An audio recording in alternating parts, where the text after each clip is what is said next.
Chapter 539. While Doyle was happily gossiping about the nobles in the capital, his bad luck came into play once again. Protector Doyle. Mallow's voice rang out from behind him at the perfect time, interrupting Thale's thoughts. What's so funny?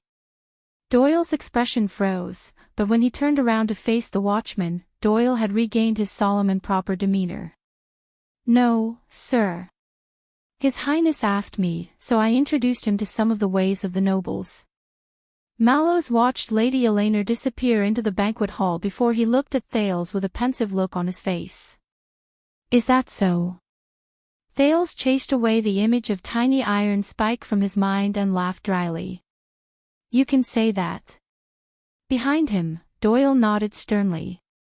Glover was expressionless. Mallows snorted softly, but remained indifferent. Very well, are you ready? In the distance, he saw a middle-aged noble with makeup and his wife alight from the carriage. After signing his name at the entrance of the hall, he smiled and asked his attendants to present him a gift. He straightened his clothes and walked towards Thales under the guidance of the attendants. Of course. Thales sighed and put on a smile that was as beautiful as a flower. But Mallows shook his head and pointed at Doyle. No, not you, Your Highness. I mean, him. Doyle's back was facing the entrance of the hall. Me? Why? At this moment, a heart-wrenching cry exploded in the air. Ah, Your Highness, Your Highness, Your Highness Thales, ah. Thales shuddered, almost thinking that he had encountered a vengeful spirit. The attendants, soldiers, guards, second-class guests at the side door, and countless people were attracted by the cry. They quickly turned their heads in shock. Under everyone's gaze, a middle-aged noble with an oily face, who was rather plump, rushed in from the entrance of the hall and threw himself in front of Thales. Without waiting for the shocked Thales to react, the responsible Glover cautiously pulled the prince back and pushed Doyle forward.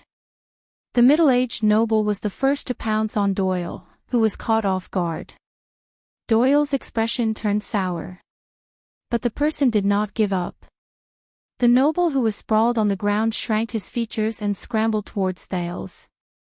Your Highness. Thales was so shocked that he shivered again. Glover had no choice but to protect the prince behind him, while Mallows moved to the side at ease and watched from the side. The guest did not show any intention of getting up. He continued to stretch his arms forward and pounce on Thales' legs. The bright God has eyes, the holy sun is wise, the setting sun bless us. Constellation has finally had its fated heir. We, the 7 Jade Star attendants, have finally been rewarded for our loyalty. His tone was sorrowful and mournful. Anyone who heard it would feel sad and cry. Thales was dumbfounded. What was going on? Blocking the road to seek justice. The Star Lake guards at the entrance frowned and pressed on their swords, but Mallows waved his hand at them. Then, Doyle grabbed the middle-aged noble by the back of his collar and dragged him back with all his strength. Dad, what are you doing? Get up. Get up. Doyle looked around in horror as he used his hands and feet to keep the middle-aged noble 2 meters away from the prince in exasperation. This is so embarrassing, Dad. When the middle-aged noble saw Doyle, he did not even wipe his tears before he immediately changed his expression. When I saw His Highness, I was excited and unable to control my emotions. It's none of your business. Hearing how they addressed each other, Thales arched his eyebrows. At the side, Mallows spoke leisurely. Your Highness, this is Baron Doyle. He is the suzerain of Mirror River and also Doyle's. Anyway, you can see for yourself. Thales' eyebrows twitched. Doyle was still entangled with his father. At the same time, his face was apologetic and ashamed as he smiled apologetically at the people around him. The attendants and guards who were watching the show left. The scattered nobles also turned around and whispered. Then, another shrill female voice rang out. Ah, little Danny. How can you treat your father like this? A noblewoman with thick makeup rushed over from behind and hugged old Baron Doyle. At the same time, she waved her handkerchief at Doyle to chase him away, forcing him to let go of her. He's old and in poor health, and you're still so inconsiderate. We're so pitiful, old Baron Doyle cooperated and panted. He coughed and fell into his wife's arms. The Baroness sobbed. Are you worthy of all the hard work we've done to raise you? Old Baron Doyle and his wife held each other's hands and slid on the ground. They looked at their son, who was troubled and at a loss. Their expressions were determined and sorrowful. They looked like a couple who shared the same heart. They looked like a bully bullying an honest couple on the street. Raised? Doyle looked gloomy. You're just my stepmother, so what if I'm a stepmother? The Baroness held her husband's arm and stood up. There were still traces of tears on her face, but she instantly changed her expression. She waved her handkerchief and said fiercely, Is a stepmother not a mother? Your food, clothing, night's fees, the cost of picking up girls, which one of them is not our hard work? Doyle completely gave up on the possibility of saving his family's reputation. He could only cover his face and sigh. Thales was dumbfounded by this family ethics drama. Old Baron Doyle wiped his snot and stood firmly after much difficulty. But he saw Thales' expression change again. This time, he was extremely enthusiastic. Ah, Your Highness. Look, you're standing here, in front of the portraits of the 3 Constellation Kings. It might be a coincidence, but who can say that this is not a sign? The courage and fearlessness of the Supreme King of Renaissance, the dignified posture of the legendary Oath Keeper, the wisdom of the virtuous king. You're practically a gift from the heavens. The 3 of them are one. Thales could not take the compliment. As old Doyle spoke, his tears and snot flowed. Jade Star has a son who has just grown up. If the late king knew about it, he would definitely smile in Hell's River, or the Kingdom of Heaven. Thales forced himself to smile stiffly and returned the greeting from afar. But Dodd didn't share the same opinion. He apologized to the young duke with a smile and pulled his exaggerated parents aside. Father, what are you doing? Old Doyle lowered his head and whispered in dissatisfaction, It's all because of you. Me? I heard from the servants that you're such a troublesome fellow. You actually offended Madame Gines. Do you know how terrifying she is? Do you still want to stay in the capital? Doyle sighed and said, What does that have to do with you? You're so thin-skinned that you can't even find a girlfriend. Of course, flattery can only be done by me. You speak as if your face is useful, brat, you, and it's not that I can't find a girlfriend, huh? Do you want to be an idiot like the Caribbean family? Find a boyfriend.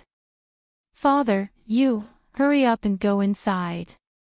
Wait, I forgot to kiss His Highness' hand. I'll kiss him for you. On the other side, Thales and Glover looked at each other helplessly. Mallows, on the other hand, looked as if he was used to it. Finally, Doyle, who had sent off his amazing parents, turned around with lingering fear. He wiped his forehead and realized that the prince and the others were staring at him as if they were watching a play. Thales' expression did not change. He extended the back of his hand in understanding. Do you want to kiss it? Doyle froze for a moment and said obsequiously, No. But it's not because I don't want to kiss it. In fact, I kiss it in my heart every day. It's just that my father and the others, he. Glover spoke for the first time. His emotions were unclear. Sweet home. Doyle wished there was a hole he could crawl into. I know, he said sheepishly. That's why I don't like to stay at home. The other 3 turned their heads away and pretended that nothing had happened. Compared to Doyle's lively and happy family, Baron Stone, who was also one of the 7 Jadisters, came alone. He did not even have any attendants. He appeared lonely and gloomy. After the Bloody Year, due to the limitations of the nation, King Kessel advocated frugality and loved simplicity. Baron Stone was in his 40s. He had high cheekbones and thin cheeks. He looked rather mean. Hence, there are no more banquets of sufficient weight in the capital. Baron Stone held Thale's hand and carefully observed his face. "So, Your Honorable Highness, do you know what today means to us?" Thales could only respond with a smile. "It's okay, because we don't know either." The gloomy Baron bent down and rubbed his cheek against the back of Thale's hand. "Only for you to prove it." When Baron Stone turned around and left, Thales was already a little numb. "I remember that the leader of the logistics officers under me has the surname Stone." The prince took a deep breath and said, "All right, whether it's my Mindy's Hall or the Royal Guards." "How many people are related to the 7 Jadisters attendants?" "Many," Mallows answered calmly. "But there are very few." Thales was stunned. Then, another tall figure stepped out of the carriage. Under the flattering greetings of a group of minor nobles, he passed through the front yard of Mindy's Hall. After signing his name, he went past the guards and arrived in front of Thales. "I heard that they came early, so I had no choice but to come." The tall noble had a smile on his face, but his gaze was shrewd. He bowed to Thales and pressed his body down. There was a faint different aura about him. Lozano Glover, Viscount of Lake Mountain County. Doyle sucked in a breath slightly behind him. "Glover." Thales thought of something. He resisted the urge to turn around. The Duke of Star Lake continued to smile perfectly. "Nice to meet you. His Majesty once mentioned that your family is the mainstay of our rule. I heard that your grandfather once served in the Royal Guards and held a high position." Lozano was tall, but he looked frail. He was once the most trusted watchman of the guards under the late King Aedi. He was also the sword teacher of Crown Prince Midir until he died in the line of duty for the country. He did not let down the Glover family's mission. Watchman. Thales resisted the urge to look at Mallows, but he thought of another person. Lozano smiled. "I work in the Department of Finance, so I live in Eternal Star City. If you are free, Your Highness, why don't you come to my house in Eastern City District for a chat?" Work in the Department of Finance, important position. No wonder. Lozano turned around and looked at Mallows. "Tormund, you too. The door of the Glover family will always be open for you." Mallows smiled faintly. "It is my honor. Shall I bring you in?" "Of course." But that was not all. Lozano unexpectedly turned to the silent Doyle. "And Danny Doyle, right? Please tell your father not to send any more money to the Department of Finance. We cannot accept it. Even if we do, we cannot skip this year's land settlement and tax inspection." Doyle's face instantly turned red. Before he left, Lozano looked at Thales again and said seriously, "I hope you understand, Your Highness. We will always be loyal to the throne and the 9-pointed star crown." Hence, when Lozano Glover and Mallows left together, Thales and Doyle heaved a sigh of relief. They felt like they had been freed from some sort of pressure. Doyle snorted softly. "What did I say? TSK, money management." "Yes." And Thales resisted the urge to turn his head to the side. But obviously, someone could not resist. "Hey, zombie, aren't you going to say something?" Doyle looked at Viscount Glover's back curiously, then turned to look at his colleague. "That's your eldest brother, a suzerain, and money management. If I were you, I would be running like a dog." Glover turned his head abruptly. His sharp eyes stared straight at Doyle, and they were as cold as ice. Doyle panicked, and even Thales, who was stuck in the middle, froze. Glover stared at Doyle coldly for a few seconds before he spoke slowly, enunciating each word clearly. "I am diligent. It seemed to be the first time Doyle saw Glover like this. He was stunned for a few seconds before he forced himself to smile. Okay. Glover then turned around and nodded slightly at the prince, who was watching the show in a daze. Doyle shrank to the side and shot Thales an aggrieved look. He pursed his lips in indignation. But Thales did not have the time to care about their interaction. The prince took the cup of water and replenished himself. His gaze went past the entrance hall and the defense line formed by the guards. He looked at the crowd outside and the grand scene of carriages going back and forth. He knew that he would only get busier in the future. But he was already quite tired. The few hereditary vassals from Central Territory who arrived earlier did not seem as domineering as the 19 nobles, but when Thales dealt with them, he felt that it was more tiring than the National Conference 6 years ago. But he could not rest. According to Gilbert's instructions, while he was tired, he had to pay more attention to his appearance, etiquette, actions, smile, posture, and the way he spoke. 6 families. Thales counted the families with his fingers, and he attracted the attention of 2 personal guards.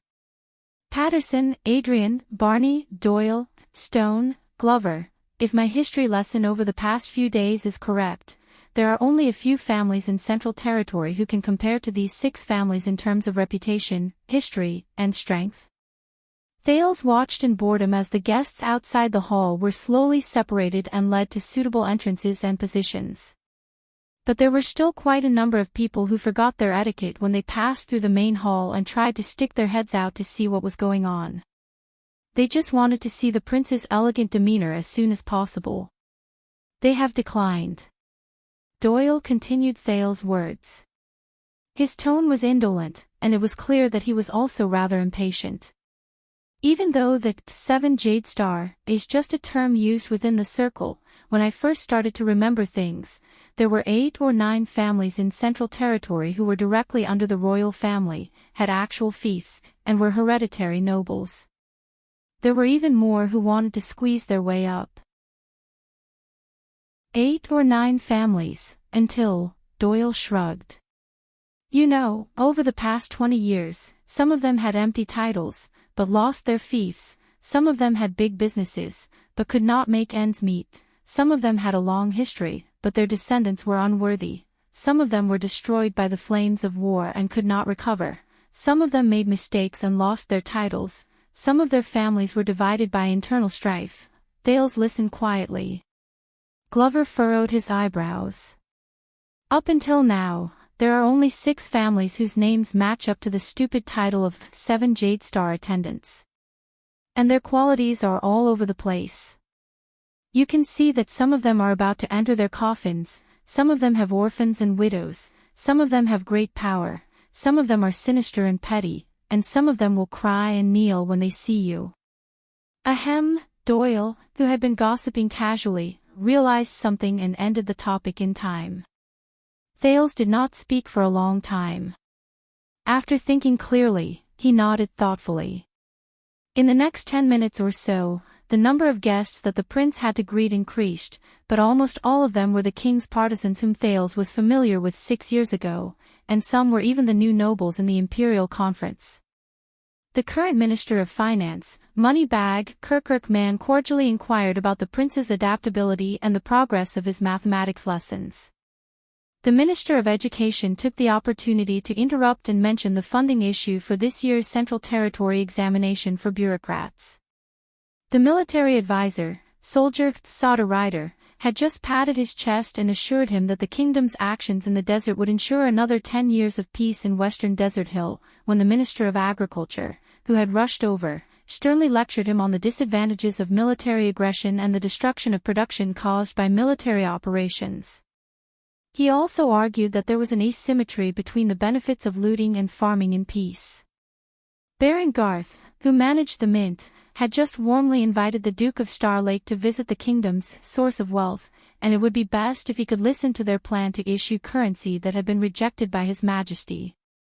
The Minister of Supervision of the Royal Family Bank had rushed over in a hurry and rudely interrupted the conversation, strongly suggesting that Thales open an account in his own name as the Royal Family Bank's 3,000th distinguished noble customer. During this period, Thales had been greeting and seeing them off, and he felt his face go numb from all the squeezing. To be honest, he would rather go back to the Night of Dragon's Blood 6 years ago and face the 5 aggressive archdukes. No wonder the saying of a certain noble family was, better to die for a friend than to die for an enemy. However, in the next moment, as a carriage drove over, the nobles who lined up in the front yard fell silent. A noble in his prime stepped down from the carriage and walked towards Mindy's hall, accompanied by an old servant. The nobles' voices boomed again, and the soldiers and guards subconsciously stood straighter. "Doyle, go and take a look."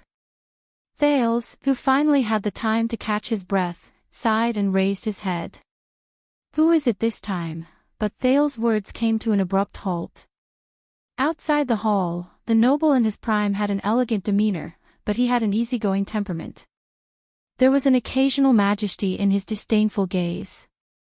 With every step he took, he would patiently nod and return the greetings from the low-grade nobles who greeted him. He did not put on any airs, but he had his own elegance, which made people admire him wholeheartedly. Thales was stunned. "Ha, I know. That's a big shot. He often stays in the capital for short periods of time. His status is..." Doyle was about to continue speaking, but Thales suddenly raised his hand and stopped him. Thales stared at him with a complicated expression. He stared at the family emblem on the other party's sleeve. The flower had 3 petals, and each of them had a different color. The guest walked up the stairs and flashed his signature smile between the pillars. Mindy's Hall truly lives up to its name. There are countless treasures that are worth cities. As he signed his name, he smiled and said to the old servant beside him, "I really wish that I could have come here 6 or 7 years earlier."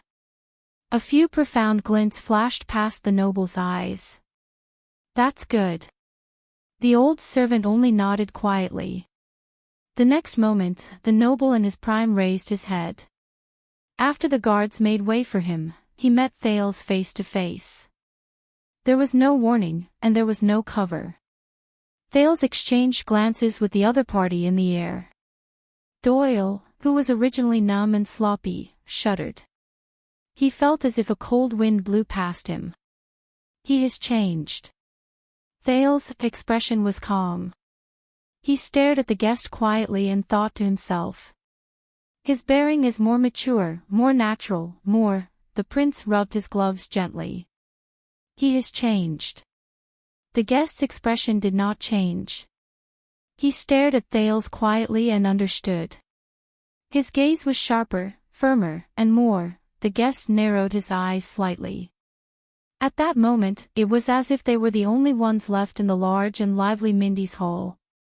But Thales and the guest flashed friendly smiles at the same time. As if they had a tacit understanding, they walked towards each other at the same time.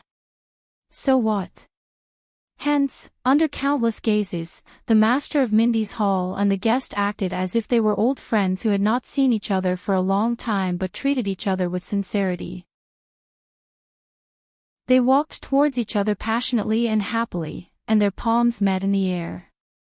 "Welcome, Your Grace." "It's been a long time, Your Highness." Thales felt the other party's vigorous strength, which he did not hold back at all. He also unceremoniously released the sin of Hell's River and exerted strength in his muscles. His palms trembled slightly in the air, but they appeared to be calm. Mallows, who had rushed over after hearing the news, frowned slightly when he saw this scene. Thales and the guest's gazes met again in the air. Then, both of them put on friendly smiles. The Duke chuckled. "Just call me Zayn." The prince was equally understanding. "Thales." The next moment, the two of them looked at each other and laughed in tacit understanding again. With the arm they held as the center, they hugged each other, and their other hand clasped the other party's shoulder. Thales suddenly realized that he was only half a head shorter than him. At some point in time, the other party's once unreachable height was no longer an obstacle. In the eyes of outsiders, Prince Thales and Duke Zayn were close friends. They had not seen each other for years, but they were like old friends. When they ran towards each other, they wished they could stay up all night and talk to each other. However, only Thales and Zayn, who were hugging each other tightly with their necks pressed against each other, knew how sincere their feelings were at that moment. "I knew that the Northlanders couldn't do anything to you," Zayn whispered in his ear, his tone strange. "Yes," Thales responded slowly with the same deep meaning. "Just like the Blood Clan." At an angle that could not be seen, the two of them turned their heads and glanced at each other from a distance that was close to kissing. Zayn's gaze was cold, as if frost had descended. Thales' gaze was sharp and pierced straight into his heart. "Welcome back, the Duke of South Coast," Zayn Covendier said softly. "The nine-pointed star." "Sorry to have kept you waiting, the Duke of Star Lake," Thales' jade star sneered faintly. "Iris flowers." The next second, the two most influential people in the kingdom separated as soon as they touched and let go of each other. Their perfect and warm smiles returned. It showed that in this era, the people of the kingdom were most proud of unity and harmony. Chapter 540. When enemies meet, it's like a spring breeze. When bosom friends reunite, their eyes turn red. During the days when he was living under someone else's roof in Dragon Cloud City, Thales had dreamed of returning to Constellation countless times.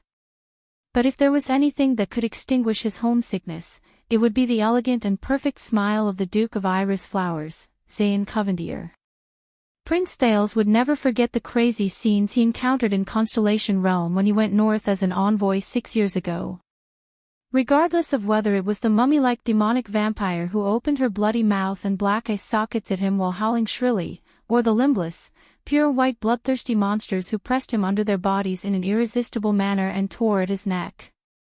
These two were the surprise scenes at the end of most of his 6 years of nightmares, second only to Giza, who occasionally appeared as a hidden boss, in the ultimate nightmare, urging him to sleep early and wake up early, and to stay optimistic. Every time he thought of this, Thales felt a dull pain in his neck. It felt like it was being strangled, but also like it was being bitten through. So Thales would never forget the culprit of all that. "I didn't expect you to come, my friend the Duke." Thales smiled like a flower. His right arm wrapped around Zayn's back and rested on his other shoulder. In the eyes of others, he and the Duke of Iris Flowers were like brothers, holding each other's arms as they traveled together. At least, not so early. Zayn also smiled gently. His left arm wrapped around Thales' neck, as if he was hugging his own younger brother, naturally and affectionately. "These few months, I've missed your highness very much. I can't wait to see you. My friend the prince." Zayn's voice was as gentle, elegant, friendly, and easygoing as before. Even better than before. "Missed very much," Thales burst into laughter. "So, what is it this time?" Thales brought out quick ropes profound business promotion skills. His smile was as bright as the sun, and his tone was elated. "Poison. Assassination. Framing. Spreading rumors. Framing."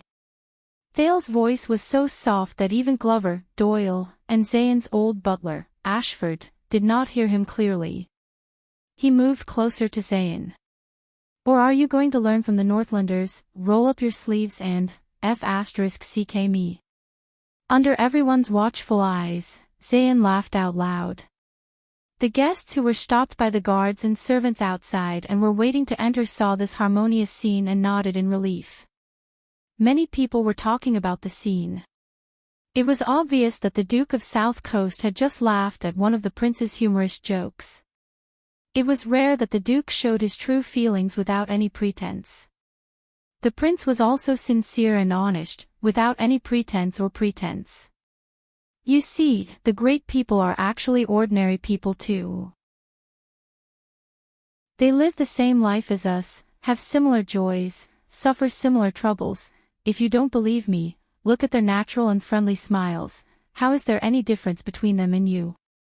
So, we are only different from the princes and dukes. We are not superior or inferior.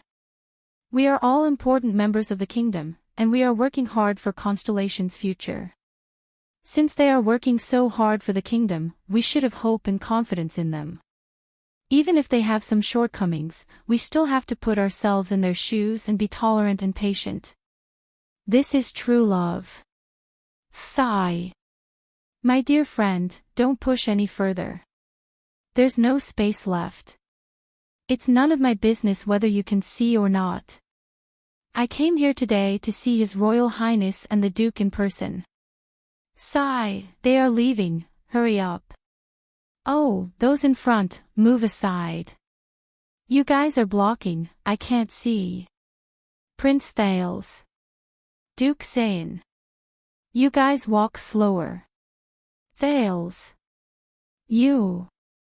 Zayn ignored the little twists and turns outside the arena.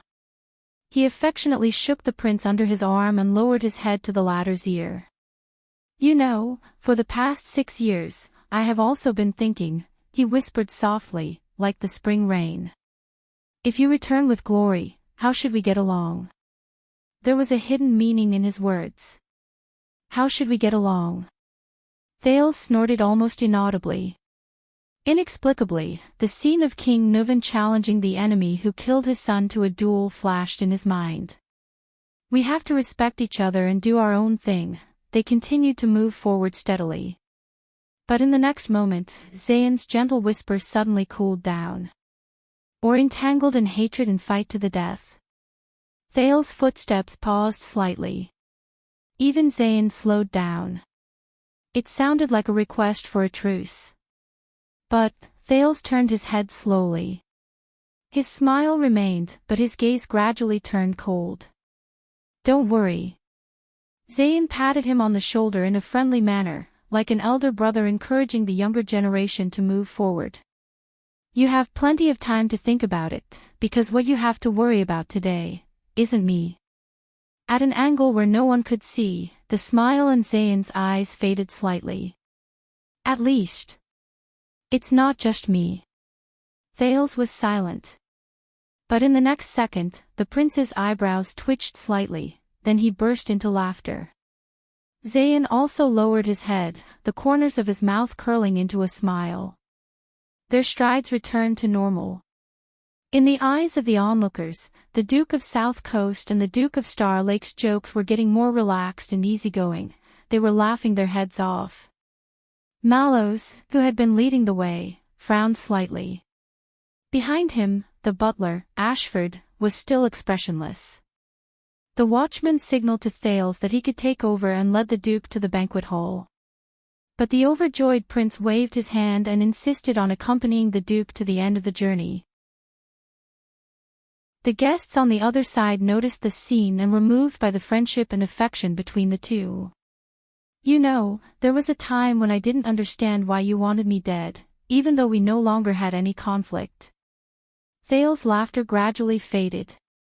He spoke softly and patted Zayn's back vigorously at the same time. The Duke of Iris Flower's body swayed slightly, but his smile remained.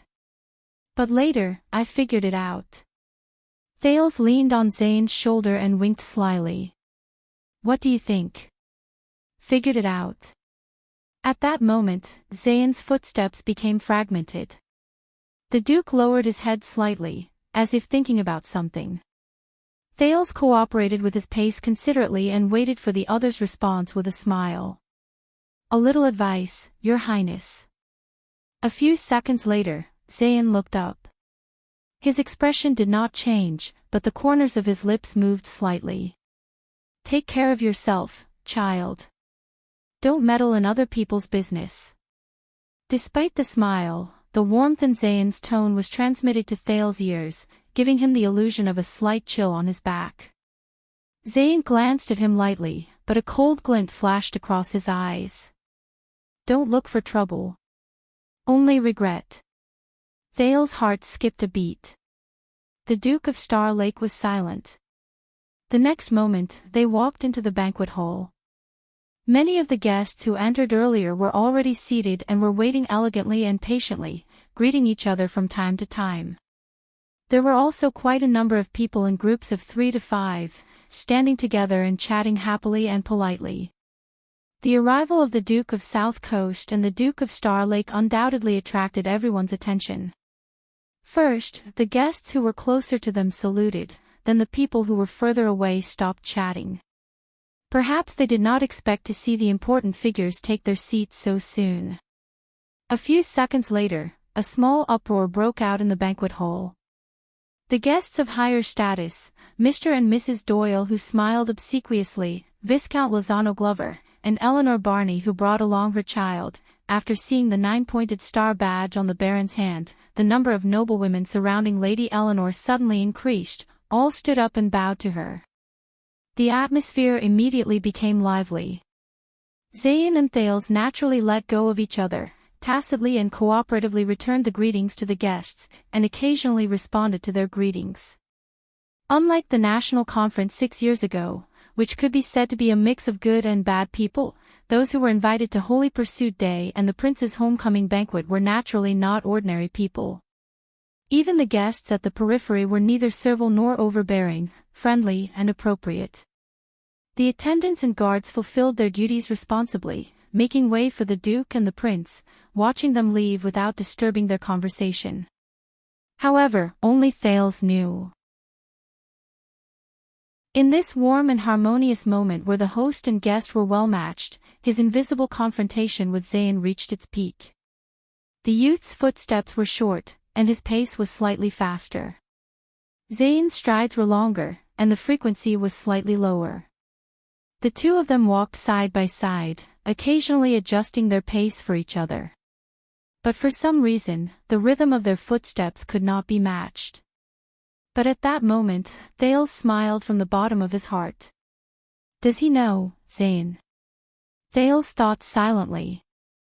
The revered ruler of the Iris family in South Coast Hill, Duke Zayn Covendier, Constellation. His threat, his warning, his tone of voice, compared to those people, many faces flashed across Thales' mind. King Nuvan rubbing his ring, King Chapman caressing his sword, the sinister and ruthless Stake, the creepy and strange Ricky, the legendary wing processing heads, the chuckling Duke of Western Desert. Compared to them, the youth chuckled in his heart. The excitement caused by the two of them in the banquet hall subsided slightly. The guests dispersed again, returning to their original state of groups of 3 to 5.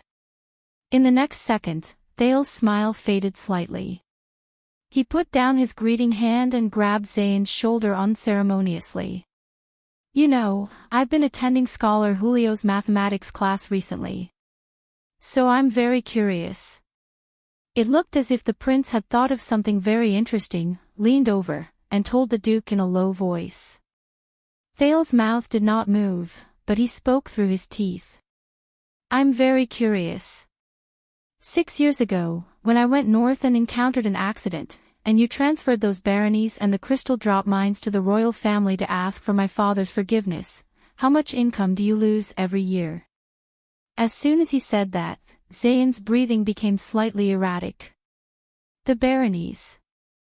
The crystal drop mines. Income, Zayn's arm muscles tensed slightly. About this matter. He smiled and turned to Thales. I thought we had already settled it, but the prince responded with an even brighter and brighter smile. And do you know how I survived these 6 years in the fierce and treacherous Northland? At that moment, the master of the Covendier family felt his shoulders tighten. Times have changed, Zayn. Thales put his mouth close to the other's ear and flashed a malicious smile. Don't look for trouble. Only regret. Zayn stared at him steadily. His expression slowly stiffened. In many people's eyes, Prince Thales was extremely happy. He was whispering something into Duke Covendier's ear along the way, while the latter patiently and dotingly listened to the youth's words. There was not the slightest hint of displeasure, let alone a cold expression. Like brothers. It made people feel gratified, and the corners of their lips curled up. Since the prince and the duke, one was young and pure, lively and cheerful, the other elegant and wise, gentle and honest, together built a friendly and warm atmosphere, then the guests on the periphery would naturally be deeply affected and sincerely resonate with them. They wished they could be one with these two noble role models who led the masses and set an example for the world. So the banquet hall suddenly became a sea of joy. The bloodthirsty feuds that used to see blood when they met were no longer at odds, and they smiled away their enmity. They embraced each other and tolerated each other like brothers. Strangers who usually did not interact with each other also felt like old friends at first sight. They chatted happily, and only lamented that it was a pity they met too late. At this moment, Mindy's Hall truly displayed the unique spirit and style of the times of the nobles and commoners inside and outside the Palace of Constellation. They were united and full of fighting spirit. Thales and Zayn finally stopped. But the two of them still stared at each other with smiles, as if they understood everything without words. Mallows, who was in front, had to raise his voice to remind the two people who were immersed in their gazes, "The guests have arrived, His Highness should go back to greet the other guests." Finally, Zayn smiled and put his hands around Thales' shoulders. His tone softened. "I understand, Your Highness. Please don't worry." Zayn lowered his head and pursed his lips. "As long as Constellation exists, so does the Empire." Thales raised his eyebrows. Then, Thales grinned happily. Without holding back, he stretched out his arms and hugged Zayn tightly. "That's good, may we rather die because of our friendship." Zayn's expression froze. He felt his waist being held tightly, and the strength gradually increased.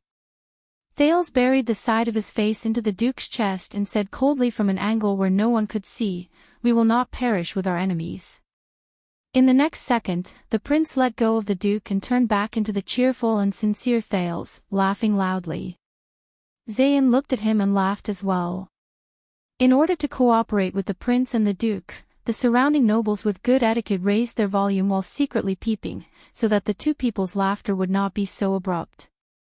Thales seemed to be really happy. He laughed so hard that he was rocking back and forth. He waved at Zayn, then turned and left. He quickly walked between Glover and Doyle, who was looking at the prince strangely. When no one was looking, the teenager loosened his facial muscles that were almost numb from laughing too much. But he let out a long breath in his heart. "It's a little strange." Sensing Zayn's gaze from behind, Thales, who had become tired again, thought to himself. Zayn Covendier. As one of the enemies he hated the most, this guy was still as sinister, as profound, and as abominable. But in his memory, the former Duke of Iris Flowers did not seem to be this proactive. Thales pondered as he walked towards the exit of the banquet hall, accompanied by the guards. He was ready to return to his original position and continue his duty of welcoming guests. However, before he could finish his thoughts, something unexpected happened. When he passed by a group of foreign guests, a tall and majestic figure, even more imposing than Glover, suddenly appeared. The other party rushed into his line of sight with a fierce aura. In an instant, Glover and Doyle's expressions changed. But the two guards were well trained. They immediately bent their knees and pressed their swords. Before the other party could get close, they were ready to draw their swords and kill the assassin. Until Mallow's strong hand stretched out at the perfect time. He pressed down on their shoulders. It avoided the awkward situation of the Prince of Constellation's first appearance in front of everyone and causing the guests to bleed. "Steady," Mallows reprimanded in a low voice. At the same time, a deep and rough voice, with a tone that Thales was all too familiar with, rang in the banquet hall. "Look who this is." The majestic guest stood in front of Thales and laughed heartily. The nervous Glover and Doyle were shocked.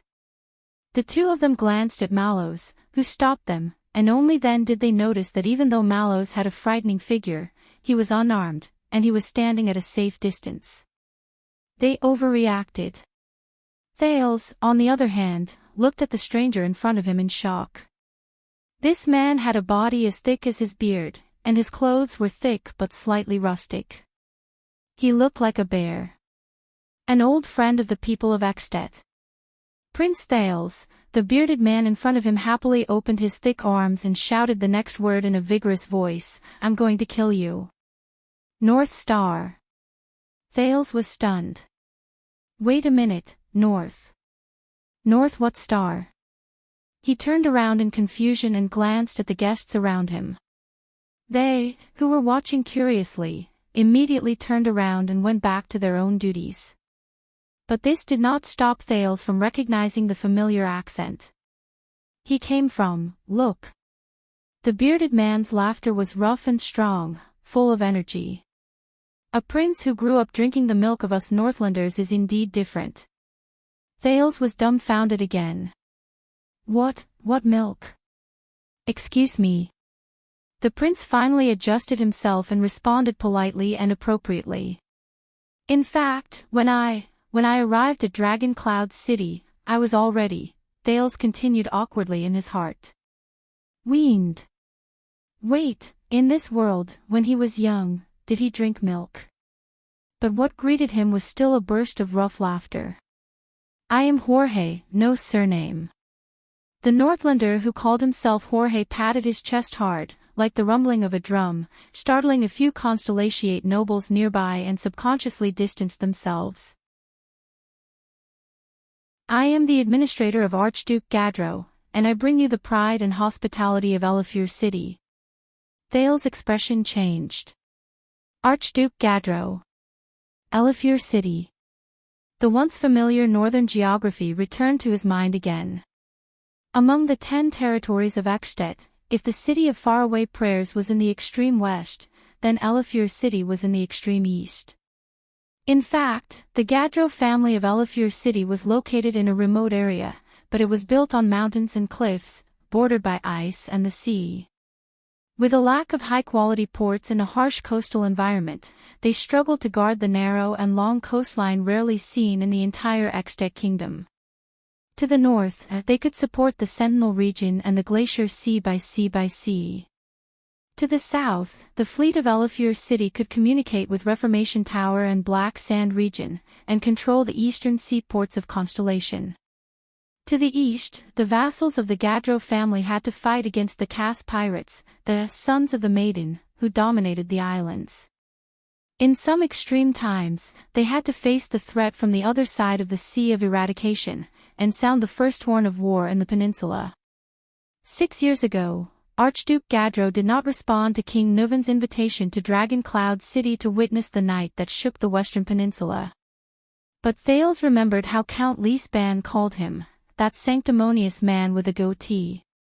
However, Thales looked thoughtfully at the familiar yet unfamiliar northerner Jorge in front of him. He came to attend his homecoming banquet? It is the honor of 3 lifetimes to meet you. Even the bright moon is startled. Jorge spouted bullsh *t grammar, but he laughed heartily and happily extended his arms towards Thales.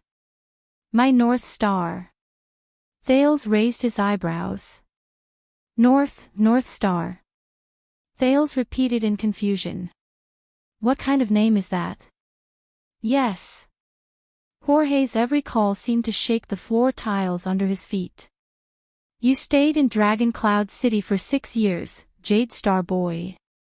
He clapped his hands fiercely, ignoring Glover and Doyle's contemptuous gazes. So after you returned to the country, everyone called you North Star, because you are the most courageous person in the past few hundred years, and the one who lived the longest in the north. Jorge looked excited, and his voice shook the dome. The King of Constellation. At that moment, it was as if the entire banquet hall fell silent. Everyone turned and stared at this corner. 1 second, 2 seconds. Jorge noticed the silence around him and froze for a moment. He looked left and right cautiously. The administrator of LoveLore City took a deep breath and looked at the prince in front of him, who had a stiff face and looked like he had nothing left to live for. He seemed to have realized something. What I mean is, Jorge grinned and awkwardly rubbed his protruding belly, like a big bear taking a bath. He spread his hands innocently and smiled awkwardly. King-to-be. Stealing fragrance. Chapter 541. The most incongruous thing in the world was the sudden appearance of an extension in a constellatiate banquet.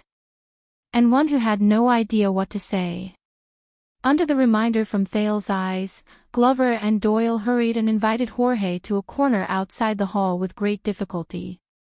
They managed to get rid of the curious and probing gazes of the guests around them. I say, you Southerners are just looking for trouble.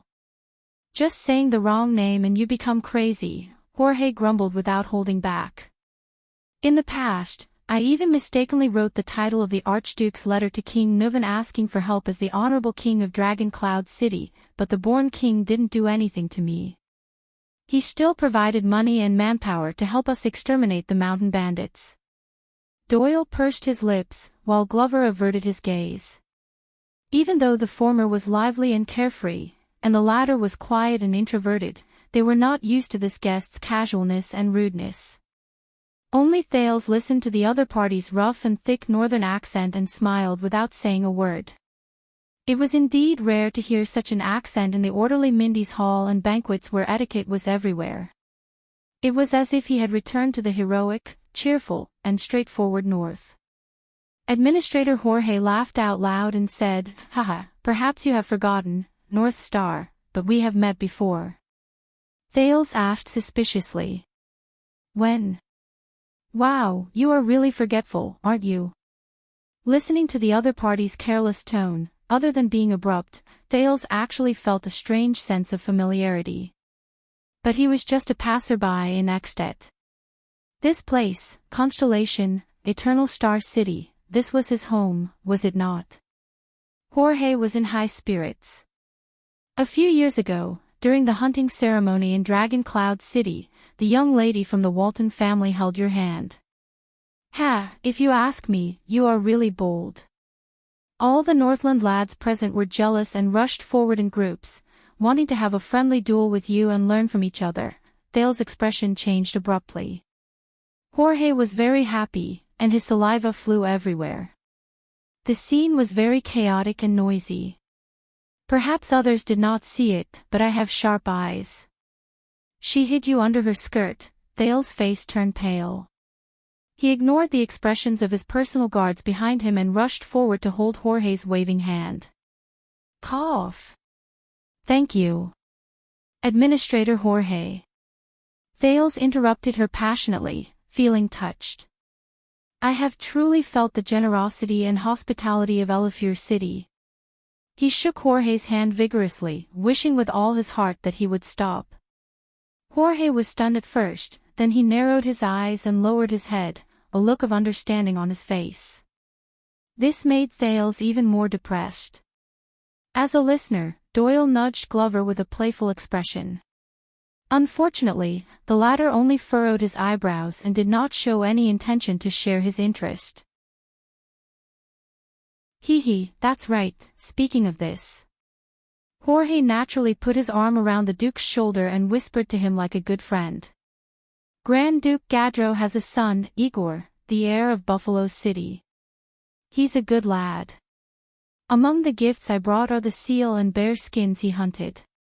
Both of you are of equal status, and both of you are talented, so you should be able to get along well. The administrator had an encouraging look on his face as he shook the prince vigorously. You'll love him. Thales was so shaken that even his fake smile became unreal. Igor, right? I guess I will. But Jorge only smiled with his eyes squinted. But that's not all.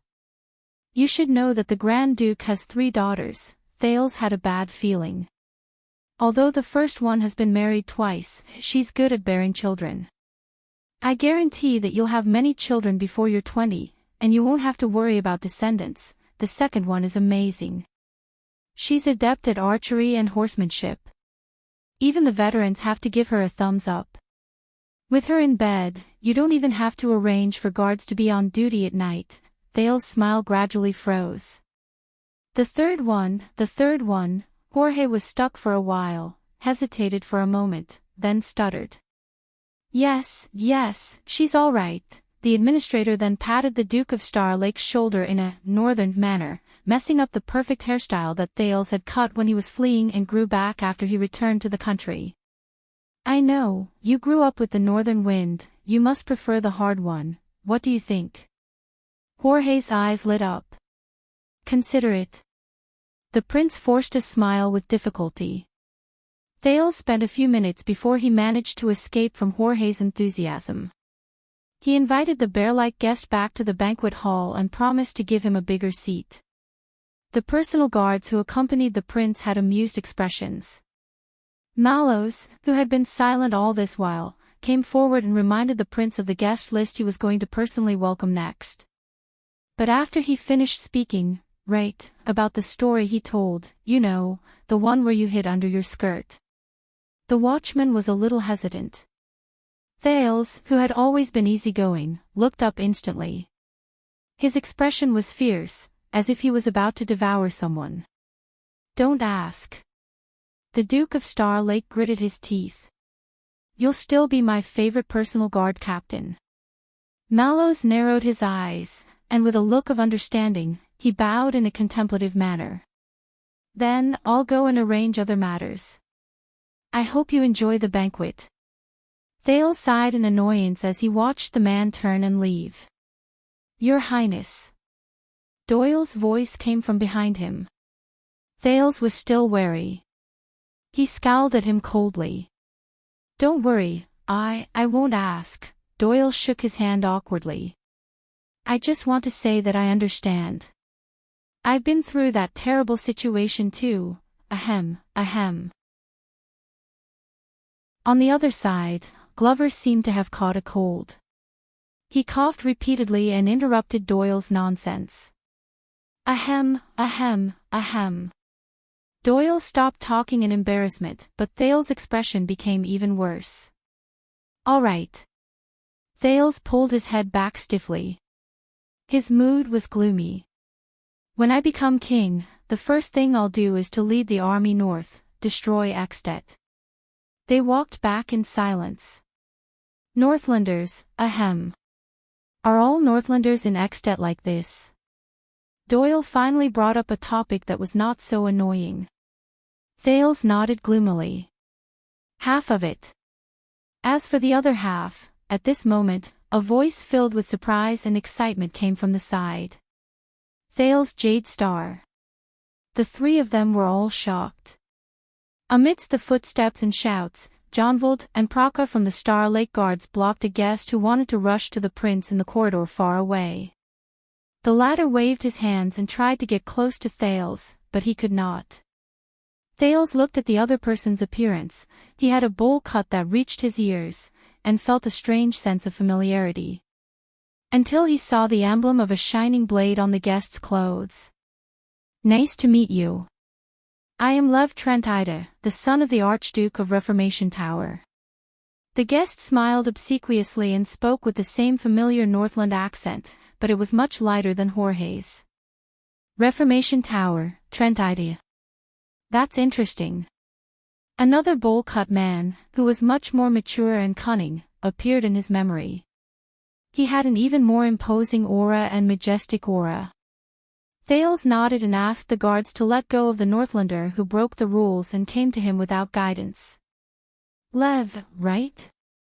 Thales squeezed out his signature social smile. I know your father, Archduke Trentide, what a coincidence. Lev smiled with his eyes narrowed. I know him too. Thales was silent for a moment over this terrible joke. Young Trentide. He looked at the fake smile on Lev's face and the sparkle in his eyes. Yes, he's my biological son. Very well, please send my regards to your father. Thales sighed and decided not to pester him any further. I hope you enjoy the banquet. The prince turned and left. Your Highness, Lev said anxiously. But Jonvold, who was behind him, pressed down on Lev's shoulder, his warning obvious. Thales turned around. I know you're busy, so, alright, I'll get straight to the point. Lev sighed, looking like he was ready to go all out. Thales blinked. Against the background noise of the banquet, Lev narrowed his eyes. You know, it wasn't easy for me to make this trip. I was going to buy some souvenirs to bring back, but I ran into some trouble. Damn market bureaucrats and merchants conspired to not only suppress the quantity and raise the price, but also deliberately cause trouble. Souvenirs. Thales was stunned. You know, traveling. Lev shrugged like a spoiled young master. Buy some of this, buy some of that, and bring some local specialties. Local specialties. Thales raised his eyebrows. Lev smiled awkwardly. Nothing much, just some food, clothes, and toys. Food. Thales' tone grew more doubtful. He stared at Leviticus. Yes, my favorite food. Lev's smile remained. I just need some local officials to make things easier for me. Thales looked at him for a few seconds. I can't do that. Damn Northlanders. Thales said coldly. I'm just a prince who has just arrived and is cultivating. Thales was about to turn around again when Lev hurriedly spoke again. I know. But don't worry, Your Highness, you don't have to do anything. You don't have to do anything. Thales looked at him questioningly. Lev broke free from Jonvold's grip and ignored the other's disgusted expression. At the banquet later, just let me stand by your side for a while and look like I'm talking and laughing. The official who caused trouble for me is also present today, and he's trying his best to get close to you. Lev looked at Thales with an eager expression. Sorry. Thales shook his head and prepared to leave. Maybe you should take out your official identity and go to the Department of Foreign Affairs to see how they can help. But, Lev spoke again. This time, he sounded like he was pleading. First of all, it's too high profile and eye-catching, you know. Second of all, he shrugged in embarrassment. The exchange rate hasn't been good recently, and my funds are limited. Too high profile, the exchange rate isn't good. Wait a minute. Reformation Tower. Trent idea. Bring specialties. The prince pondered for a while and came to a realization. All right, but if I help you. Thales turned his head around and snorted softly. What do I get? Lev froze for a moment, then let out an awkward smile. Friendship from Reformation Tower and the Trentide family. Thales raised his eyebrows. A friendship between Reformation Tower and Trentide. Sounds good. But, Thales chuckled. How much is it worth? Looking at the other's reaction, Lev seemed to know how famous his family was. Alright, listen to me. Lev took a deep breath and, ignoring Glover and Doyle's expressions, leaned close to Thales' ear and whispered something. Thales' expression changed. Unexpectedly, a few seconds later, Thales nodded solemnly. Deal. Lev's eyes lit up and he snapped his fingers. Young Trentide grinned and said, I knew you were easy to talk to. My father didn't praise Constellation for having a Thales in vain, but the Duke of Starlake interrupted him. I remember that your father is a cautious man who thinks twice before making a bet, the prince said faintly. Does he have any objections to you coming to Constellation to look for me at this time? Lev paused for a moment but looked at the prince thoughtfully. As a son, Lev stared at him with a meaningful smile. If I'm always controlled by my father, I'll never be able to become an adult, right? Thales was silent for a moment. He suddenly thought of another Archduke's son, the Viscount of Dual Wind City in the City of Faraway Prayers, Nuisance Ian Rockney. Thank you for your frankness. I'll tell Archduke Trentide about this, Thales said faintly. That's exactly what I want. Lev did not panic, but instead smiled slyly. Then he'll know that not every son is qualified to be mentioned by the famous North Star, who reversed Eksted's fate. Hearing this form of address, Thales frowned.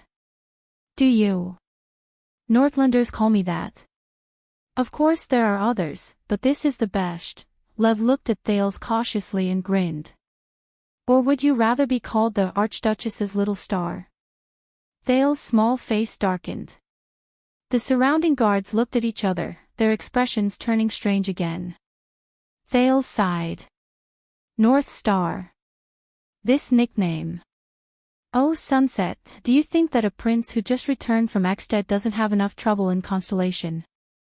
Thank you so much, Northlanders. Just as Lev was about to leave, Thales suddenly spoke.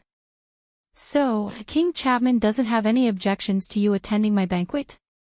Hearing that name, Lev's expression changed. He was silent for a few seconds. Duke, today is your wedding day. Young Trentida looked around and said softly, that's right. Let's not talk about unlucky things. Thales politely bade him farewell. Satisfied, Lev turned around and left under the escort of Jonvald and Praka. But the moment the prince turned around, his expression turned cold. Glover, Thales said gloomily. Go and find out where Gilbert is, and bring him to me. Glover frowned slightly. Doyle, who was beside him, was stunned. Now? But Your Highness, according to reports, the Guardian Duke of the Eastern Sea, who is also Prime Minister Cullen, will be arriving soon. But Thales suddenly shouted, screw the Prime Minister. The Duke of Star Lake spoke coldly, enunciating each word in an unsettling manner. Now, immediately, Thales glared at him coldly. Find him, Gilbert Casso. The two men, who were used to the prince's gentle personality, were shocked. Glover said nothing more and immediately turned to leave, leaving the uneasy Doyle by Thales' side, casting worried glances at him from time to time. Gilbert soon appeared in front of him with a puzzled expression. But Thales dismissed Doyle and Glover, and went straight to the point. What happened in Eksted? Gilbert was instantly stunned. What happened? Everything should be normal. After eliminating the dissidents, Chapman I has been busy pacifying the internal affairs. But Thales interrupted him impatiently. Gilbert. Just now, two Northlanders rudely stopped me, and one of them even called me the King of Constellation, in front of everyone. Gilbert's expression changed. Thales took a step forward, and his gaze was sharp. Do you understand now? Gilbert and the prince looked at each other for a second before he sighed softly. You must know that today is your big day. After today, you will officially enter the social circle of Eternal Star City and step onto the stage of the kingdom. If something really happens, it cannot compare to, but Thales only stared at the man. Gilbert, 6 years ago, you were the one who brought me to Mindy's Hall. That is why I believe in you. More so than the others. As he looked at the prince's expression, Gilbert wanted to say something, but he hesitated. His expression was complicated. A few seconds later, Count Casso sighed slowly. A few days ago, Eksted's battle report came. Thales' expression tensed. As expected. Gilbert's cheerful and relaxed mood during the banquet was swept away. His expression was solemn as he entered full working mode. Dragon clouds, faraway prayers, and Defense City joined forces. Nearly 20,000 Northland warriors marched out of the border from the west in an aggressive manner. Their advance was like a hot knife cutting through butter. The Alliance of Freedom retreated step by step, and the entire Golden Passage trembled. Not long ago, Eksted finally sent a large army to besiege Fort Liberté. Thales nodded. As one of the participants in the incident, he clearly remembered the internal and external causes of the war, the forces involved, and the dramatic twists and turns. I know that Extet wants to reassert their hegemony and status in the Golden Passage. The small alliance of freedom affected the political situation in the Western Peninsula. Be it the 16 cities of Camus Union, the White Elves of White Mountain, or the other countries in the Golden Passage, ever since they overestimated their own abilities and rashly intervened 20 years ago, they were easily dealt a heavy blow by King Nuvan. In the face of this crisis, in the face of the alliance of the three northern cities, all the forces would rather watch from the sidelines and protect themselves. No one dared to touch the dragon's reverse scale. That included Constellation, who took the opportunity to trick the Alliance of Freedom. But Thales realized something. Your expression, Gilbert. What happened? The Foreign Affairs Minister looked at Thales' reaction and sighed. You know, a few months ago, the Kingdom's Secret Intelligence Department's intelligence base in Extet was severely damaged, and it is still being rebuilt. The information we received is very messy, and we are still verifying it one by one. The Kingdom's Secret Intelligence Department has been extremely busy over the past few days. Thales directly skipped these pleasantries. Then what do you know? Gilbert was silent for a while. Thales fixed his gaze on him. Although it has not been completely verified, in general, Gilbert's tone was very calm. The Extensions could not attack the city and suffered heavy losses. Within a few days, they suffered consecutive defeats and suffered heavy losses. Their supplies were also cut off, and their rear was attacked. They were forced to give up on their target. The entire army retreated. Thales froze. That's right, Your Highness. At this moment, Gilbert sighed slowly. Between the lines, there was a sorrowful sentiment that only a person who was familiar with history could understand. Since the era of Nuvan VI, they rose to power with great momentum, and they were invincible. Under the rule of the Born King, their hegemony flourished, and their might shook the Western Peninsula, the Extet kingdom that fought countless battles and was invincible in the world. Gilbert sighed. Lost. Thales was dazed for a moment. Extet. Northlanders. Kingdom of the Dragon. Children of the Northern Wind and the Dragon. Descendants of the hero Rykru.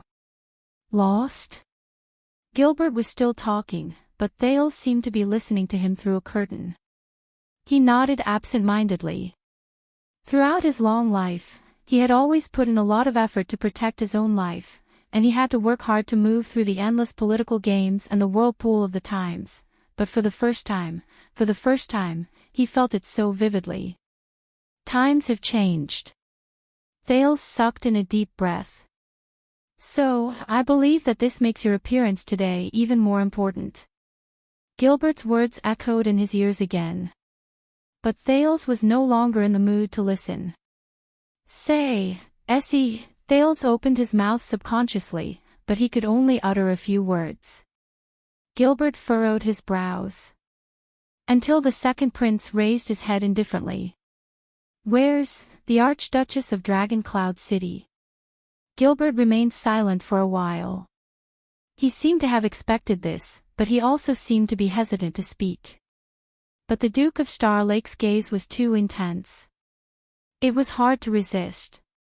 According to the current information, Gilbert spoke with great difficulty. After the great victory, the Alliance of Freedom claimed, they've captured the enemy commander. I don't know if he's dead or alive. At that moment, Thales heard silence. It was as if the entire Mindy's hall had been silenced. Stealing fragrance. Chapter 542. Mindy's hall was still filled with continuous but restrained noises, except perhaps for the rude voices of the Northland and Dwarf guests. Many important guests arrived one after another, and the surroundings of the banquet hall became the most familiar social venue for the upper echelons of the capital. As for the host of the banquet, Thales still faithfully carried out his duty. So, Your Excellency, it is indeed a pity that I missed you, but who knows if this was all arranged by the Sunset Goddess. Archdeacon Stylianides nodded politely at the Duke of Star Lake. He was frank, humble, considerate, and gave people a good impression of him. It gave me a chance to reflect on myself. Did I care about this matter because of the vanity and status that the position represented, or was it because of my determination and conviction to spread my faith? Of course, the result of the reflection made me feel ashamed. Thales conversed amicably with the most promising young priest in Sunset Church. They exchanged greetings politely, and their smiles were fresh and sincere. From time to time, they nodded in agreement. Facts have proven that I am far from having the qualities that God appreciates. I am indeed not fit to discuss God's teachings with you. Not far away, Doyle narrowed his eyes and rubbed his chin. He carefully sized up Thales, who was chatting amiably with the guests. Hey, I recognize that expression. When Glover heard that, he turned his head and glanced at Doyle. You recognize him again? His Highness is smiling, Glover said coldly. But Doyle shook his head and clicked his tongue. No. Believe me, that child's heart must be in turmoil right now, and he wants nothing more than to smash the earth. Glover turned his head back and pretended not to hear. Doyle was left behind to shake his head. He was deeply moved. Based on my experience, that's when the one you love has promised someone else, and you're powerless to do anything about it, Glover snorted coldly. When he saw that he did not get a positive response, Doyle could not help but turn his head around and poke his colleague. So, aren't you curious at all? Doyle was not without regret. What did Count Casso say to him? Glover glanced at Doyle, then looked behind him. He was expressionless, and he did not speak. I know. Doyle froze slightly.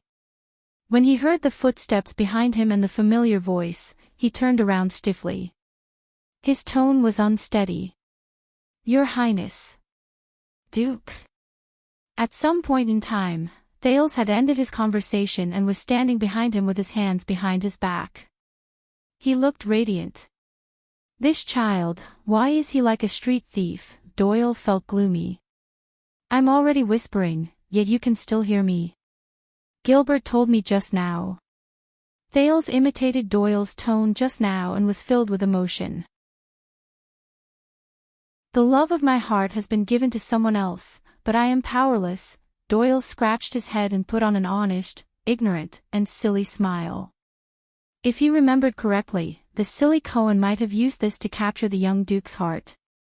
Then, Thales' expression instantly turned cold. Are you satisfied? Doyle's smile froze. Hee, about that, you really know how to joke. Who in this world would be so blind as to dare to touch your woman? In the next second, Doyle shuddered again. For some reason, he felt that after saying those words, the Duke's aura, it seemed colder. Thales snorted softly and walked away. Glover pursed his lips and followed obediently. Hey! The zombie walked past Doyle, who had asked for a snub, and did not care at all. I recognized that expression. Doyle was stunned for a moment before he glared at him fiercely. Bah, zombie, I really misjudged you. So you're also a gossipy man who takes pleasure in other people's misfortune. I'll remember this. Thales did not pay attention to the back-and-forth glares and the fight between the two people behind him. He just walked forward, minding his own business. In fact, Doyle had hit on some of his thoughts. Thales could no longer remember how he said goodbye to Gilbert. What he remembered was that he still maintained his poise and etiquette, just like the most competent Duke of Star Lake. He appeared at the position to welcome the guests and continued his duties. But only the Duke himself knew. From that moment onwards, his footsteps became much heavier in his days. The noises around him blended into a blur, but he could no longer filter out the part he wanted from it. Calm down, Thales. The Duke was expressionless as he thought to himself. Saroma. She'll be fine. They captured the enemy's commander, whether she's alive or dead. The muscles on Thales' arms tightened without him realizing it. The sin of Hell's river started to flow silently. No, Thales' breathing gradually quickened. No, calm down, Thales. The prince told himself again. Pull yourself together. Saroma will be fine. She's the Archduchess of Dragon Cloud City. The Freedom Alliance understands that letting her live is far more valuable than killing her to vent their anger, or worse. When he thought of this, Thales' breathing instantly tightened. Because you're a girl. Then it's destined that in most games in this world, you'll have to pay a higher price than men. When he thought of what he once said to the girl, Thales felt as if a knife was being twisted in his heart. At that moment, his heart was filled with boundless rage that even he himself could not fathom. It burned everything. Nicholas. Dead face, why can't you protect your king? You've only scratched yourself in the hands of the Raven of Death, and you've become useless. How dare you call yourself the Star Killer? Regent Leespan. The protector and protector of Dragon Cloud City. Aren't you the born King's Eye of the Dragon? Don't tell me that all your schemes went to hell with the late king. Count Harkagel. He's known as King Nuven's best general. Don't tell me that his battle record of conquering Fort Liberté without an arm is shameless boasting. Archduke Rockney. The illustrious, resolute, and courageous master of the city of faraway prayers can't even do anything to a tiny Fort Liberté. How the hell are you going to rule? Why don't you kill yourself to apologize to the world? As for the others, the sin of Hell's river flowed faster and fiercer in his veins. Eksted's brave and skillful Northland army, are they all just for show? He subconsciously clenched his fists in his sleeves. The sin of Hell's river gradually formed and spread throughout his body. No, Thales thought as he took a deep breath. I can't count on Eksted. I can't count on that bunch of stupid trash to help Saroma. I have to do something. But. Think, Thales. Think. Think about what else can you do. Ask Gilbert for help. Ask Constellation to step in.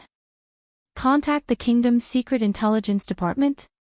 But, Thales sadly realized that as a prince, no matter what methods he resorted to or what path he took, the huge shadow that enveloped the sky above Mindy's hall was still impossible to get around. He finally escaped from Eksted, which was full of hostility, and returned to Constellation, but he was still like a bird in a cage. Faced with an old friend who needed help, he was helpless. Or was this the truth of his life in this world? His fate. For some reason, he suddenly thought of Priestess Meljen, whom he had just met. Sunset bears witness. Our fates have long been intertwined. Thales closed his eyes helplessly. Oh, Sunset. If you truly exist and control the power, if you truly are the patron saint of my family and kingdom, I beg you. Please protect her, help her, and watch over her. Pity the innocent girl who was dragged into my unfortunate fate. Wait a minute. He did not understand the gods. But, compared to the gods, the ones who truly exist and control the power, Thales opened his eyes gently. Maybe there is a way, but, the price I have to pay, Thales gritted his teeth. The sin of Hell's river roared fiercely in his body. But if this can save her from an even more tragic future, Thales' gaze became colder and colder. The sin of Hell's river became more agitated and almost boiled. At this moment, slap. Thales' shoulder was slapped hard by someone. He instinctively wanted to retaliate, but the person behind him held his arm tightly. He could not move forward or retreat. Your Highness. Mallows stood in front of him. As he grabbed Thales' right hand, he lightly patted the prince's chest. As expected, Thales gritted his teeth and suppressed the desire to pounce on his personal guard captain. The power of eradication in his body was suppressed, and it howled angrily in his blood. It was like a beast that was difficult to tame being tied back to its cage. I was wondering why there was something missing here. The watchman was still holding the prince's right arm. He sized up Thale's flat and smooth chest, frowned, and muttered. I'm guessing that the Jade Star insignia on Baron Barney's hand in the banquet hall was not stolen by him. It's purely because you're a prodigal. You gave it away because the other party was a pitiful boy. Of course, it could also be because of a beautiful woman. When he heard his commanding officer's words, Doyle, who was not far away, flashed a knowing smile at his colleague. But Glover still replied to him coldly. By the way, Your Highness, let me introduce the next guest. Thales raised his head with difficulty. Then, with the same difficulty, he smiled. With Mallow's introduction, the Duke of Star Lake warmly welcomed the arrival of Burn Talon. Thales had met the suzerain of Ice River City once at the National Conference 6 years ago. He was one of the 13 appointed counts, and was also a distant relative and close vassal of the Jade Star royal family. In fact, the first Count Talon had been conferred the title of Duke of Star Lake before he was enfeoffed. This made Count Talon's visit even more meaningful. But this information, which he had memorized thoroughly, only flowed through Thale's brain meaninglessly, supporting him to once again pile on a perfect smile and make fake small talk. At this moment, Thales suddenly felt a sense of empathy for his enemy, Zayn Covendier. The Duke of Iris Flowers, who wanted to use the Blood Clan to kill him, was probably the same. His heart was burdened, but his face was like a spring breeze. Welcoming and sending off. As usual for the 4 seasons. He warmly watched Count Talon leave with Mallows. His behavior was appropriate and generous, and no one could find fault with it. But, is this what he can do? Thales thought sarcastically. Stand here and sell smiles at some stupid banquet of mine. At the same time, the girl I owe so much to might be trapped in the enemy's camp. Thales took a deep breath. At this moment, a low voice drilled into his ears. I'm thinking, maybe letting you practice your sword last night was a wrong choice. Making your youthful heart even more restless. Thales paused and looked at Mallows, who had returned at some point in time. The latter leaned close to his ear and whispered, unless you're going to have a duel to the death with a guest tonight, to show off your fierceness from the northern region, Mallows said sarcastically. Otherwise, please take care of your power of eradication. Thales calmed himself down. You know. Don't forget, I'm your martial arts teacher, Mallows said flatly. Only then did he turn around as if nothing had happened, shielded Thales behind him, and reprimanded Doyle, who was making faces at Glover. Thales adjusted his breathing, but he had an epiphany. Wake up, Thales. You're still far from being able to overturn the chessboard. Meet the enemy. Detect the enemy. Subdue the enemy. Thales silently recited the 3 principles of facing the enemy and thought about it carefully. The sin of Hell's river seemed to be in sync with its master's state. At this moment, it flowed slowly, dark and sluggish, without the madness and violence from before. Chapman Lampard. A name crossed his mind. Eksted's western expedition was defeated, and even the commander-in-chief was captured. This was no longer just a problem of the 3 territories. It concerned the dignity of all of Eksted. If King Chapman still wanted to keep his position, he could not turn a blind eye and pretend to be deaf and mute. He had to take back Saroma from the Alliance of Freedom in the name of the kingdom. Of course, this might come at the cost of Black Sand region reaching out to the internal affairs of the 3 cities and expanding the royal power. Wait. Expanding the royal power. Thales' thoughts cleared up. The Alliance of Freedom was small and weak. Normally, it was impossible for them to fight against the powerful 3 cities of Dragon Clouds, Faraway Prayers, and Defense on their own and turn the tables. They might have strong reinforcements and external forces to interfere with the situation. Thales frowned. King Chapman. It's you. It's you again. Then things are not so simple. He will use the captured Saroma as a bargaining chip and use every bit of value she has. Divide, bribe, extort, deceive, he will do anything. Weaken the city of faraway prayers. Intimidate defense city. Subdue dragon cloud city. As for little rascal, be careful, Thales. When people smell your weakness, King Chapman's voice vaguely rang in his ears. Thales clenched his fists again. What should I do? 1,000 miles away, how should I face Chapman Lampart? What should I do? Thales clenched his fists tighter and tighter. The sin of Hell's River seemed to have smelled its master's mood. When it realized that it was showing signs of rising again, it became restless and attempted to spread all over its master's body again. But in the next moment, a new guest interrupted Thales' recollection. The newcomer strode forward, his cloak fluttering slightly. His left eye was covered by a scar, and his remaining eye was cold and fierce. Thales' breathing paused for a moment. It's him. 6 years ago, old friend. The moment this noble appeared, the originally noisy courtyard of Mindy's Hall quieted down, as if a conductor had waved his baton and put a stop to the music. Even Doyle was no longer smiling cheekily. The guests who saw him fell silent. Those who recognized him went forward in 2s and 3s to greet him after being prompted by each other. The nobleman in his prime was not enthusiastic either. He casually and arrogantly responded to the greetings of the lower-ranking nobleman. The nobleman in his prime walked into the hall and handed his cloak to an attendant. He took a pen and paper, drew a line on the guest list, and looked around Mindy's Hall. Rudolph told me before that this is a good place, and it's worth visiting often. The nobleman in his prime snorted softly and said coldly, now.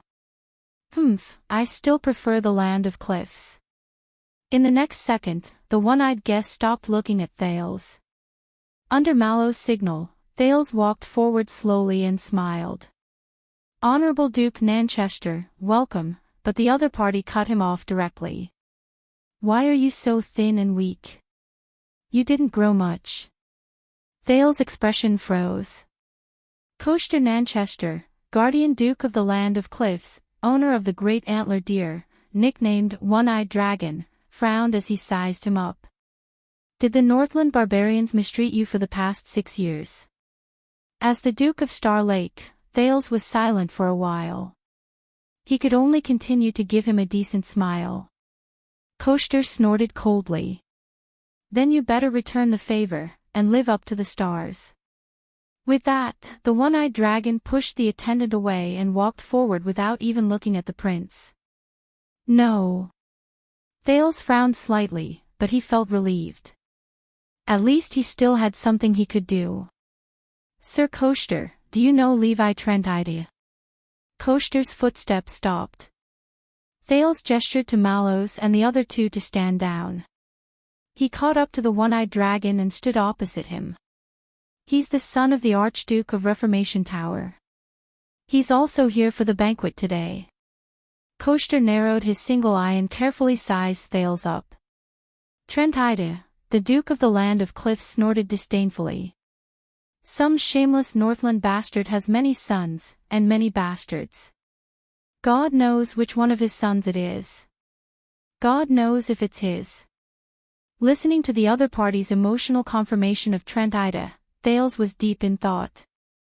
Reformation Tower was adjacent to the Northern Territory, and was related to the border between the two countries. But it actually had more mountainous territory, bordering the Land of Cliffs region of the Nanchester family. They both lived and developed in the Sighing Mountains, and were in confrontation with each other. Two cowards, separated by a great canyon, nested on two peaks, cursing at each other from a distance. Come over if you have the guts.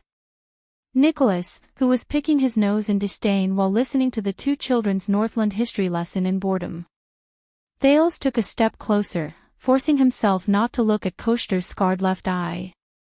He said softly, Levi, I need help. I want to buy some food to bring home. Food. The one-eyed dragon moved slightly. Food. Thales had no time to lament the other party's reaction. He nodded. The autumn harvest is over, and winter is coming. Thales looked at the one-eyed dragon, and their eyes met. For the first time in 6 years, Koster turned around and looked straight at Thales. Thoughts swirled in his eyes. As if this was their true reunion. Thales smiled and raised his hand, gesturing for the other party to go first. The two of them walked forward. But I think it's not just food, Thales said calmly. Koster narrowed his single eye. Thales smiled and nodded. One of them lived in the Northland, while the other bordered the territory. Both of them had their own understandings, and there was no need to elaborate. As a territory on the southwest border of Escapades, Reformation Tower was located in the Sighing Mountains. It was easy to defend and difficult to attack, stable and peaceful. It was also rich in minerals and profitable. But they were also limited by the terrain. Their feudal enfeoffment was complicated, their vassals were scattered, and their arable land was scarce. The soil was barren. In recent years, they had absorbed many immigrants who fled from the increasing local conflicts in the kingdom. The day before the bitter cold winter every year was a test for the suzerains of Reformation Tower. They had no choice but to trade minerals and metallurgy for a long period of time, and import food. In the past, with Alceus of Prestige Orchid and Lampard of Black Sand, Thales was indifferent, but his gaze was astute. The three territories have a strong alliance, a close relationship, in-laws, and are of the same branch.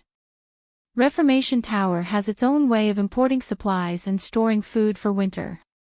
Of course, if they were willing to pay the price, put down their dignity, and put down their pride, this was Archduke Trinida's specialty, which was despised in the Northland. It was not impossible for the powerful Dragon Cloud City and the food-producing Beacon Illumination City to lower their status and help. But now, Koster's expression changed slightly as he listened to him. Thales snorted softly. Ever since King Nuvan's death and King Chapman's coronation, Dragon Clouds was weak, and Beacon Illumination was timid. As for faraway prayers, defense, IC, Elk, and Sentinel, they were either too far away to help, or each had their own ulterior motives and did not care. But what was more frightening was that Reformation Tower's neighbor, Black Sand region, had already risen to power under King Chapman's leadership. As a result, the balance in Escapades lost its balance. Lampard of Black Sand region, Alceus of Prestige Orchid region, Trentide of Reformation Tower, in the south of Escapades, there was once a trinity, united against a common enemy. To the north was Dragon Cloud City, and to the south were the three Archdukes of Constellation, the three Northland families who had been eager to fight and eyeing Renaissance Palace and Broken Dragon Fortress for 18 years had made Renaissance Palace and Broken Dragon Fortress fearful. They had long since parted ways. They appeared to be united, but were actually divided. Thales and Koster paced slowly. Both of them were deep in thought. So, they turned to you. To the Jade Star royal family. Koster said coldly. Thales exhaled and started brainstorming. Based on my understanding, as cunning as Trentide, they would not bet easily, the Duke of Star Lake said softly. They should be smiling and shaking hands with Lampard, and continuing to trade and purchase food through the old channels, as if everything was normal. On the other hand, they would be like today, storing food in batches from the channels including Constellation to reduce pressure, accumulating it over time for emergencies. The one-eyed dragon snorted coldly. They have always been two-faced, I'm not surprised. If that's true, then they must have started at least 6 years ago. Thales nodded.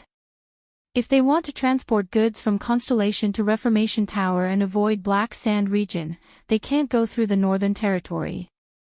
They can either take the sea route directly from Eastern Sea Hill. Koster nonchalantly took over the topic. Or take the land route, through my territory. Thales sighed and nodded. Land of cliffs. Smuggling. Koster was deep in thought. But since they came to you, then it must be, in the next second, the one-eyed dragon's expression suddenly changed. He turned his head sharply. What happened to the war with the Alliance of Freedom after you returned? The Northland barbarians lost. Thales sighed in his heart. This guy's reaction is really fast. Even he himself had to interrogate Gilbert to obtain some scattered news about Northland from the Department of Foreign Affairs and the Secret Intelligence Department. No, the Northland barbarians can't lose, Koster immediately reacted, his expression solemn. So, Lampard must have won. Thales' heart sank. He stopped in his tracks and cleared his throat. Let me put it this way, the outcome is still unknown. But King Chapman has a huge advantage. This news made Koster mull over it for a long time. You mean, you want me to be kind and let go of Reformation Tower's goods to increase their confidence to fight against the King of Black Sand? To weaken Constellation's great enemy in the future? Thales stared at the other party's single eye and was silent for a long time. It was this Duke in front of him who went on a rampage 6 years ago and led the charge to force the abdication of the throne during the National Conference. It was also this Duke who spoke arrogantly with anger 6 years ago and planted the seed of doubt in Thales' heart. What exactly does he want? No, I'm just reminding you. Thales said calmly, this is an opportunity. And also a bargaining chip. The one-eyed dragon's expression changed slightly. If Reformation Tower really has such a plan, then you can set up a roadblock to seize them, threaten and blackmail them, or even send someone to rob and kill them halfway. The scene of Trentida speaking up for him in the Hall of Heroes and facilitating the king's selection was still vivid in his mind. But Thales just shook his head and waved away the sincere apology to the Archduke with the bowl cut. Since there's profit to be made, why not? At this moment, the way Koster looked at him became interesting, a little more lively, and no longer so cold and indifferent that strangers could not get close to. But Thales changed the topic. But you can also let them go all the way, and even take the initiative to reinforce them, making them more and more dependent on the benefits of your supply line. For the past few decades, this is how King Nuvan dealt with Elefir City. Thales said coldly. The playfulness in Koster's eyes gradually disappeared and was replaced by seriousness. First clear the roadblocks, re-establish the trade route, and generously transport and provide strong support. Thales gently reached out and slowly closed his hand in the air. Wait until they get used to being intoxicated and deeply dependent, then slowly withdraw and gently strangle their necks. He suddenly clenched his fist. Just like that, Elefir City is in a dilemma, at the mercy of others, suppressed by Dragon Cloud City, and unable to fight back. Koster frowned fiercely. Thales put down his palm and looked up with a smile. Advance or retreat, attack or defend, it's all up to you. The Duke of Star Lake happily bowed. Happy holy pursuit, Sir Koster. At least, this was what he could do at the moment. Thales thought sadly in his heart. But just as he turned around, the one-eyed dragon spoke softly behind him. So. The born king, Koster paused and narrowed his single eye. You've learned a lot from him. The born king. Thales' heart tightened for no reason. It was as if he had returned to that night, watching King Nuvan calmly stretch out his hand and reveal the ring of triumph. No. For some reason, Thales subconsciously denied it. He was resolute. I've known him for less than a day. What learning? Koster leisurely walked to him and stared at him for a long time. Only then did he speak faintly. Why? Although the other party's reference was unclear, Thales knew what he wanted to ask. Thales looked up, still smiling. As a thank you gift. Thank you for being honest with me 6 years ago. The Duke thanked him with more or less sincerity. Indeed, in these 6 years, I've seen a lot, and I've grown a lot. Honest. Koster continued to stare at him deeply, not saying a word. It was as if Thales was a boulder, and he wanted to carefully carve it with his gaze. 6 years ago, what happened in the north changed everything, right? Changed everything. Thale's mind darkened. Yes. The born king is no longer here. Novin the 7th. As the years passed, the influence became more apparent. Thales became more emotional. That morning, Extet lost, not just a king. Recalling the voice and smile of that unparalleled overlord, the teenager said absent-mindedly, and on the vast continent, 10 bloodthirsty beasts that were once firmly tied to him, obedient and suppressing their instincts, are fighting to come out of the cage. Hungry and picky. Fight to the death. From the old crow's point of view, might even bring harm to his neighbors. Endless harm. Coaster stared at him closely.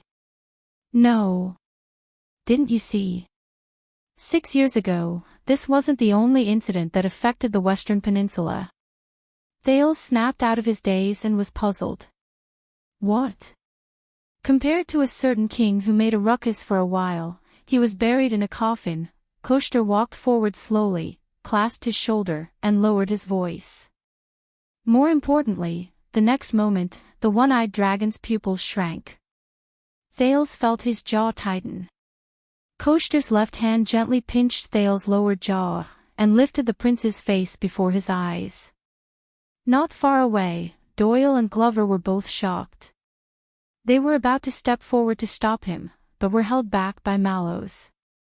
6 years ago, a young planet went through baptism and shed its dust. The Duke of Star Lake was stunned. He watched as Coaster's single eye pressed against his pupil, and listened to Coaster's deep and subtle voice seep into his eardrums. Slowly rising, that terrifying eye seemed to contain countless mountains and valleys, standing tall and majestic. Shining with a strange light, following their master's words, the peaks broke through the fog and went straight into the sky. Shining with brilliance. 1 second. 2 seconds. 3 seconds. The prince, who was stunned by the peaks in Coaster's eyes, suddenly woke up. Oh no, everyone's watching. If someone sees this, Thales, who felt that he was no longer a child, blushed. He shook off Coaster's finger and took a step back, feeling very awkward. That. I can't. Behind him, Doyle and Glover looked at each other, while Mallows furrowed his eyebrows. But the Duke of Land of Cliffs did not give up. He moved forward steadily, looking rather aggressive. Young Star, return to your position. Coaster's expression was calm, but his words were ancient. Updated daily. Until the one-eyed dragon's tone changed, like a sudden change of water flow, turbulent and thrilling. When will you reach the center of the sky and shine in the galaxy?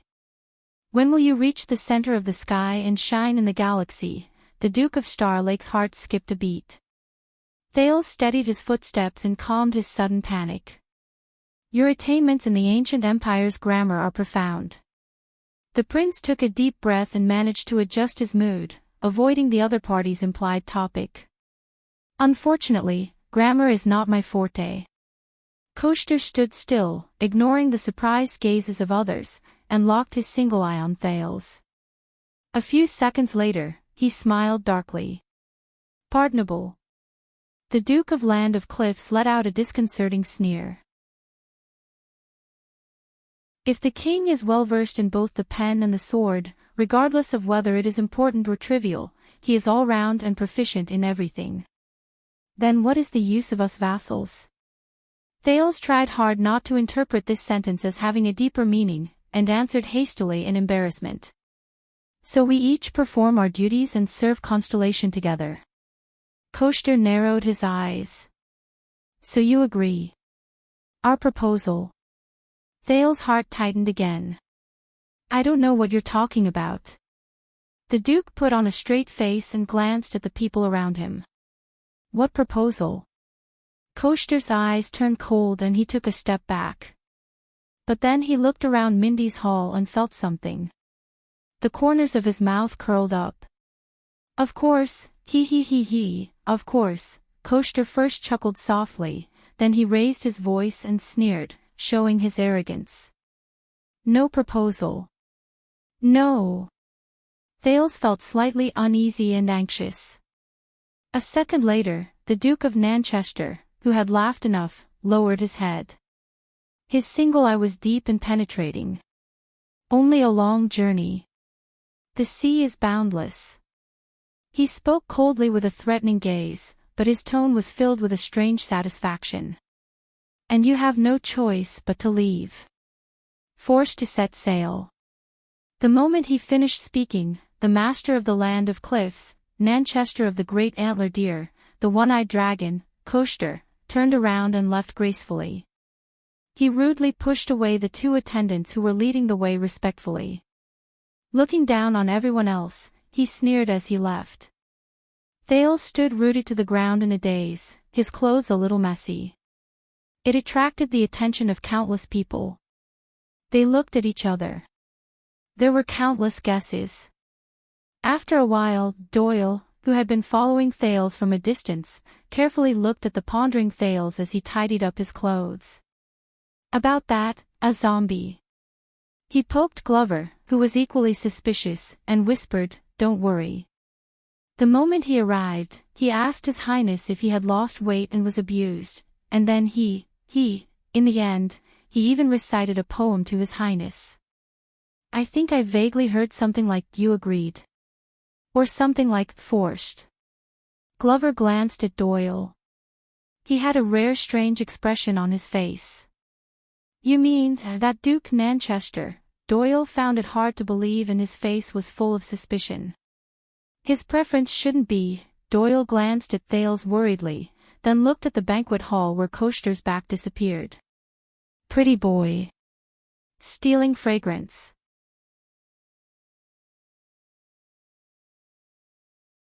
Chapter 543. The sun set in the west. Although the main banquet had yet to begin, the early arrival of the two dukes made the atmosphere in the banquet hall lively.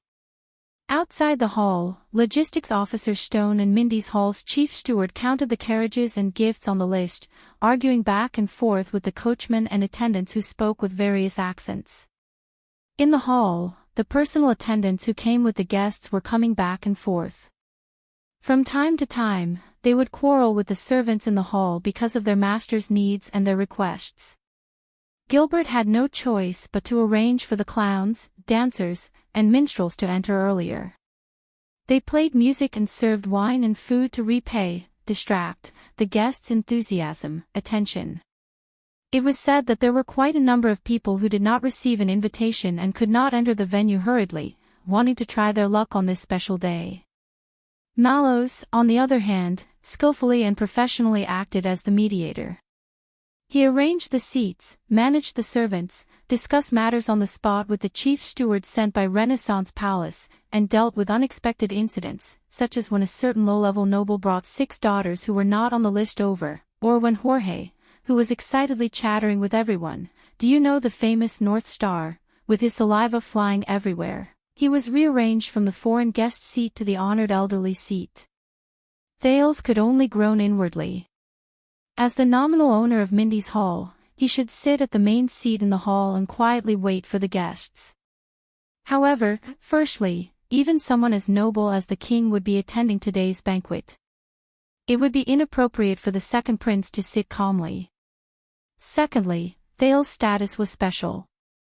He had just returned to the kingdom and needed to establish a good first impression.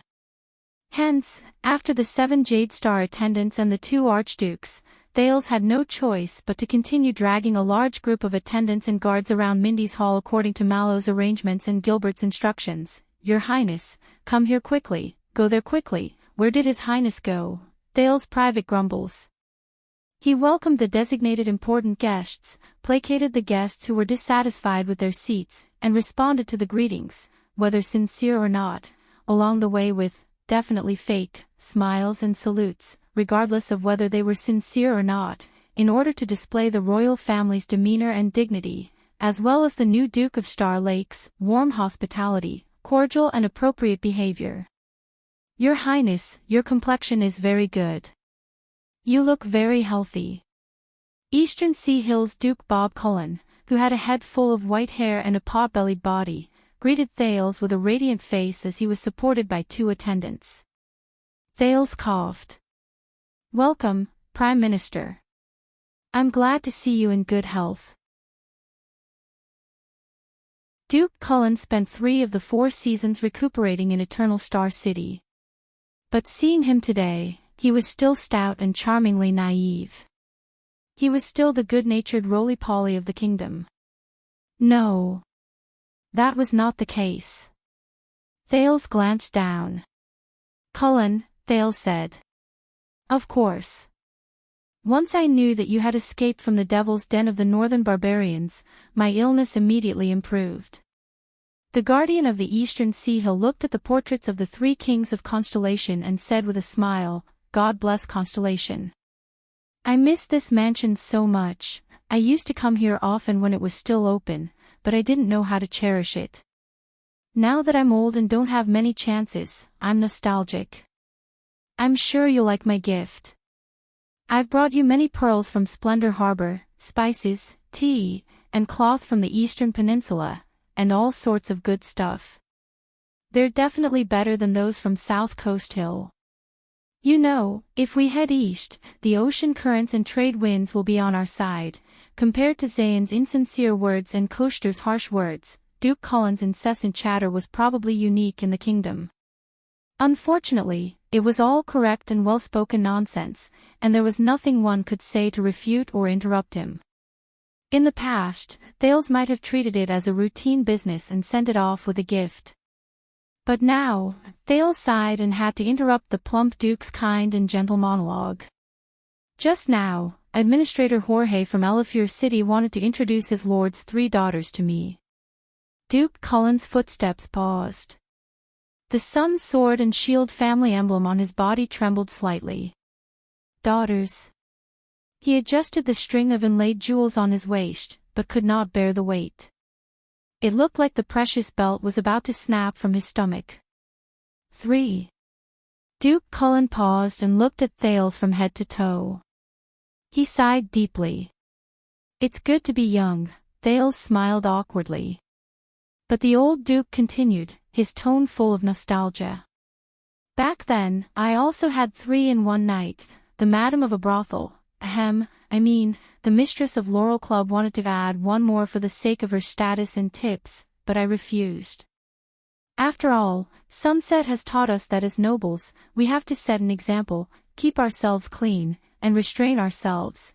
The old fatso's ability to change the topic was probably the best in Constellation. Of course, I'm still not as good as your father. It's said that he once fought 30 in one night in Red Street Market. Thales' face darkened as he listened. He hurriedly interrupted. No, that's not what Elefure City meant, and it's not 3 at once, it's all at once. The Duke of Eastern Sea was still looking at him with a smile. The prince sighed and gave up on trying to explain the situation, which would only make things worse.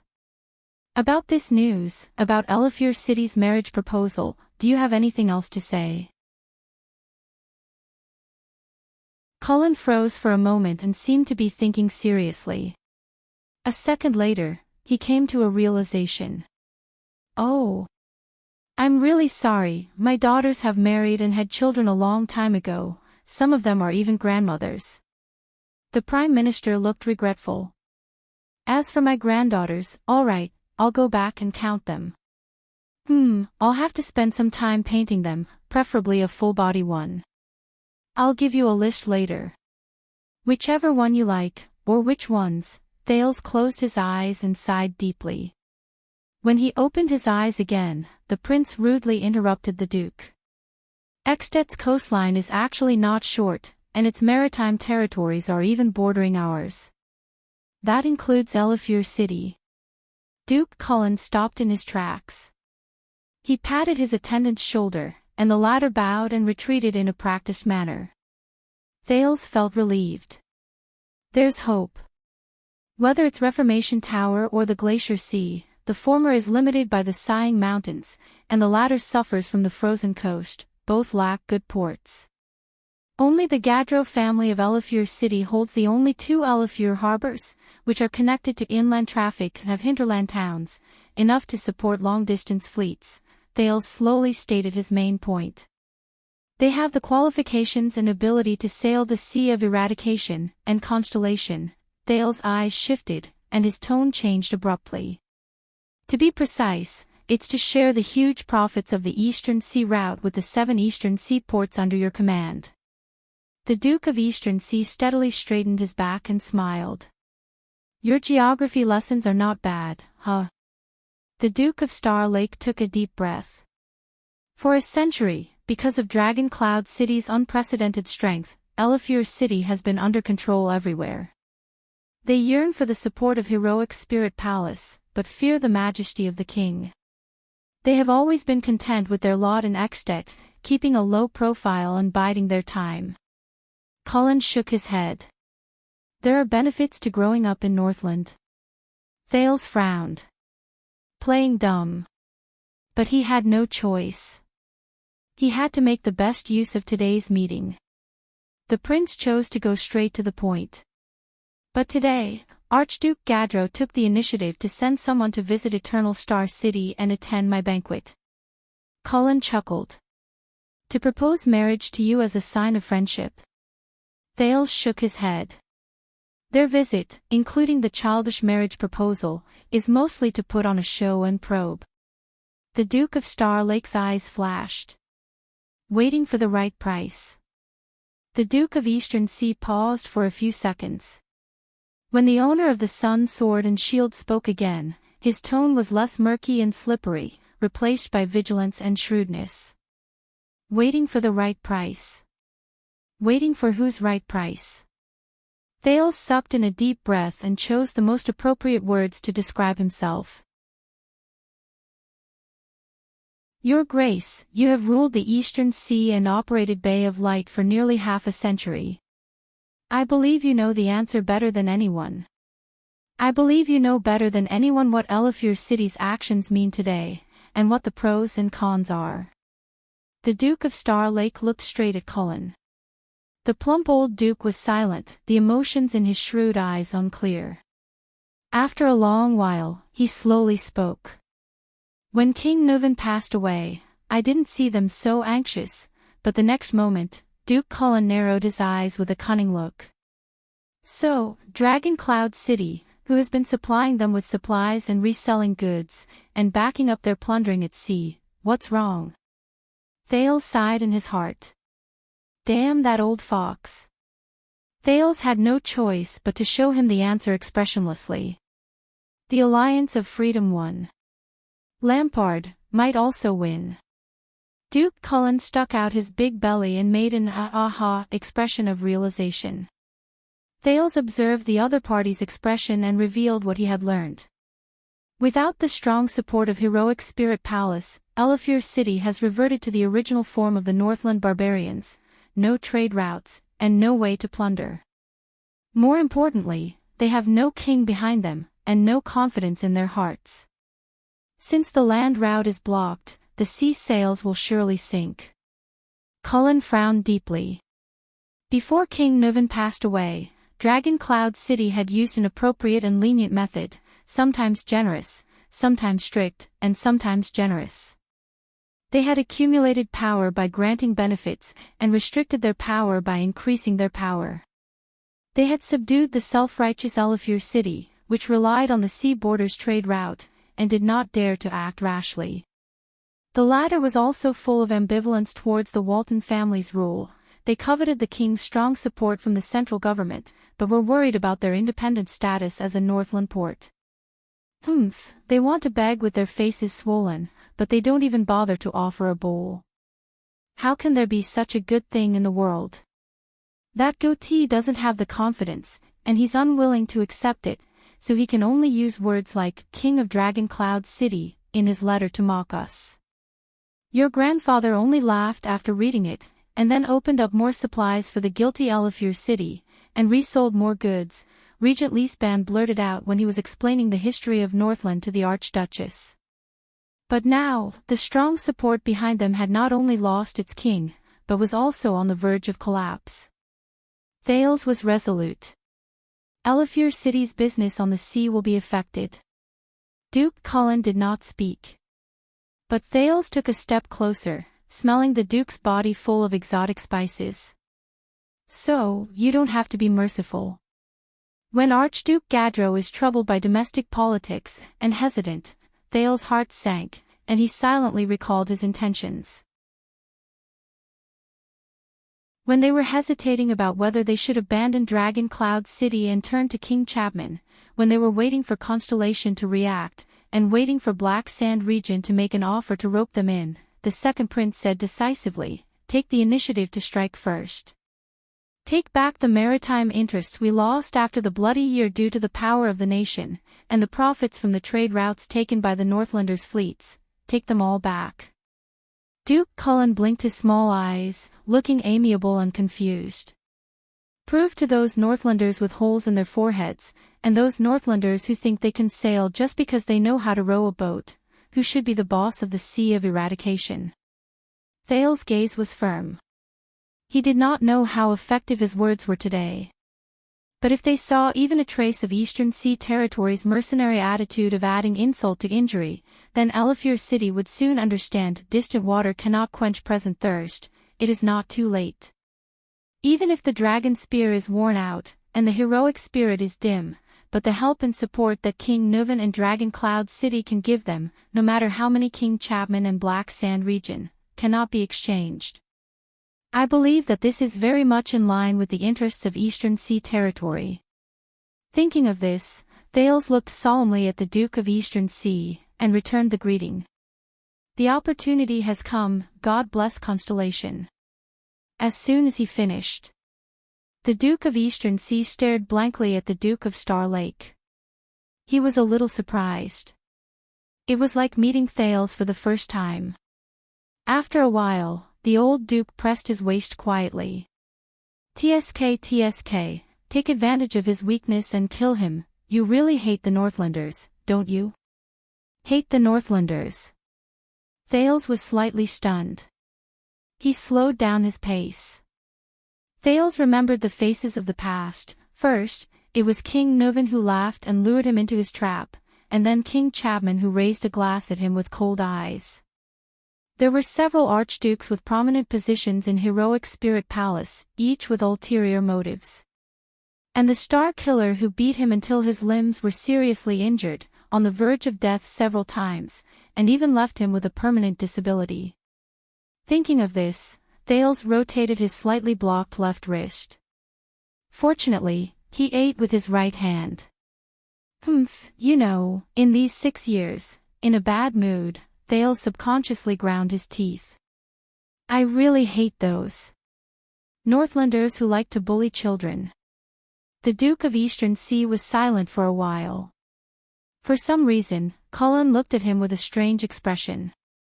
The Duke even subconsciously glanced at Thales' buttocks. After being noticed by Thales, Cullen coughed awkwardly and retracted his gaze. "It's understandable, but maybe you should tell His Majesty about this." After all, Eastern Sea Hill is the throat of Constellation, and it concerns the entire kingdom. Thales' heart sank. He took a deep breath and chuckled. "Yes, I should." Thales looked at the innocent-looking Duke of Eastern Sea. "But I'm just his son," he said seriously, "and you're his Prime Minister. And the Governor of Port City, and the suzerain of the entire Eastern Sea Hill." Duke Cullen was silent for a long time before replying. But this time, he was no longer joking and acting as if it had nothing to do with him. "Thank you for your reminder, I'll keep it in mind." But the Duke of Eastern Sea's gaze shifted. "But why? Why are you saying this?" "For serving the kingdom." Thales put away this lame reason and sighed in his heart. "For repayment." The graceful figure who stood up and protected the Prince of Constellation at all costs when the crowd was in a state of turmoil flashed before Thales' eyes.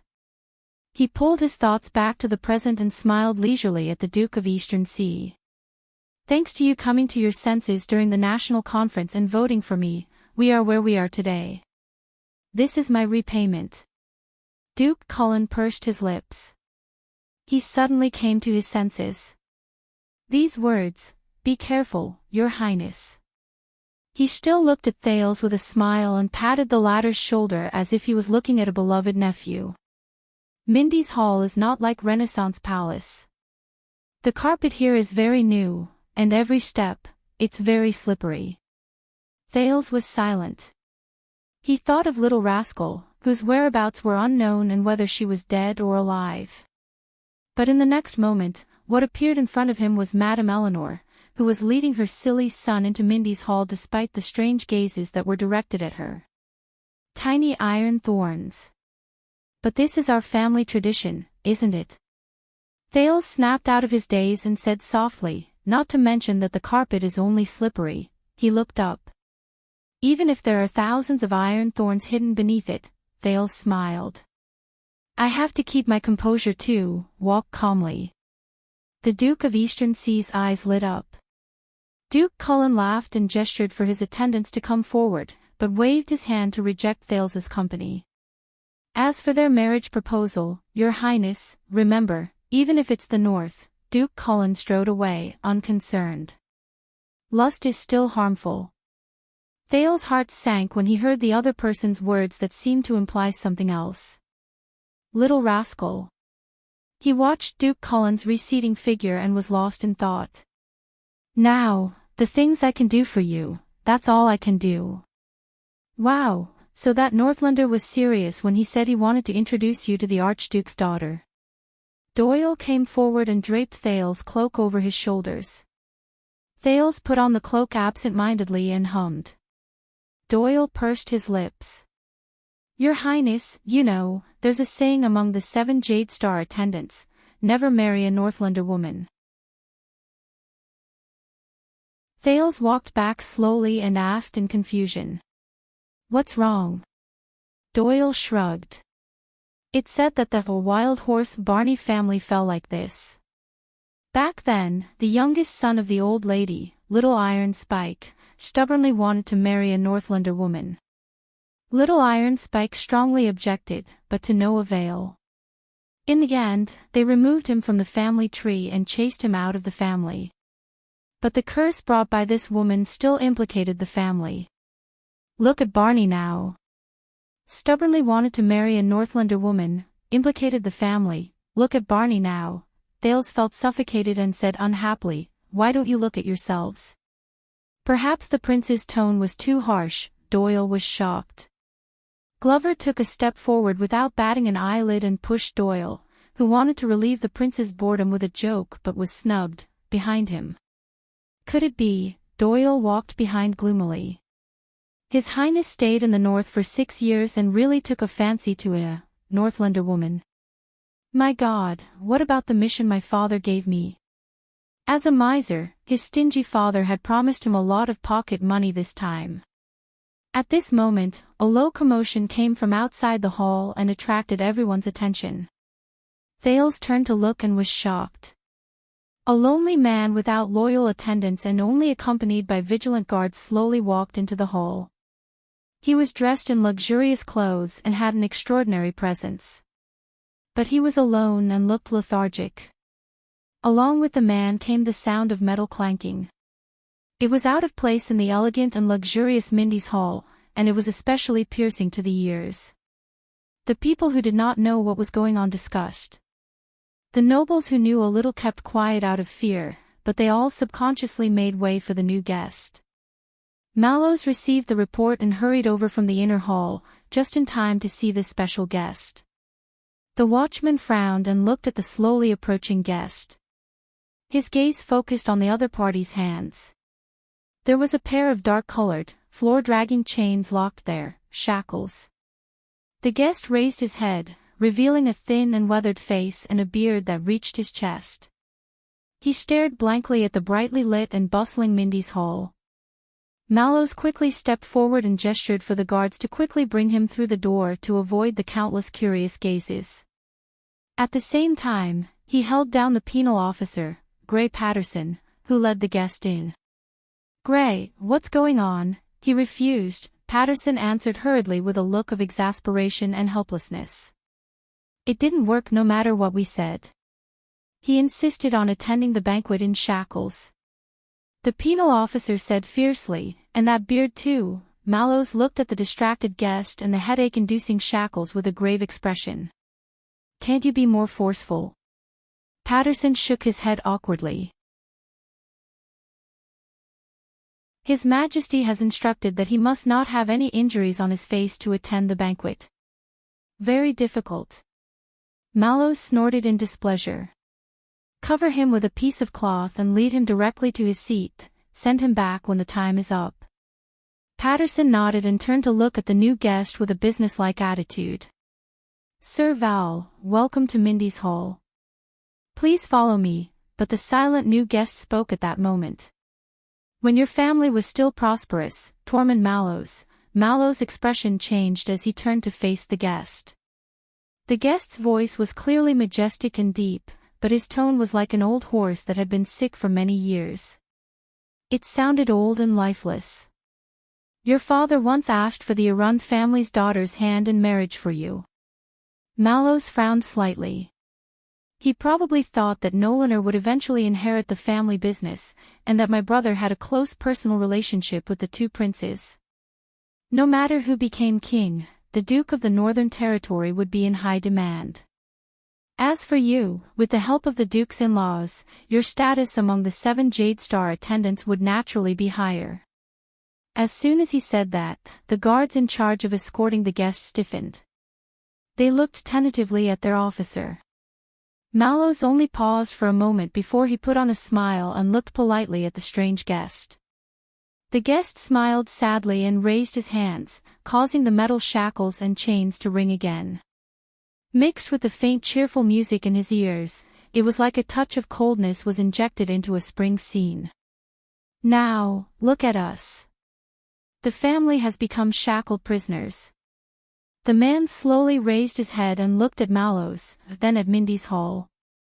His lips moved, causing his gray beard to move. "The family has become shackled guards."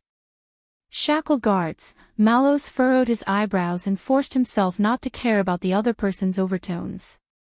"Your Grace, we have already arranged a seat for you in the banquet hall," but the guest's words were filled with authority that had been accumulated over the years. It seemed to always be able to interrupt him at the right time. "You know, many years ago."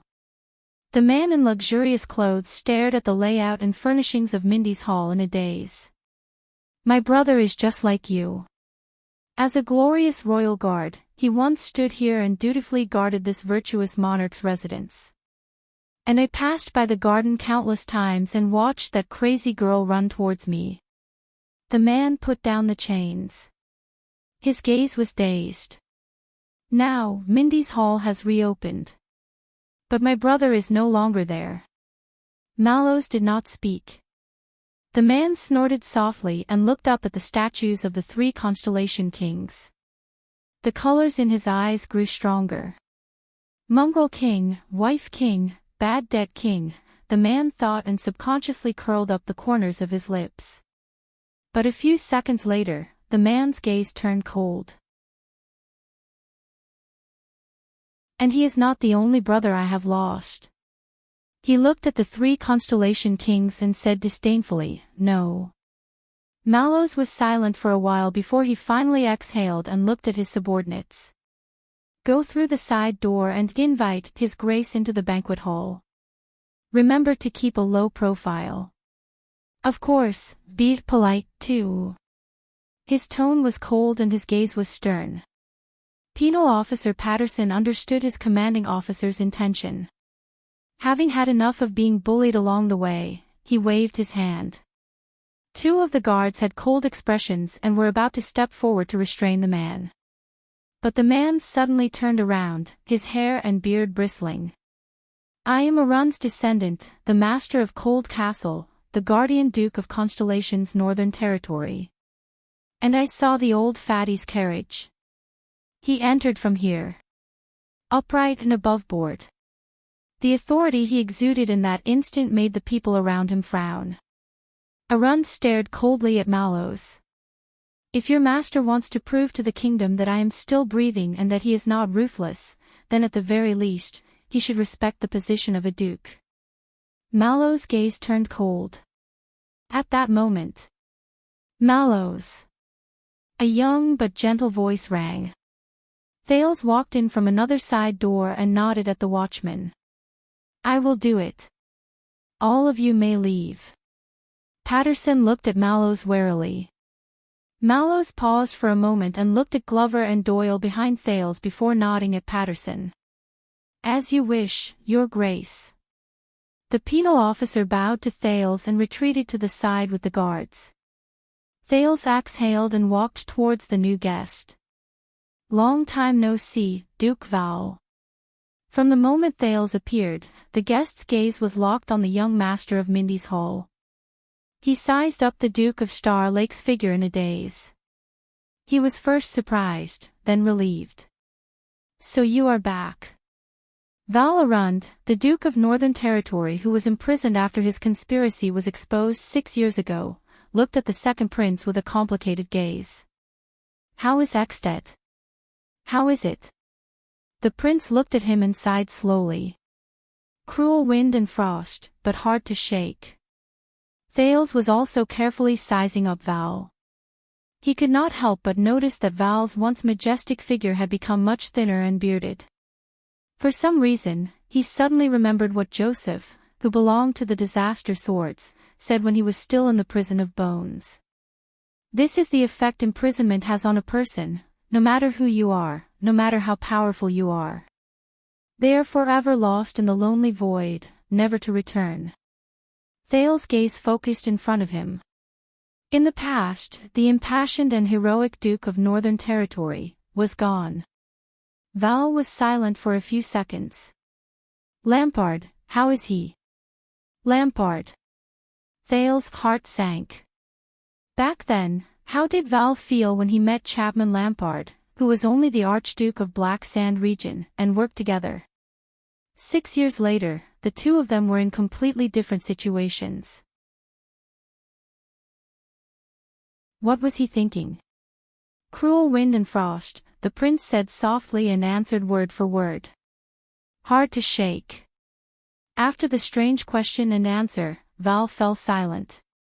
But then he chuckled softly and stepped forward, walking towards the banquet hall with ease. Like a wanderer returning home. Patterson and the guards belonging to the discipline division immediately followed. But when Val reached Thales' side, he stopped. Glover and Doyle nervously moved forward, trying to separate the Duke and the Prince, but were held down by Mallows again. Thank you. Thales was slightly shocked. The gaunt Duke of the Northern Territory did not even look at Thales. He only whispered, someone told me. 6 years ago, everything you did for my daughter in Extension Territory. In Extension Territory, Miranda. Thales recalled the night of dragon's blood and the cold swordswoman, and his heart was filled with emotion. The imprisoned Duke turned his head expressionlessly. But, please do me another favor. Val's expression was gloomy. Don't marry her. Thales was stunned. If you have no choice but to marry her. Val snorted softly, like a desperate gambler who had seen through everything after losing all his chips. And don't plant a seed in her belly. Thales blushed and immediately adjusted his expression. Mira, she was unfortunate in her early years. Val looked at the ceiling and said desolately, I've seen enough of blood. When Thales heard this, his expression froze. A second later, Thales sighed in his heart as he looked at the Duke of Northern Territory, who was lonely and looked like an old man. I promise you. Val smiled. He lowered his head, and a smile appeared on his wrinkled face. Thank you. You're different from him. You haven't become him. Different from him. At that moment, Thales suddenly realized something. He remembered that before they parted ways in Blade Fang's camp, the former watchman of the royal guards, the Knight of Judgment, Zachriel had said something similar to him. This made Thales, who had been welcoming people with a smile all night, realize that the thin, weathered man in front of him, who did not care about anything, might be the only person who would tell him the truth in this night filled with laughter and chatter. Perhaps. Thales answered with a forced smile, hoping that his words could give some comfort to the man who had no hope in life. But Val shook his head. His smile was desperate and sarcastic. Just like in the past, he also thought that he was different from the master of this place. Thales' expression changed. What do you mean? Val did not answer him. He just turned his head. He looked at the noise and liveliness outside the hall. He looked at the bustling Mindy's hall, where people came and went. It was as crowded as a marketplace. Do you see it? The Duke of Northern Territory looked at the magnificent scene in front of him and listened to the decadent music. Under the illumination of the dazzling everlasting lamp above his head, he seemed to see a different scene. He smiled and spoke after a long time. This scene, the magnificent scene of hell. Hell. Thales could not help but frown. Val looked around with an infatuated look on his face. Some people are hypocritical and pretend that everything is peaceful, some hypnotize themselves and deceive others and themselves, some hide their indignation and force themselves to endure it, some see through the ways of the world and watch from the sidelines. Under the lights of the dark night, everyone pretends to be happy and harmonious. His sneers gradually became louder, and there was a chilling tone to them. They don't know that they are already trapped. Adding oil to the fire. Mallows let out a cough that was neither light nor heavy. Thales' expression turned cold. Recalling his experience after returning to Constellation, his heart felt inexplicably heavy. He knew that his conversation with the Duke of Northern Territory was coming to an end. Thales knew that he knew what the Duke was trying to achieve by saying these words. Just like so many others. And he would not be easily swayed. But, Thales gritted his teeth. Val lowered his head and sneered. Boy, you are very similar to me in the past. Thales' heart skipped a beat. Similar. For example. For example. Val continued his words, his gaze was misty. For example, it seems that you have a deep relationship, have the same interests, and share honor and disgrace. It is the right time. In this life, you will never be enemies. At the right time. Thales could not help but think of what Viscount Patterson had said to him before. The kingdom is young, it is the right time. But only you know. Val's words became profound. Like a traveler looking for his way in the fog, he could not see the future, and there was only emptiness. In front of you is a precipice. Behind you is a bottomless abyss. At this moment, a considerable commotion and noise came from outside the hall again. Everyone in the hall moved. Having expected it, they knew that they had to get ready to welcome the next important person. However, this time, the sound of uniform footsteps, stern orders, mixed with excited noises, all came at the same time, and it was impossible to distinguish them clearly. Mallows was slightly puzzled, and then his expression changed. Until a dignified and imposing order that could not be disobeyed came from afar like an oracle from heaven, and penetrated the wall. In the name of the Supreme King of Constellation, Kessel Jadestar, Thales' thoughts went blank. The expressions of the people present all changed. Many muffled sounds came from outside the hall. And in the name of the Supreme Queen, Kia Jadestar, the herald's voice echoed throughout the hall. Whether it was the cheerful music in the banquet hall, the heated debate among the attendants in the corridor, or even the distant neighing of horses, all of them quieted down at this moment. Everything was silent, and only the flickering lights could be heard. My subjects, the right to breathe was completely relinquished to that majestic voice. Your Majesty the King and Queen, salute. the messenger's voice came to an end. But it echoed endlessly. It could not be dispelled. The next moment, Mallows, Patterson, Glover, Doyle, whether it was the royal guards, attendants, servants, nobles, bureaucrats, or ordinary civilians, everyone subconsciously adjusted their posture and held their breaths. Everyone retreated to the side and made way. They solemnly and respectfully turned to look out of the hole. They knelt on one knee, pressed their hands to their chests, hung their heads, as if it was a natural instinct. Unshakable. Used to it. Only Thales stood blankly under the everlasting lamp. Under the gaze of the three kings of Constellation, he looked out into the deep darkness outside the hole. And you have no way out. Unknowingly, Duke Val's cold voice and the sound of shackles came from behind him at the same time, and drilled into his heart. You can only make the leap. Do your best. The Herald's order and the Duke of Northern Territory's voice lingered at the same time, intertwining endlessly. Thales, whose mind was in a mess, took a deep breath. A few seconds later, he took a step back with difficulty. He knelt on one knee.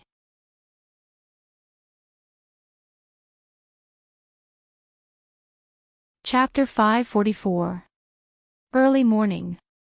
In the dark and empty lecture hall, a young apprentice knelt beside the podium. He stuck out his butt and tried to reach the bottom of the podium. Who came up with this design? The apprentice tried his best to reach out, his face red. Installing the sound replication stone in the hidden compartment of the podium. It was aesthetically pleasing, but it was hard on the teaching assistants who maintained the classroom. Finally, with a soft sound, he successfully removed the last precious sound replication stone. The apprentice sat on the ground, panting as he looked at the sound replication stone in his hand, which had become extremely smooth due to repeated use. Only then did he heave a sigh of relief. Fortunately, this piece is not damaged. It can still last for another 10, maybe 5 lessons. The apprentice carefully wrapped the sound replication stone, then picked up a charcoal pen and started to draw the faded sound replication spell in front of the podium. His movements were practiced and habitual, his expression serious and focused. The complex and ever-changing spell appeared effortlessly under his pen. The apprentice also corrected a few mistakes in the design of the hindering spell, making it operate more smoothly. It might even extend the lifespan of the sound replication stone. Of course, with a hint of pride, the apprentice thought in his heart, I can't let anyone find out about this, or else I'll have to face the investigation of the Magic Law Committee again. Once he thought of this, the apprentice's pride suddenly disappeared. After finishing the last stroke, the apprentice, whose back was aching, stood up and looked at his seat. On it were 2 large stacks of parchment paper, 3 large bags of test papers, and a special equipment box for teaching assistants. The apprentice sighed. Mr. Donovan's lecture was in the afternoon. He had to quickly prepare the equipment, including the name list, nameplate, recording pen, broadcast device, mold, and the corresponding guest manual. Why do so many lectures have to be held on a boring topic? The throne of all laws has also fallen. The apprentice thought worriedly. He walked to the other side of the classroom and looked at the calendar on the wall.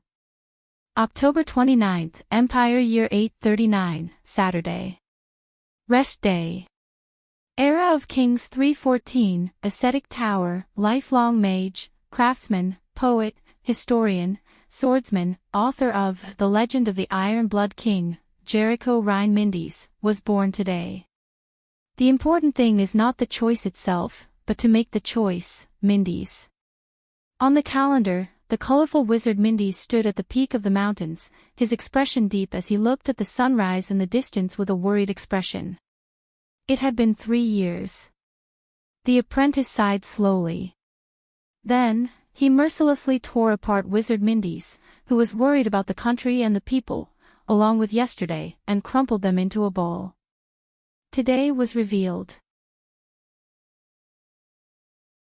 October 30th, Empire Year 839, Sunday. Holy Pursuit Day holiday. In the 58th year of the era of kings, the strategist and commander of the Holiness Exorcism campaign, King Anzac died today. Everyone, we have left our lives here in order to leave hope for tomorrow. King Anzac, on the calendar, was the back of a fully armored cavalryman, charging straight down from the icy peak towards the black mass of troops below. The apprentice expressionlessly stuffed Wizard Mindy's into his hand, and the more he rubbed it, the smaller it became. Why did the lectures have to be on weekends, at this moment? Really? A young man's voice rang out. It was bright, light, and full of excitement. The apprentice jumped in fright. He turned around and found that there was an uninvited guest in the classroom. The guest was sitting next to his seat, taking out a stack of parchment scrolls from his teaching assistant bag. He flipped through them from time to time, reading them with great interest. The common explanation of origin theory, metasystem concept, transformation magic, and spirit summoning circle, new evidence of the prehistoric battlefield in the north. The apprentice was shocked just by hearing the first half of the sentence. Oh my God, that's... He ran madly towards the guest, but he tripped on the stairs on the way and fell flat on his face. The guest was still reading the scroll in his hand with great interest, his expression relaxed. The young apprentice ignored the pain in his palm and quickly got up. He clenched his teeth and rushed towards the guest. That's mine. Only then did the guest raise his head and smiled at him. He had long hair that went past his ears, fair skin, and was very handsome. His sitting posture was elegant, but his bearing was extraordinary. A handsome man. Like a man in a painting. The apprentice grabbed the seat beside him and stopped his steps, so that he did not run into the guest. Yes, I saw the signature. There's also a comment on the rejection of the manuscript. The handsome man chuckled, raised the scroll in his hand towards the apprentice, and flipped to a page of red comments. Self-gratifying, irrational fantasies and conjectures. The apprentice's face turned red. He looked at the comment, and as if his neck was being strangled, his originally confident voice instantly lowered a few degrees. That's... The apprentice hesitated for a while, but finally said stubbornly, it's none of your business. The handsome man smiled gently. The apprentice noticed that the other party's attire was not the usual color scheme of the tower. On the contrary, his mage robe was flamboyant in color, fashionable in design, and made of expensive materials. In the morning light, there seemed to be star-like reflections. Strange. Who was he? So you're that person. The guest continued to flip the scroll in his hand. The magic charlatan of Red Horn Tower? The apprentice was stunned. Because of the unique architectural style of the main tower, Soul Tower was also jokingly called Red Horn Tower by the apprentices of other magic towers. But they never mentioned this nickname themselves. That meant, however, when the apprentice came back to his senses, he was quickly attracted by another nickname. Magic charlatan. What kind of nickname was that? The handsome man nodded. So you really believe it? The guest lifted his gaze from the scroll and nodded gently at the apprentice, like a spring breeze. In the Holiness Exorcism campaign more than 1,000 years ago, King Anzac opened the gates of hell and defeated the ancient orcs with the power of a mysterious devil. The apprentice blinked. He stared at the manuscript in the other party's hand that belonged to him and understood something. Magic charlatan, all right. The apprentice sighed and raised an index finger, as if he was used to this scene 1,000 times. Listen, I'm not a magic charlatan, and I never said that the ancient orcs were defeated by a devil, but the guest immediately interrupted him. But that's what the reviewer wrote for your thesis. The other party flipped to a page in the scroll and showed it to the apprentice. There was a paragraph circled in red on it, and the comment on the side said, if you like devils so much, I suggest you continue your training at the gates of hell. The apprentice's breathing stopped, and then his face turned red. As if he was insulted, he spoke in a hurried voice. This is taking my words out of context. The guest looked at him with a smile and did not say a word. This made the apprentice even more indignant. He dodged his own thesis, flipped through it skillfully and habitually, and randomly pulled out a wrinkled page.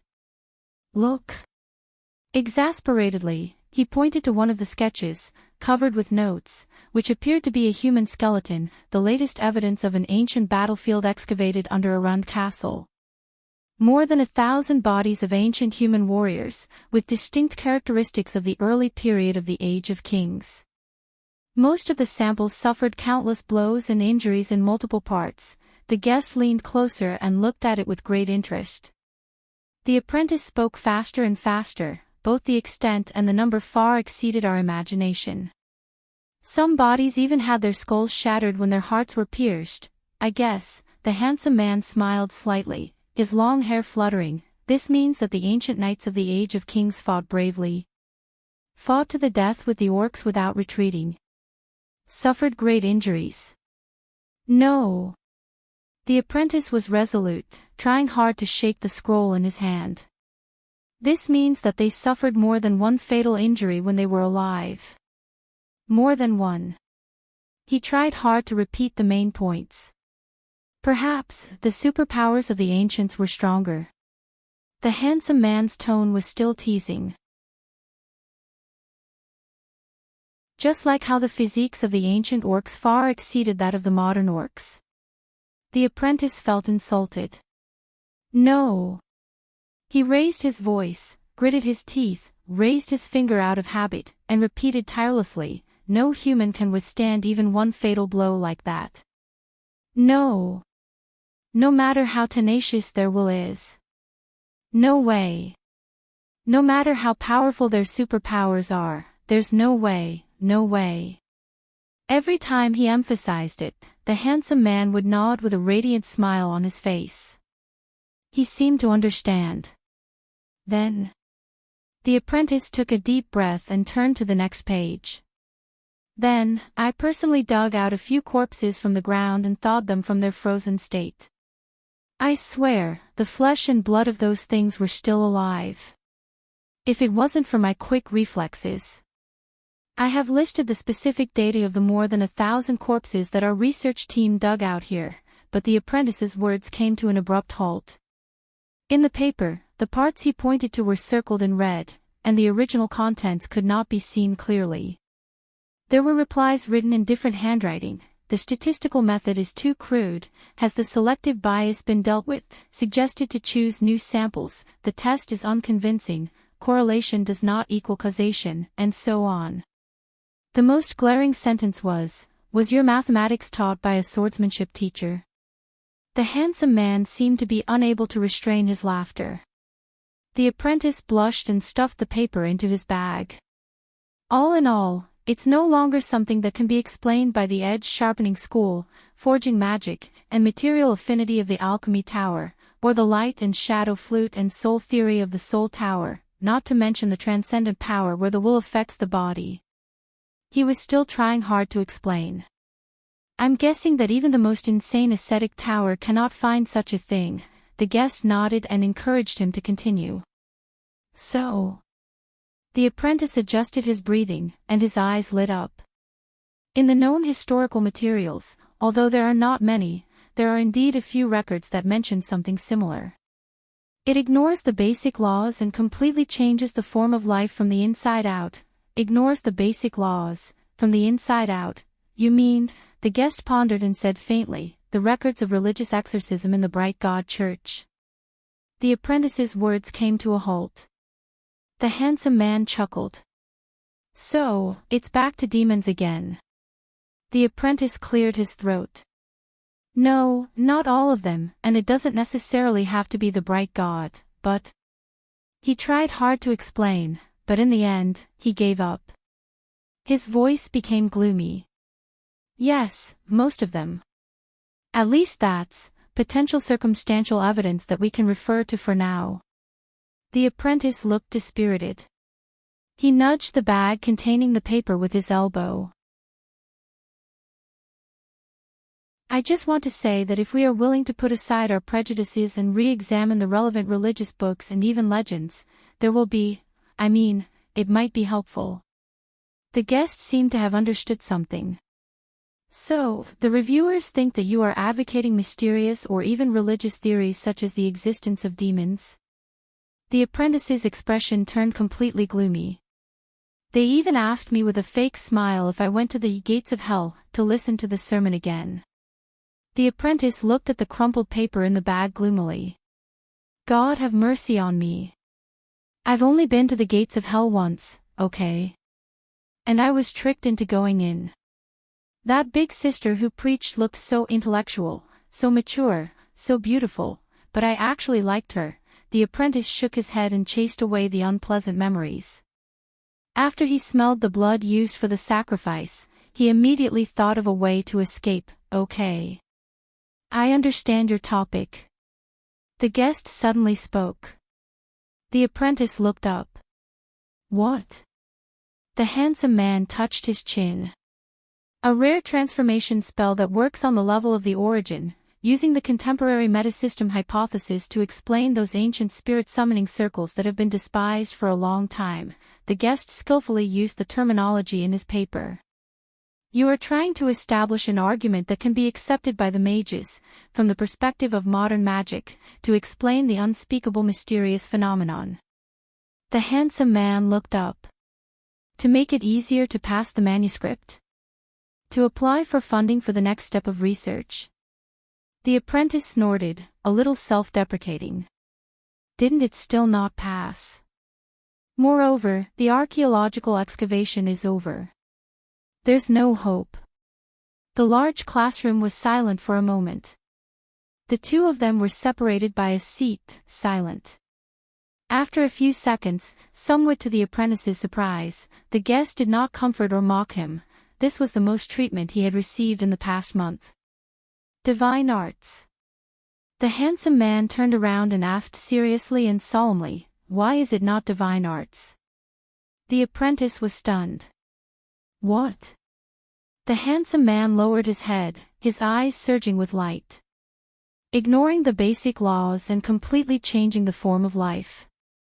In countless religious records and legends, miracles and divine arts have shown the same effect, haven't they? The handsome man enunciated each word.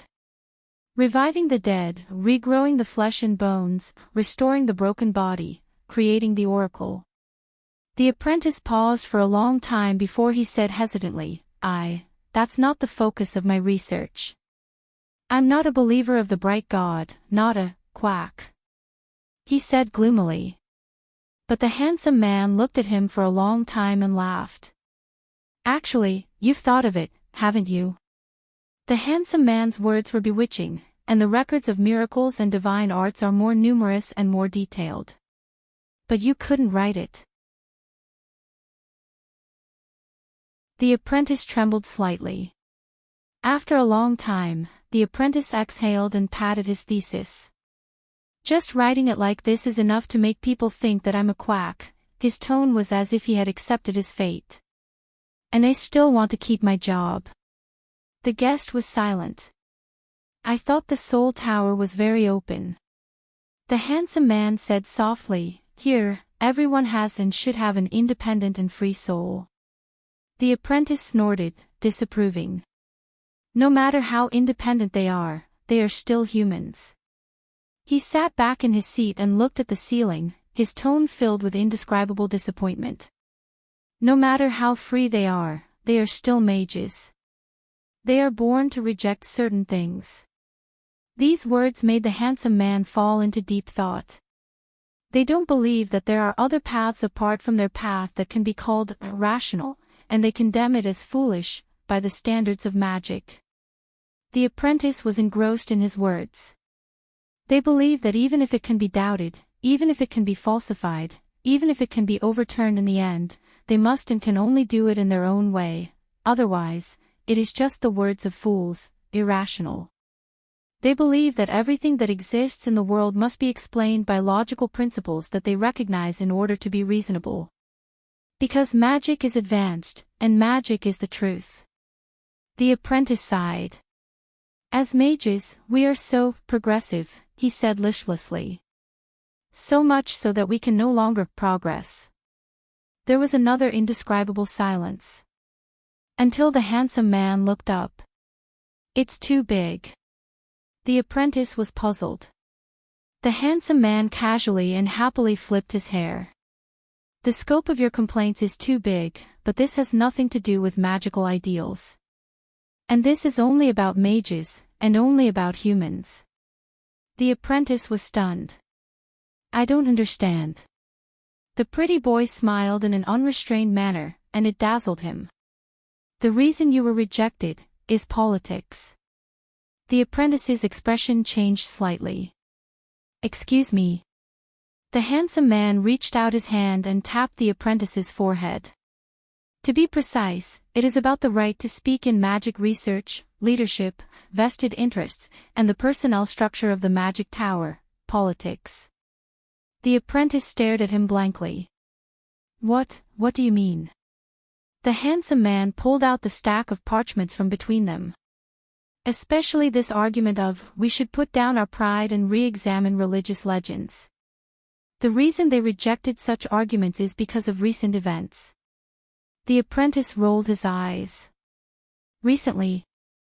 The handsome man flipped through his paper and smiled mysteriously. 3 months ago, the seat of all laws was defeated in the Northern Diocese's truth debate. The apprentice's expression changed. He knew that the seat of all laws represented the Soul Tower and did not fare well in the debate, and because of this, he was criticized by his fellow apprentices from the seat of power. However, wasn't it normal for debates to have winners and losers? What did it have to do with his paper? The handsome man continued. Unfortunately, the Duke of the Northern Territory and the governor of the province were among the spectators. The influence was deep, and the consequences were not small. The handsome man narrowed his eyes and smiled. With the approval of the Arund family and the strong recommendation of the Bright God Church, the young bishop of the Northern Diocese was able to return south to the City of Triumph and went straight to the Supreme Palace to preach to the nobles of the imperial capital, including the royal family. It is said that he even hit it off with His Majesty and had a pleasant conversation. This has become a popular story that has spread throughout the 23 provinces of the empire. There are even rumors that His Majesty intends to make this young but knowledgeable bishop of the Northern Territories the Prime Minister of the empire, in order to replace Count Renato, who has been criticized for failing to suppress the rebellion. A series of inexplicable nouns and events hit the apprentice's brain full of corpses and bones. So. The handsome man closed the paper, leaned on the arm of the chair, and approached him with a faint smile. So, now, not only the Red Horn Tower, but the higher-ups of the 3 towers urgently need to regroup, save face, strengthen confidence, and let people believe again that magic is the truth of the world, and that mages are the right path for humans. Smack! The handsome man waved the paper and gently slapped the ignorant apprentice's forehead. And at this time, of all things, you submitted such a paper. You said, hey, maybe the stories written by those quacks make some sense, and you even wanted to apply for funding and set up a research group. The apprentice understood something. He took the wrinkled paper from his head and looked at the guest dumbly. If they let you pass, the handsome man snorted. Then, at such a time when people are anxious and morale is low, what about the authority of magic in the hearts of the majority of students? What about the authority of the court mages in the various families of the empire? What if the nobles no longer believe in reason, and instead resort to mysticism? What about this entire research system, proof methods, and principles that we have spent thousands of years to obtain? What about their guiding position in the magic system? The apprentice hugged the paper tightly to his chest and blinked in confusion. What? Most importantly, the handsome man chuckled, stretched his hand forward, and tapped the apprentice's forehead. If what saved mankind 1,000 years ago was not magic, not mages, not the wisdom and power of mankind, but the illusory gods and devils, Then, what about the absolute advantage of faith in the Church that we have built up in the hearts of the majority of the people after the Great Reconciliation? The apprentice took a deep breath, and after sorting out the logic, he felt a little indignant. But if this is the truth, the handsome man's voice suddenly turned cold, and he interrupted him. Then this truth should be buried, and never see the light of day. The handsome man's face darkened, but there was a cold charm to it. Unless this truth is beneficial to us, and will not affect the absolute dominance of mages in the secular world. The handsome man stretched out his hand again and tapped the apprentice's head. He seemed to particularly like this little gesture, and said, "Knowledge is also constructed by power. I first love my teacher, and only then will I love the truth." The apprentice shook his head, escaping from the guest's little gesture. He carefully thought about every word the other person said. One question was answered, but endless questions followed. He looked at the guest skeptically. "You? Who did you say you were?" The handsome man returned to his seat, and his smile became even more mysterious. "I didn't say, but..." He lifted his chin slightly, extended his right hand, and cleverly hid his arrogance in his teasing tone. Micinta Renato." The handsome man said softly, "Nice to meet you." The apprentice subconsciously held the fair and tender hands of a noble who clearly had not done much farm work. "Oh, yes, I'm happy to meet you too." "Wait, Renato." The apprentice's expression changed. A mage with the surname Renato, and such a young one at that, he remembered something, and at first, he hurriedly tried to recall. The moment he thought of it, his whole body trembled. "Oh my God, you're that," he pointed at Micinta in horror.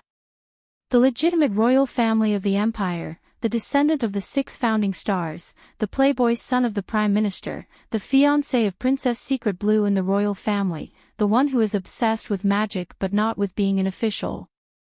Micinta smiled as he listened to the apprentice count out the titles. He seemed to be quite used to it, and enjoyed it. The apprentice's expression froze. "That's not right. Why do I remember that the Tower of War snatched you away before we did?" "How did you, the Tower of War?" Micinta paused slightly. "Yes, I am indeed an apprentice affiliated with the Alchemy Tower." The apprentice nodded. "So, you're a Mussulman, ahem, sorry, you were sent by the Alchemy Tower to visit. Which lecture are you here to listen to?" But Micinta shook his head. "No, I'm here to learn. I'm the beneficiary of the latest Horn of War, Twin Towers Joint Training Program." Horn of War. The apprentice understood. As the name suggested, it referred to the 2 major magic towers of alchemy and soul, commonly known as War and Red Horn among the mages. But, Twin Towers, Joint Training Program. The apprentice looked at him in surprise. "That's right." The handsome man nodded. His bright smile seemed to take away the darkness in the classroom. "I've been a joint student for 2.5 years. "Oh." The apprentice scratched his head in a daze. "Why does this sound so weird, as if something is not quite right, however?" "That's rare." According to the legends, the Twin Towers, who called each other Mussulman and thinkers, had huge differences in every aspect, from the magic ideology to the organizational structure, from the relationship between the leadership to the competition between apprentices, and they would fight each other whenever they met. Micinta cleared his throat and put away his smile that could charm half the young ladies of the Empire and a quarter of the young men of the Empire.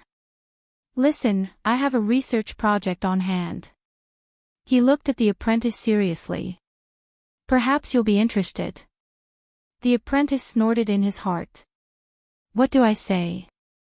Why would he come to an empty classroom early in the morning in Babylon? It's the magic review period.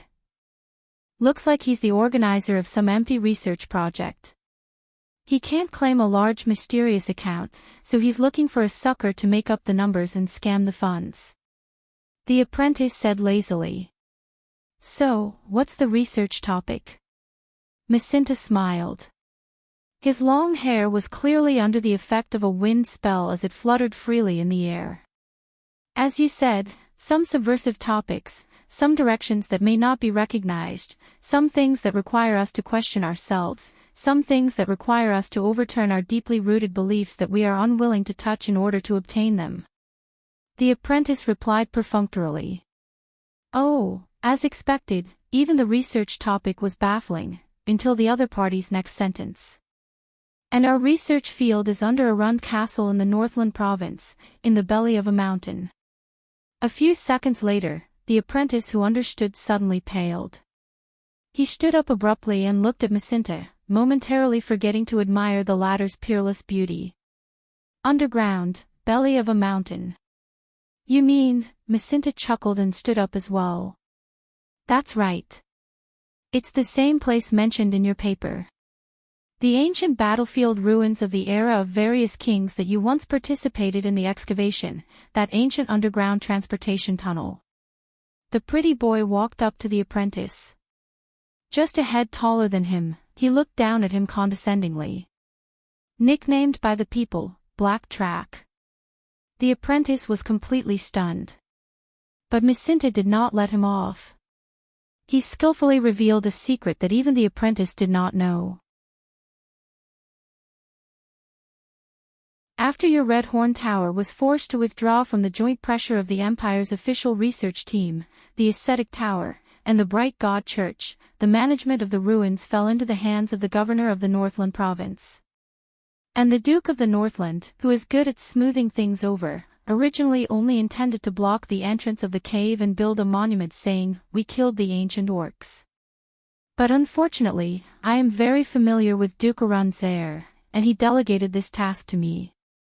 The pretty boy bent down and touched the apprentice's forehead. You know, if I were to build a monument, I could use someone like you. He blinked. You. His eyes were a deep blue, as though he had plunged into the deep sea. The apprentice could not care less about the other party's overly intimate actions. He subconsciously gulped. You mean, fake construction, duplicity. Isn't that illegal? Macinta smiled but did not answer directly. What do you say, do you want to come? The apprentice took a few steps back and eased his breathing, which had quickened due to the other party's proximity. He looked at the other party in surprise, then at his own paper. Black Track. Excavation. But a few seconds later, the apprentice's expression darkened as he realized something. There were many people who participated in the excavation. The apprentice's expression darkened. For example, my mentor, Wizard Donovan. You should look for him. Macinta stared at his expression and smiled. Donovan. The Donovan who is only one step away from the title of master. He scratched his chin, deep in thought.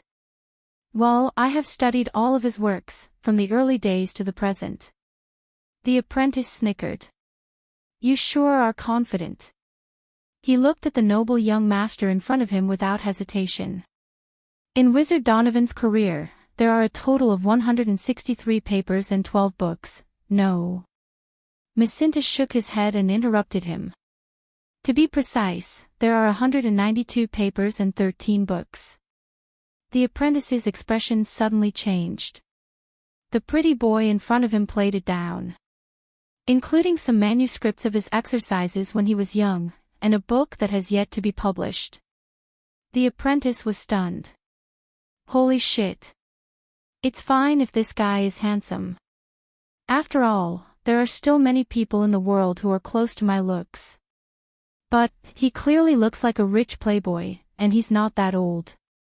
Could it be? Macinta did not notice the apprentice's thoughts. But unfortunately, I discovered that the once famous Master Donovan has become conservative and backward. His latest books and papers are all clichés, reading from the book, and not thinking of improving.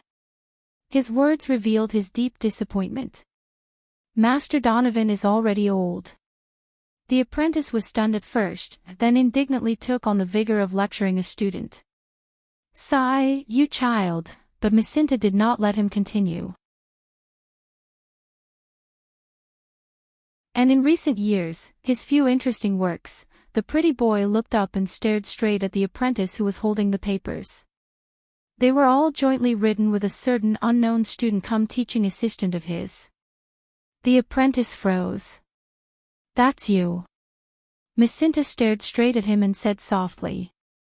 3 years ago, because of a serious violation of research ethics, he was demoted from a first-class apprentice to a third-class apprentice, Toros Mill. The classroom was silent. The young apprentice, Toros, was silent. A few seconds later, Toros coughed softly. Yes, but Master Donovan is still my mentor and employer. I think it's best if you look for him first, but this time, Jacinta ignored his words and went straight to the point. Are you content? Toros shuddered violently. Jacinta sneered. Brimming with talent, but just because of a so-called political mistake, he was deprived of the right to be evaluated and promoted for life. Toros' breathing quickened. In his prime, but with a bleak future, he can only be a third-class apprentice for the rest of his life. Even when he was being evaluated anonymously, he was repeatedly rejected. In the classroom, one person questioned with his hands behind his back, while the other held the papers. Silence met. Toros struggled to regain his breath. Listen, 3 years ago, if it wasn't for Master Donovan who protected me against the pressure, but Jacinta's questions came one after another, like a sword filled with extraordinary power, stabbing straight at his heart. Are you content? At that moment, the pretty boy spoke harshly, like a prophet of God. Full of ambition and boundless curiosity, but can only hide behind your teacher, do chores, silently proofread manuscripts, and verify data. And, Jacinta glanced at the classroom. Protect the sound replication stone. Toros tightened his grip on the rejected thesis. Jacinta slowly reached out. Now, you have a chance to prove yourself. His tone was full of temptation. Join me and return to the right path of magic. Tell those who rejected you that one day, they are only fit to look up at your back. Toros lowered his head. His expression was unreadable. He fell into complete silence. Jacinta was in no hurry. He waited quietly and patiently. He seemed certain of the other's reaction. However, a few seconds later, Toros looked up. I refuse. The apprentice spoke with difficulty, enunciating each word slowly. I'm very happy here, Toros hugged his papers, his voice trembling. I chose magic because of my passion, not because of success. Jacinta was surprised. Really? The pretty boy began to scrutinize Toros again. You know, for you, this kind of opportunity doesn't come often, right? At least, I will provide you with an adequate salary, Toros suddenly spoke, interrupting Jacinta. Listen up. His expression was tense, his knuckles turning white as he gripped the papers. I'm still very busy. I have to rush to prepare the facilities for the next lecture. The apprentice did not continue. Jacinta raised an eyebrow. All right. He nodded, feeling a little regretful. What a pity. The pretty boy stared at the apprentice, but the apprentice did not say a word, seemingly unmoved. Jacinta sighed and could only turn around to leave. The moment the apprentice turned around, Toros, who had been silent all this while, shut his eyes tightly and bit his lower lip. It was as if he was being tortured. At that moment. Toros. Jacinta did not turn around. I heard that you were born into a knight's family in Chauvinistic Hill, right? The apprentice's expression changed. Toros looked up warily. What's wrong? Nothing, it's just that I heard in the tower. Jacinta was unhurried and did not turn around. You have a fiancé who was your childhood sweetheart. After becoming a believer, she swore to serve the gods and broke off the engagement. Became a nun who will never marry for life. Fiancé. Broke off the engagement. For a moment, Toro's thoughts froze. The papers in his arms groaned in pain. Jacinta curled the corners of his lips. Hey, muscleman. After a while, the soulless Toro stammered. This has nothing to do with you. But Jacinta was like a hunter who had chased after the bloodstains of his prey. Then, my dear Toros, you only worked hard to squeeze into the magic tower when you were over 18 years old, and vowed to study the path of magic, and you're still so obsessed with using magic to explain all sorts of mysteries. Does it have anything to do with her? Toros looked up abruptly and shouted angrily. Of course not. Jacinta turned around and looked at the trembling apprentice with a subtle expression. Toros realized that his attitude was not right. He cleared his throat and tried to bring his tone back to normal. I have always maintained the direction and attitude of my research and will not be affected by anything other than work. He spoke with utmost determination. There was no room for doubt. Jacinta smiled. That's good. He turned around again and said, intentionally or unintentionally, oh, by the way, let me tell you something. Your fiancée, due to her pious faith and outstanding work, was promoted by a young bishop to be his right-hand man.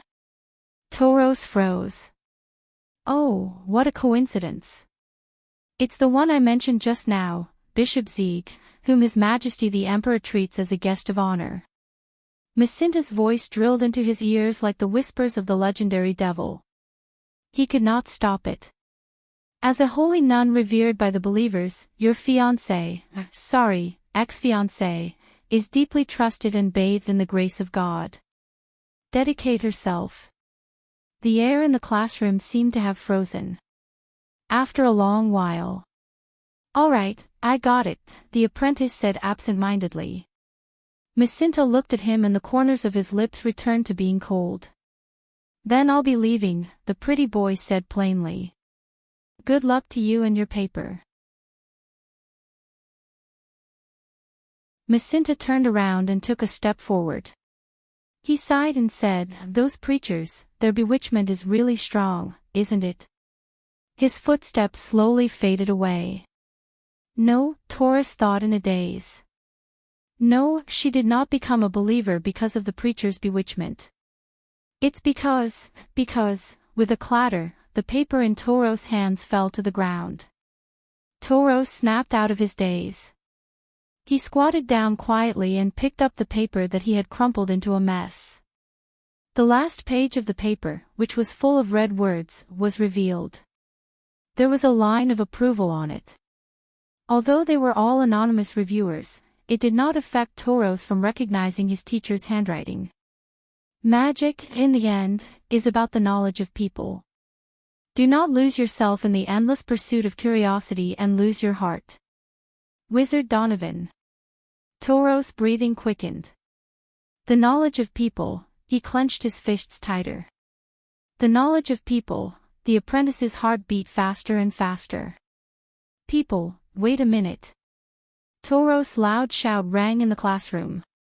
The footsteps stopped. Jacinta turned around slowly and looked at the apprentice with a calm expression. Co-student, Toros breathed rapidly. He stared at the paper in his hands and his expression changed rapidly. He seemed hesitant and remorseful. That damned research plan of yours, a second later, Toros looked up with a resolute expression. He threw away the parchment in his hands without hesitation. It was like throwing away the past. When do we start? Jacinta looked at the apprentice from afar and did not answer. The emotions in his eyes were indescribable. Until he flashed a satisfied smile. Soon, my dear, very soon. Jacinta's smile was heartwarming, while Toros' expression was cold. But don't be hasty. Trust me, the pretty boy stared fixedly at the apprentice before him, his tone filled with the satisfaction of hunting prey. We still have a long way to go. Stealing fragrance.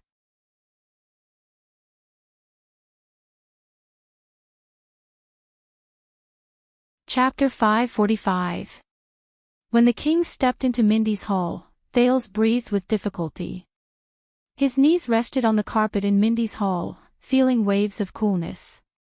Many footsteps came from the front, one of them steadily in front, the others followed in a blur. Thales could clearly hear his own breathing, and for the first time, he found it so ear-piercing. "Rise, everyone." A familiar voice came, heavy as ever. "This is a banquet, not an imperial conference. Those old men are annoying enough." No one dared to answer. For a moment, the Duke of Star Lake seemed to have returned to 6 years ago, when he had just arrived at Mindy's hall in a daze. At that time, when King Kessel met him for the first time, the solemn atmosphere seemed to crush the floor tiles, forcing the little beggar to feel uncomfortable and speechless. Thales stared at the pattern of the carpet. There should not have been any iron spikes under it. The Duke bitterly realized that after 6 years of training and polishing, when the same scene reappeared, the heaviness he felt did not diminish at all. Instead, it became even stronger. King Nuvan, King Chapman, and all the other great enemies whom he was extremely wary of, none of them could make him feel this way. Why? Why was it like this? Thales still lowered his head. Whether it was guests or attendants, guards or servants, everyone bowed in a low voice, and the sound of greeting was endless. But it did not relax Thales' nerves at all. Finally, the pair of ancient but expensive boots stopped in front of him. The bottom of the staff of constellation touched the carpet, as if it had taken root. After about a century, a palm appeared in front of Thales. On it, the bronze ring that symbolized the king's authority shone slightly.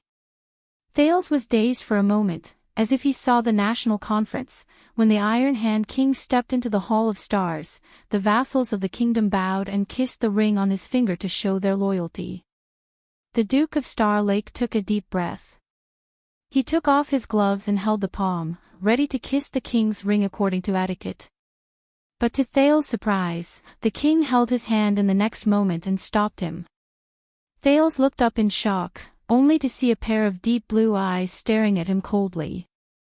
"When you were in the north," King Kessel spoke slowly. His tone was normal, but his words were heavy.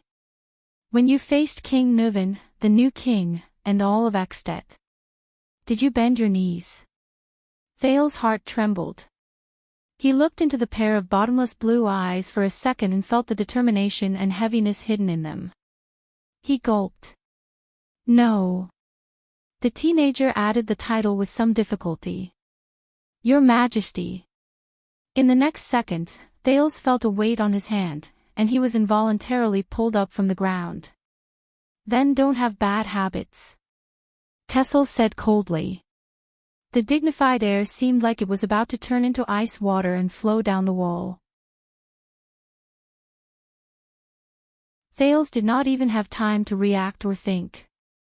The king stared expressionlessly at his heir. "As a Jade Star, even if both my legs are crippled, I will still be a Jade Star. I will never bend my knees." The surrounding crowd let out a fleeting discussion before returning to silence. Especially when, the Iron Hand King slowly let go. He looked at the statues of the 3 constellation kings on the spiral staircase, paused for a second, and then looked at the chandelier above his head and the decorations in the hall. Here.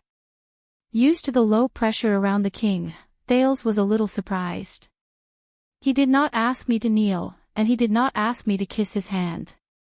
In the past, the Supreme King with a profound aura and heavy footsteps. Today, the people who bent their knees to greet him still had their heads bowed. No one knew what they were thinking. Thales stared at his father inquisitively, but he still answered obediently, "Yes." He sensed the difference in the atmosphere and tacitly added, "Father." King Kessel stared at him without saying anything. He just gripped his scepter again. The interaction between the king and the prince was like an order. Only then did the people around them get up and surround the king to perform their duties. The commander of the royal guards who served beside King Kessel, Lord Adrian, bowed to Thales with a faint smile, and then whispered something to Mallows. Thales was still deep in thought. King Kessel did not stop or exchange pleasantries, but simply walked past him. It was as if what happened just now was just a small episode in the royal family. Until the king stopped again and faced the only person in the hall who refused to kneel to greet him, much less put on a straight face. Val Arund was like a dazzling pillar, firmly planted on the floor of Mindy's hall. He looked coldly at his old friend, and did not say a word.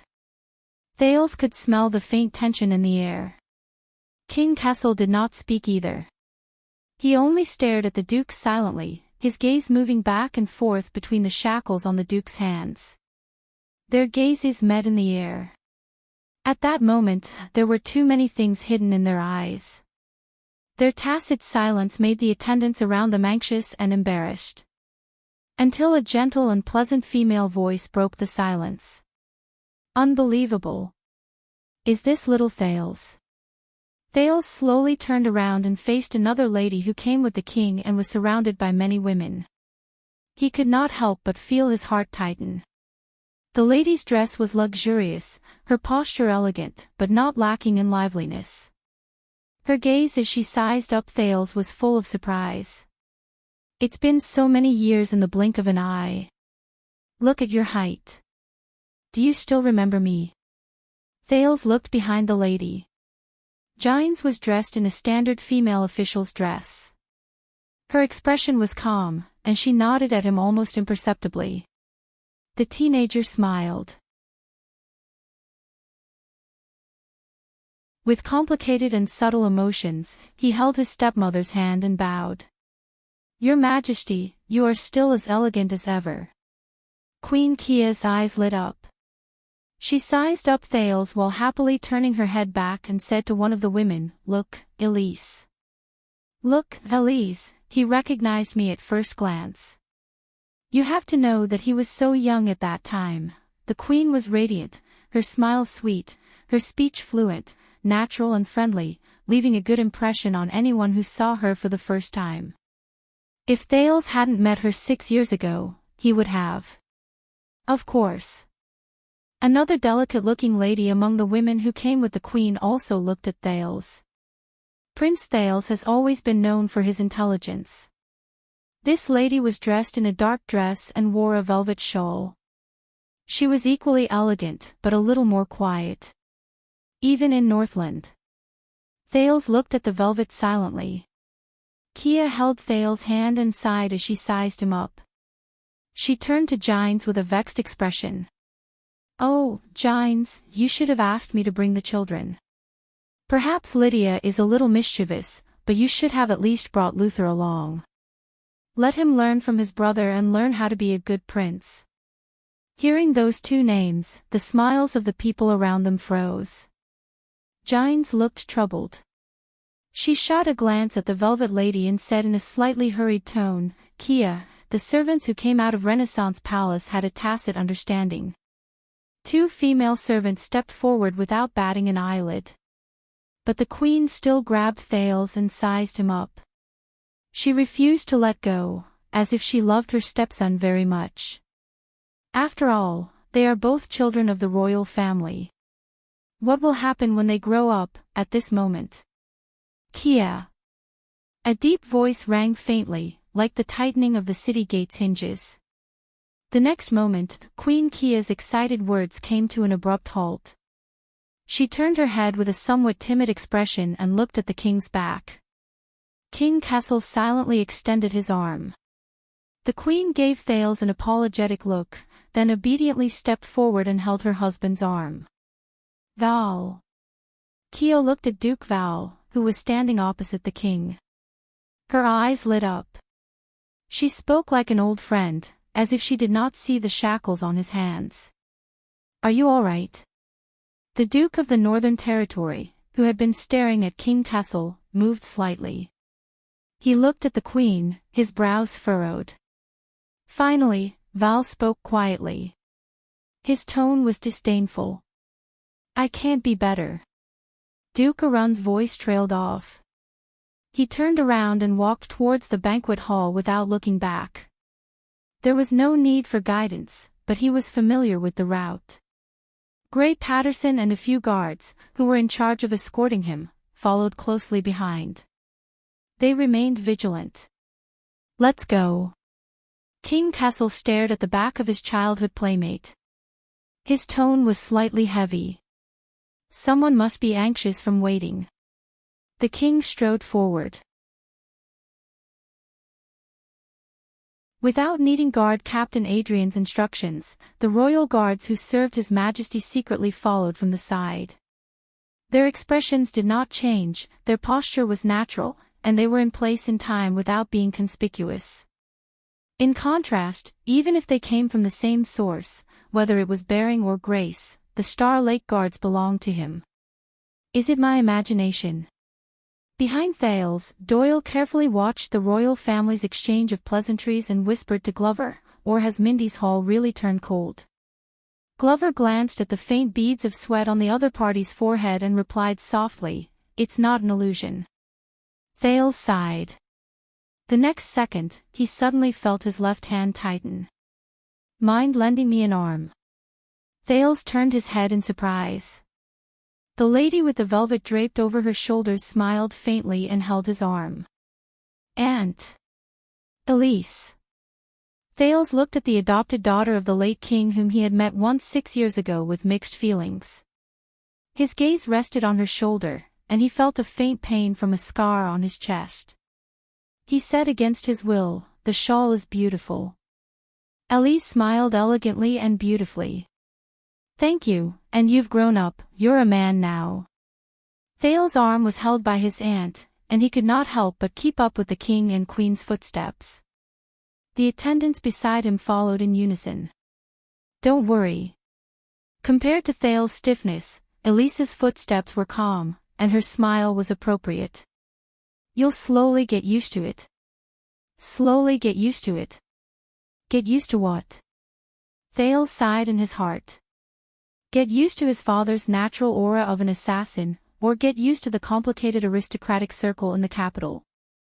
They were a few steps behind the king, and they were escorted to the banquet hall. Elise's voice suddenly became cold. "Smile." Thales was stunned. "If you're going to fight, be fully armed." Elise still showed her kind smile to the people around her, but her tone became abrupt. "And on this battlefield, a smile is the best armor." Thales' eyebrows twitched. "It sounds familiar." But before he could come up with an answer, Elise had already turned her head and looked at the person who had unknowingly followed them. "I haven't had the time to congratulate you, Tormund." Elise looked at Mallows gently. "I'm very happy that you've become the watchman of the guards, and also Thales' personal guard captain." Lord Mallows nodded slightly. His expression did not change, and his tone was as calm as ever. "Your Highness Elise." On the contrary, after Elise sized up the watchman, she was rather sentimental. "Your father will be very proud," the princess sighed.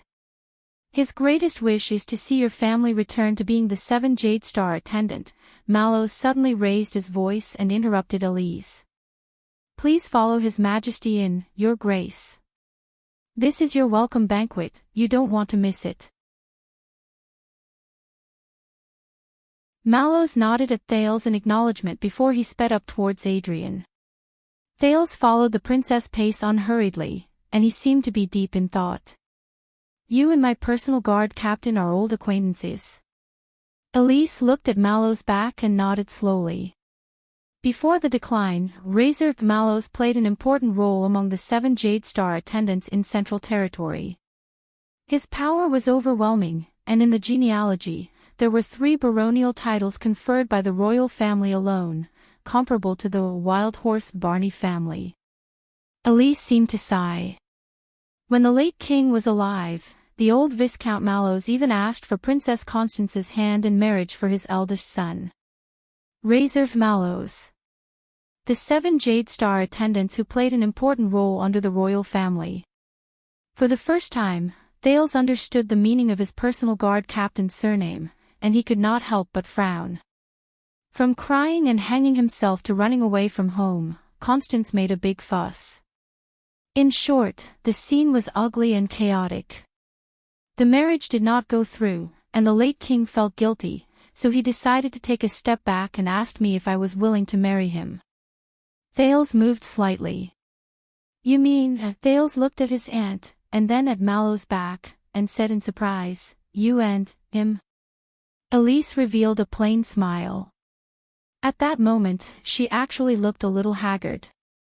Thales took a lot of effort to hide his surprise. In that case, Tormund Mallows, his favorite personal guard captain, almost became his uncle.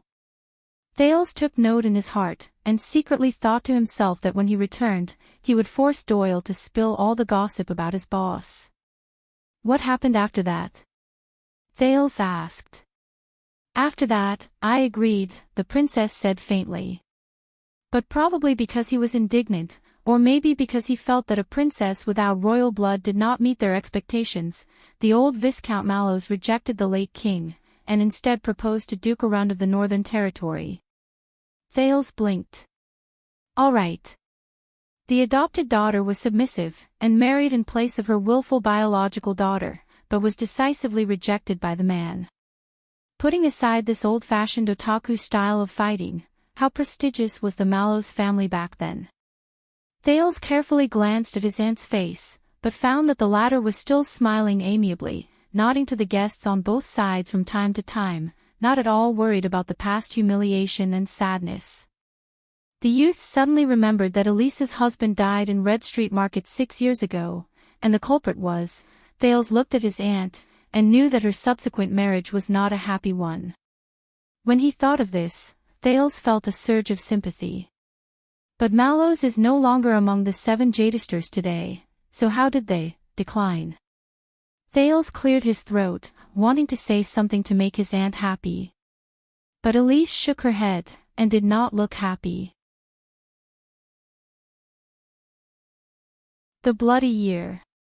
Thales felt a chill in his heart. At this point, Elise did not want to say more, and changed the topic. Speaking of this, Thales, you've been in Northland for many years, have you noticed any good girls? Thales paused. In Northland for many years, good girls. Yes. Elise smiled and nodded.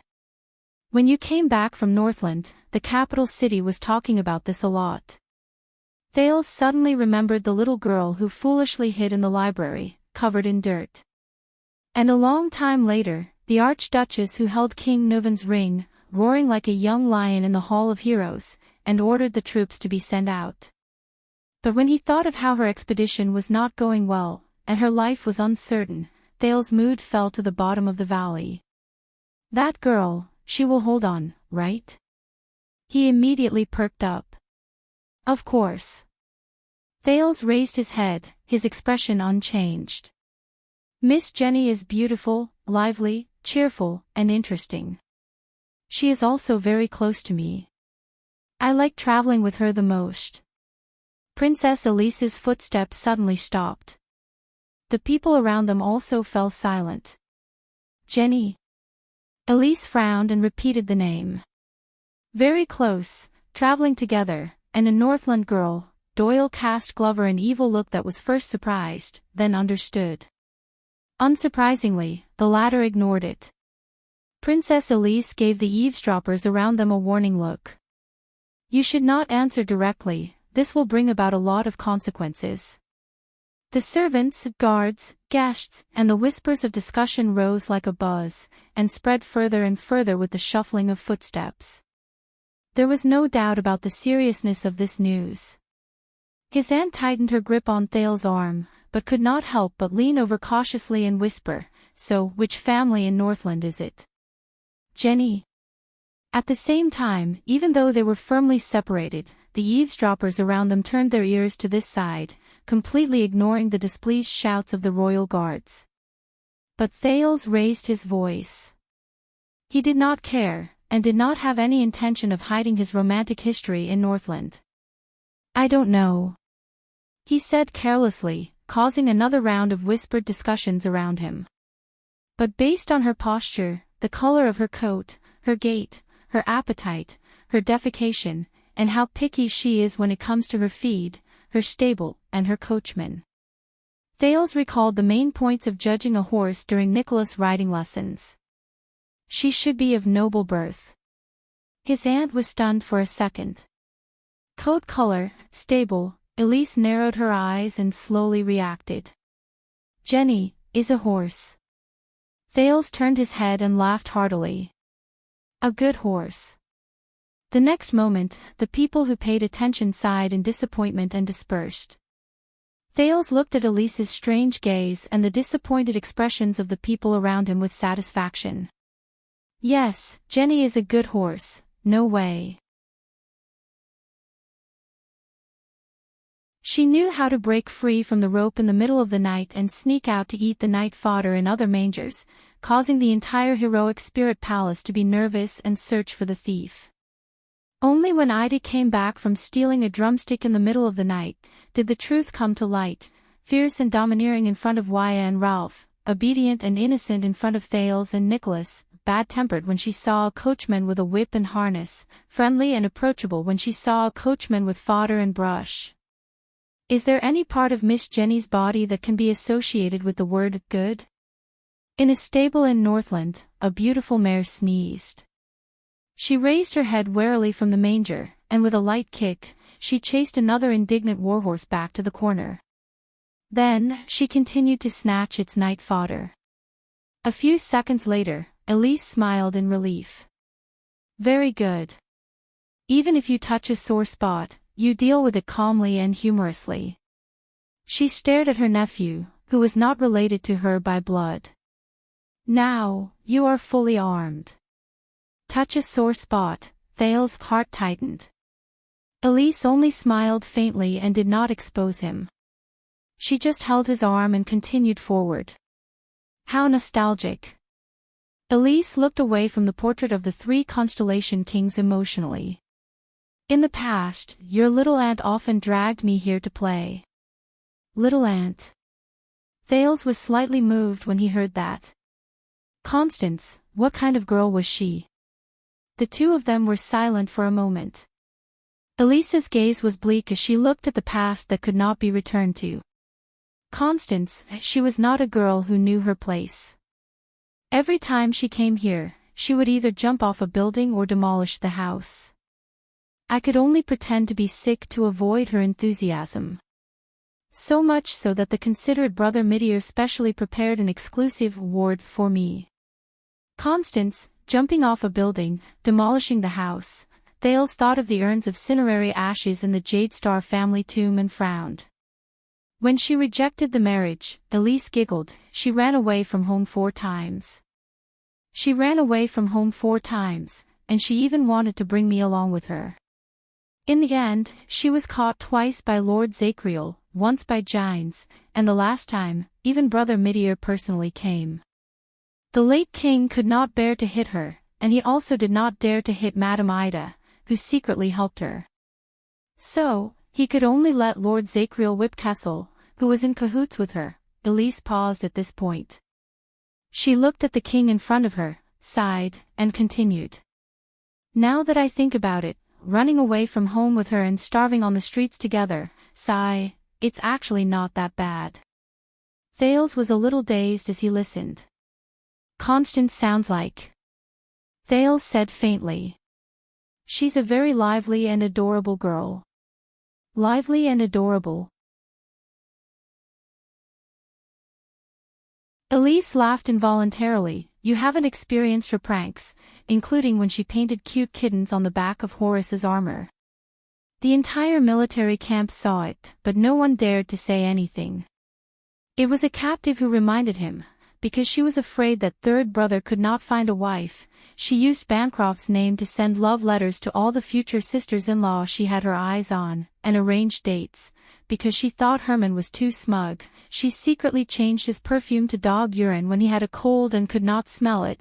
Interested in adult sex, she secretly followed Kessel to Red Street Market, eavesdropped on him, and even came out from under the bed to ask him about his thoughts. Thales could not help but laugh as he listened.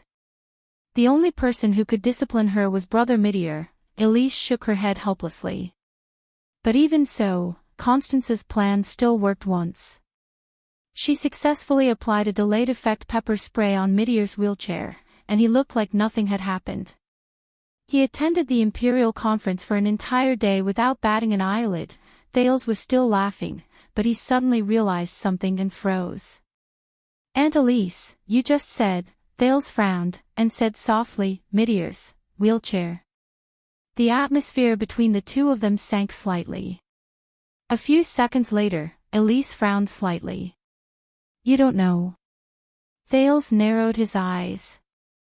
"That's true," Elise sighed slowly. "It's a long past, and it involves the deceased. It's normal that you don't know." The Duke of Star Lake subconsciously turned his head. He realized in hindsight that all the stairs in Mindy's hall had slid down a considerable proportion. It seemed like it was not just for decoration. And Elise spoke faintly, her gaze focused on the void. At this moment, she seemed to have cut off the noise of the outside world and was immersed in the past. Although his smile is always the most gentle, caring, tolerant, and caring for everyone, although his shoulders are always the toughest, supporting, and protecting everyone, although his shoulders are always the most tenacious, supporting, and protecting everyone. But even though he was so understanding, gentle, and considerate, no one could truly understand his pain. Thales turned around and looked at her in surprise. "That's right. When Brother Meteor was young, he encountered an accident on a trip," Elise said faintly. "Since then, his legs have been disabled, and he can't walk. With a wheelchair as his companion for life." "What?" Thales was stunned. Meteor Jade Star. The former master of Mindy's Hall. The former heir to the supreme throne, the wise prince that everyone praised. It's actually this, the wheelchair-bound crown prince. Thales suddenly remembered the scene when Kessel pulled him up from the ground just now. And his cold words. "As a Jade Star, even if both legs are crippled, never bend your knees. Especially in here." In the next second, without any pause, they followed behind the king and queen and walked into the banquet hall. They welcomed the surging tide of people and the cheers of the mountains.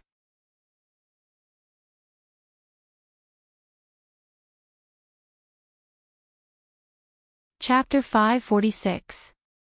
Thales did not know the order of the Constellatiate nobles' banquets, but at least from this royal banquet, which was hosted by him in name, the Constellatiates' table etiquette was much better than that of the Northlanders. The banquet was still at the seating stage, but the people exchanged pleasantries in an orderly manner. Men and women sat intertwined and interacted appropriately and naturally. The servants and attendants came and went in an orderly manner. The guards kept a low profile and almost invisible. Even the clowns and minstrels played appropriate music and performed in moderation. They never crossed key areas and disturbed the guests. Thales could not help but recall the banquet hosted by King Nuvan in Heroic Spirit Palace. He could not help but feel sorry for Little Rascal for a second. But then he remembered that Little Rascal's life and death were unknown, so his teasing moment of silence turned into complete gloom. "His Majesty is here. Long live the king. Long live the queen." The king's entourage entered the hall. The originally quiet Mindy's hall burst into an uproar. Greetings and discussions came one after another. "May you be healthy. God bless Constellation. Congratulations on your reunion with His Grace the Duke." It was as if there was a huge whirlpool in the banquet hall with King Kessel at the center, full of power and irresistible. It sucked in all the guests, from honorary counts to hereditary barons, from invited officials to honorary conscripts, out of their seats like ants. It was only when they entered a safe distance and bumped into the unpretentious royal guards that they snapped out of their daze. Many guests in the front row bowed respectfully and knelt down to salute, but proper etiquette could not hide their impatience. "The Leckmurray family of Donna River greets you, Your Majesty. I represent all the members of the East City Police Station. Move forward a little. Try to let His Majesty see us," but not too deliberately, lest we embarrass ourselves in front of His Majesty. Your Majesty, do you remember Hazard from the Battle of the Altar? Thales watched all of this. He watched the guests surrounding King Kessel scramble to see him. They bowed from front to back, like rows of harvested straws. Wherever the scythe touched, the straws fell. Thales suddenly remembered the Dark Knight Temple's play he watched when he was young. In the scene where the calamities descended, the actors who played the roles of kind people on the stage also acted the same way. In the plot of the calamities destroying the world, they followed the tense and heavy backstage accompaniment and fell one after another in front of the strangely dressed calamities. The only difference was that after these straws fell, they slowly rose back up and tilted towards Thales in a barely discernible manner. They brought with them a restrained but complicated gaze. King Kessel's expression was as usual, and his steps were steady. Beside him, Queen Kia nodded gently and smiled. Just like that, one silent and dignified, the other amiable, they walked forward hand in hand, step by step, towards the top of the 2 steps, facing the entire banquet hall, which was also the highest seat that belonged solely to the royal family. Of course, not everyone was sucked into the vortex caused by the king. The Duke of Eastern Sea cum Prime Minister Bob Cullen sat at the long table on the 2nd step with a smile, surrounded by the nobles of Eastern Sea Hill who were on good terms with him. There was an endless stream of central officials and important nobles who came to greet the Prime Minister. They exchanged cordial greetings and toasts as they patiently waited for the arrival of the king and prince. From time to time, they would exchange a few words of praise and exclaim that after the kingdom was gone, Constellation would prosper. Duke Zayn Covendier sat opposite Prime Minister Cullen. Many of the junior bureaucrats and newly wealthy merchants who came to the long table with anticipation but could not muster the courage to meet the Prime Minister chose to express their respect to the young nobleman who owned South Coast Hill. Under the Duke's encouragement, they gradually relaxed and chatted happily.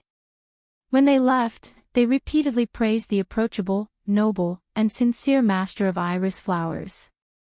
In stark contrast to this table was another long table on the same step but much more secluded. The shackled Duke of the Northern Territory, Val Arund, with his hair hanging to his shoulders, sat quietly at one end. He ignored the curious and probing gazes of those around him and drank by himself. Behind him stood a few royal guards who never left his side.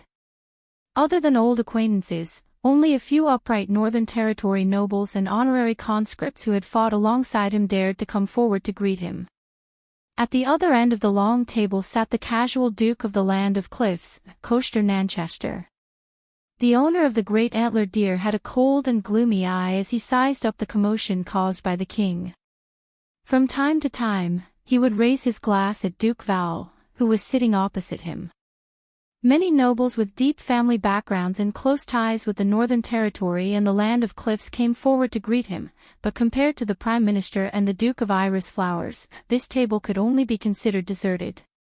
In contrast, the 3rd step of the table next to the Duke's long table was much more harmonious. The people sitting here may not be as noble as the guardian dukes and appointed counts, but they were still more important, such as the central political figures of the Imperial Conference, the various bureaucrats in Eternal Star City, and the important heads of the industrial and commercial industries. And the hereditary landlords of the Central Territory, including the 7 Jade Star attendants. There are so many people, isn't there? Baron Stone looked at the king expressionlessly. There are 4 dukes alone. Baron Stone paused for a moment. He saw the young man who came with Princess Elise and laughed softly. Sorry, the 5 of you.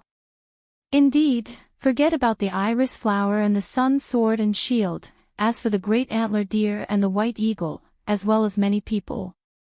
At the same table, Viscount Adrian of Swan County expressed his agreement and sighed at Mrs. Barney across the long table, but his eyes were focused on her son and the toy in his hands. I thought I would never see it again in this lifetime. The return of the young lord, the stability of the kingdom is naturally unprecedented. Congratulations, Mrs. Barney responded with a smile that was watertight.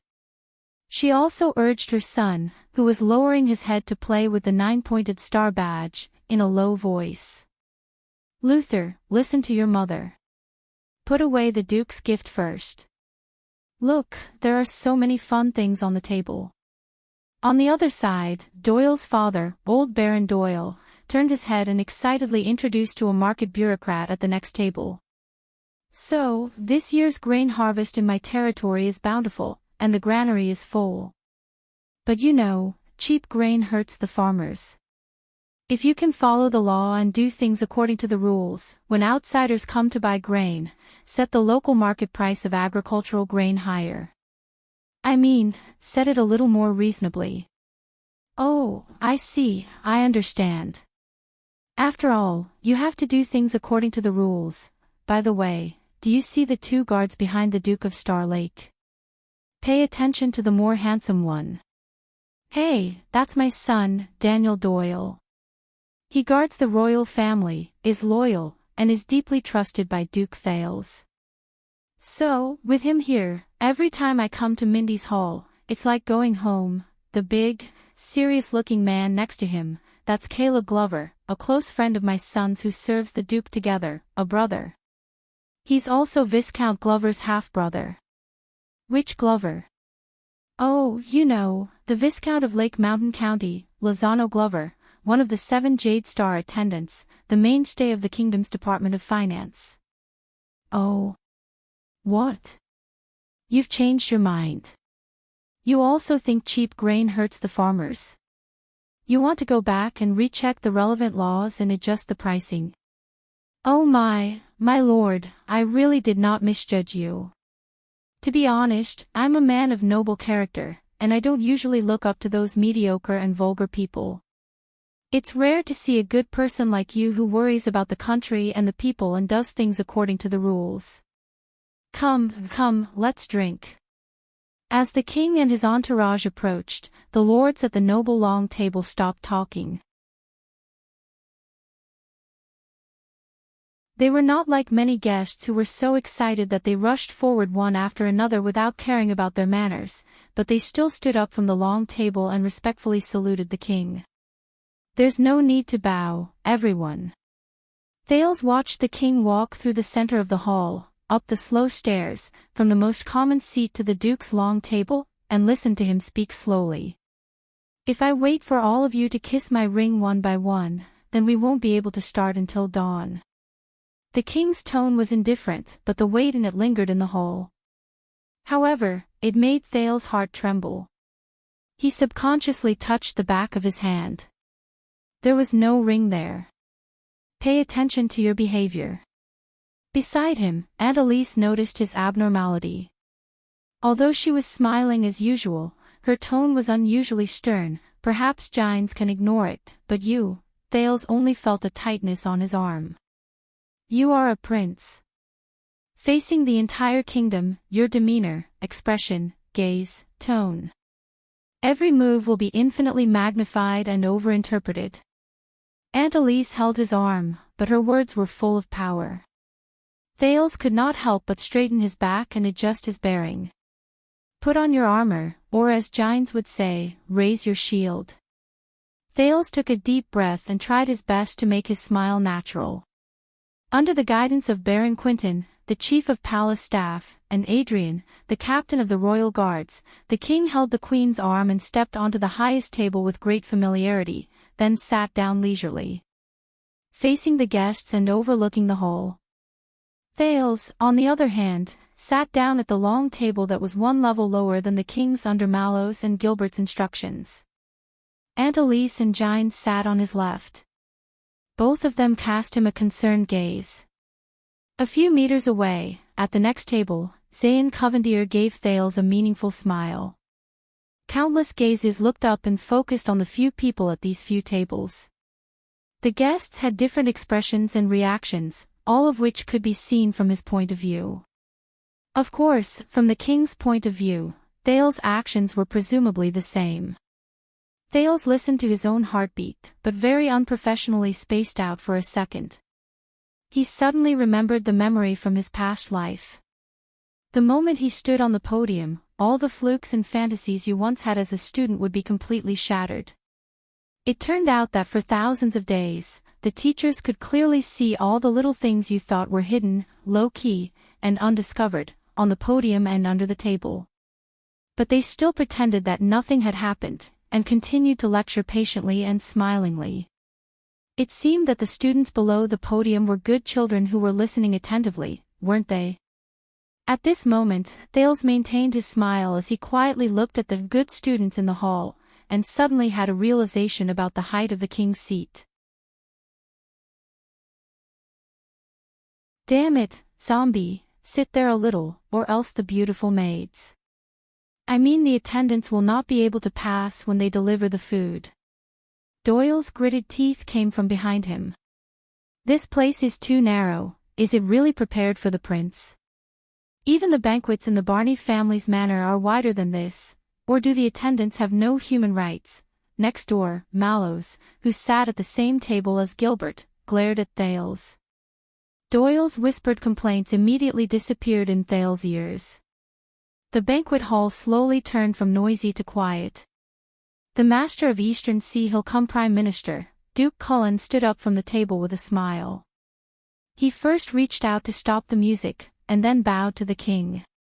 His huge belly almost pushed the heavy long table back a few inches.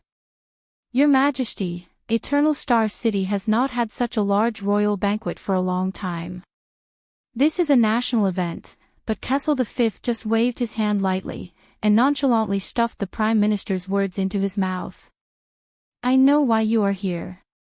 You also know why I am here. The king's cold voice reverberated in the hall, and just like the countless imperial conferences he had attended, the temperature absent-mindedly dropped. There is no need to waste time. Prime Minister Cullen, who had obviously prepared a lot of opening remarks, choked.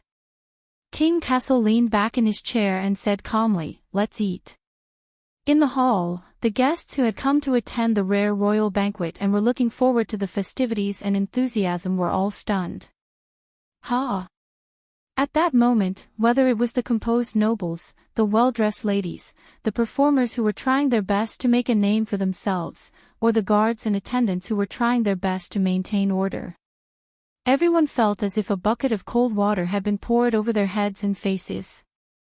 The hall was silent, and the atmosphere was extremely awkward. Princess Elise, who was beside him, sighed, while Gilbert, who was next door, furrowed his brows. After a few seconds of silence, the hall began to fill with endless whispers. The guests whispered to each other, almost like buzzing bees. Duke Cullen, on the other hand, was dumbfounded and somewhat at a loss.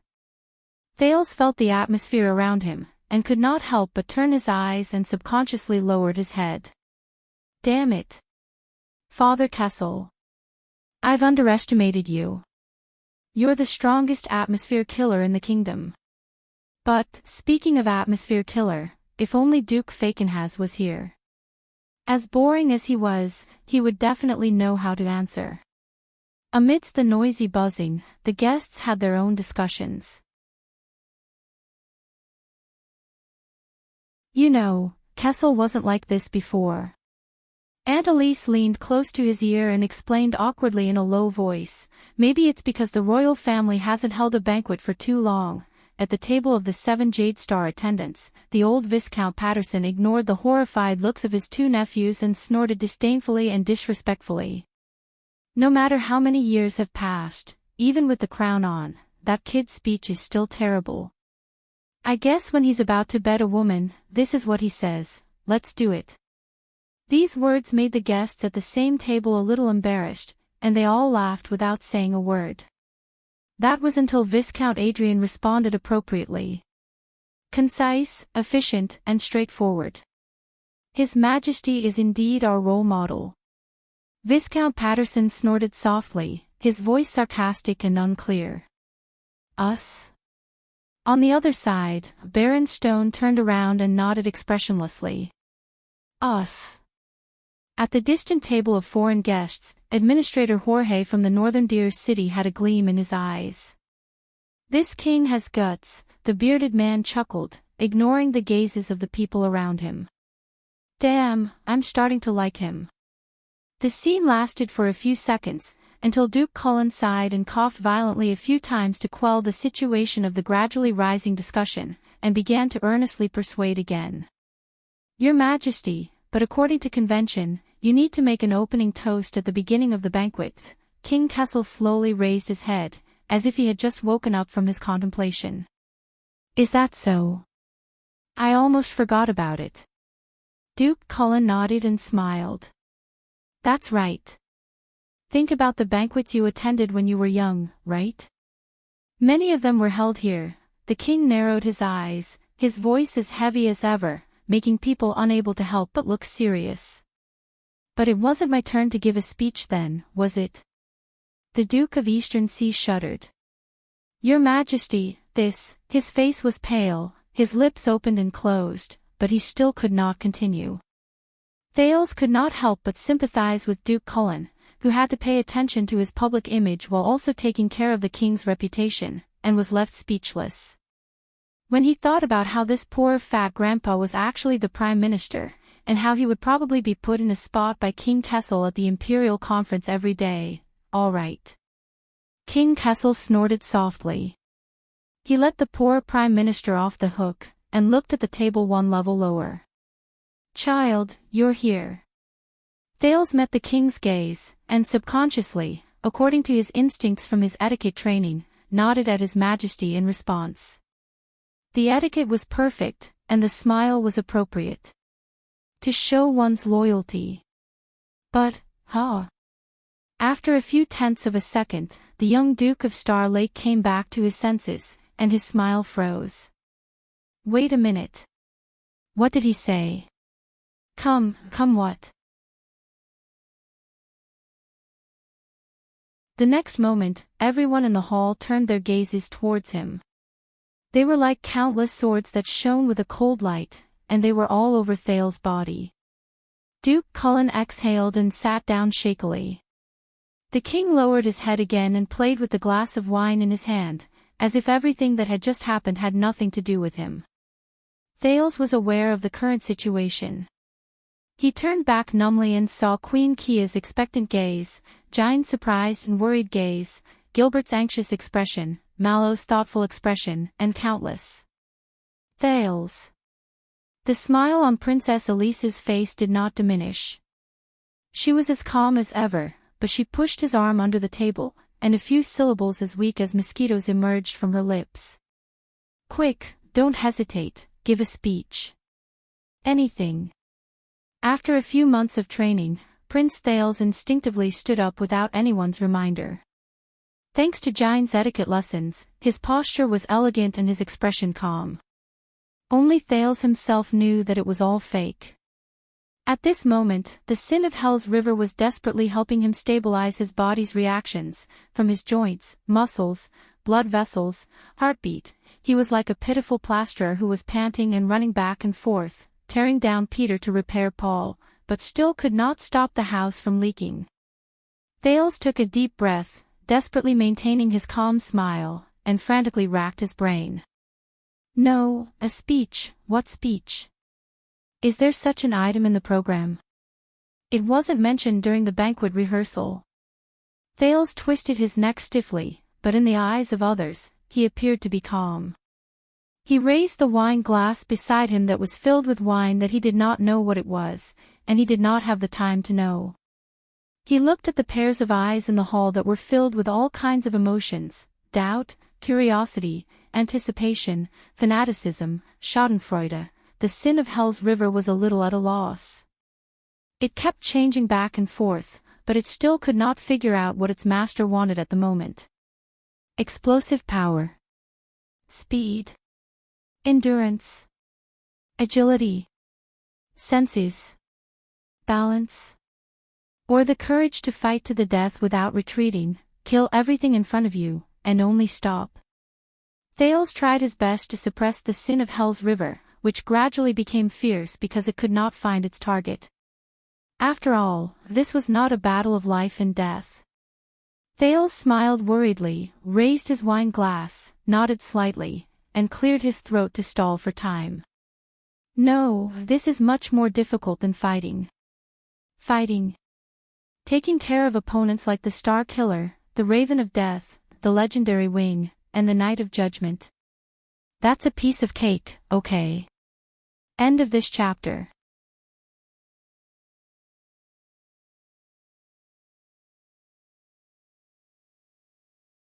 Chapter 547. At the Duke's long table, Prime Minister Cullen sighed with lingering fear. Zayn smiled coldly, one-eyed dragon was expressionless, and Duke Val continued to drink as if no one else was around. Banquet speech, Thales muttered desperately, but his mind was blank. It was like the deadline for handing in homework at midnight, but the document in your hand was still empty until 11:50 p.m. Wait a minute. Banquet speech is not without reference, is it not? The next second. My lords, welcome to Mindy's Hall. Thales raised his wine glass with one hand and slowly walked out of his seat so that everyone could see him. Out of politeness, the guest stood up. He looked around the hall slowly and unhurriedly. Quick, what should I say next? Thales' inner monologue. His voice reverberated and could be heard clearly. Our door is filled with honored guests and distinguished friends. I've only attended such a grand banquet once in my life. Thales lowered his head, as if reminiscing. He paused for a few seconds. He looked up and smiled. You know, in Dragon Cloud City. King Nuvan wants to thank me, for killing his son. Laughter rang in the banquet hall. Except for the Northland guests, all of them looked livid. Thales shrugged helplessly. Banquet. At that moment, King Nuvan's bold and boorish appearance inevitably emerged in the teenager's mind as he raised his wine glass.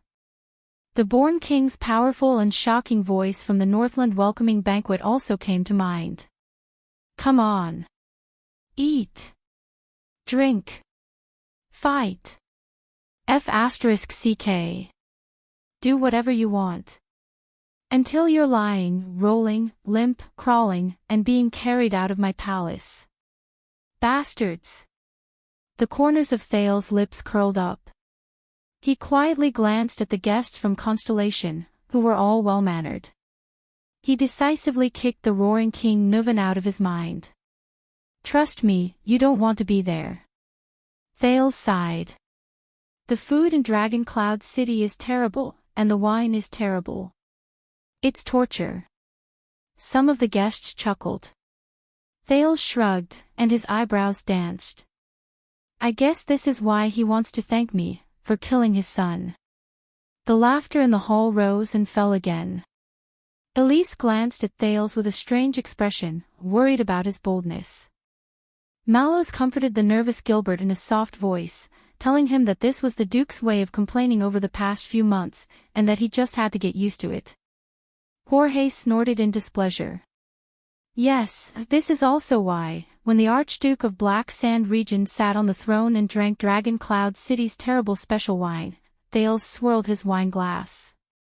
He regretted it. The laughter in the hall became the norm. King Chapman hated me and imprisoned me for 6 whole years. Thales looked at everyone and was rather puzzled.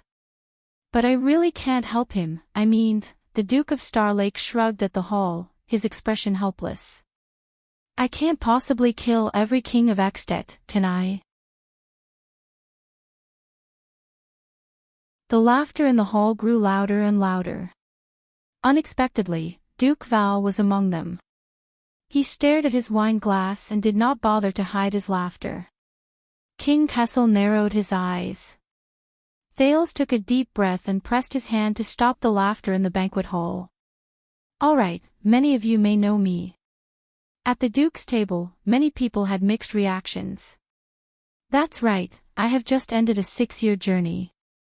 Thales faced the guests with a straight face and was satisfied to see that they were also sitting upright and still. He raised his glass and said, civilized, elegant, peaceful and peaceful. Some of the guests could not help but laugh. But Thale's tone immediately took a sharp turn for the worse. And my return must have brought many surprises, because I can see in your eyes doubt, wariness, alienation, hostility. The last word made the originally relaxed and cheerful atmosphere in the banquet hall turn cold. The one-eyed dragon and the Duke of Iris Flowers stared at Thales, deep in thought. Thales turned halfway to avoid looking at the king's expression. This prince who suddenly appeared 6 years ago, what has he become after returning from the enemy country? What will he bring to you? What will he bring to the kingdom? Will it be stability or turbulence, stability or change? Understandable, because I have the same suspicions. Thale's expression was solemn.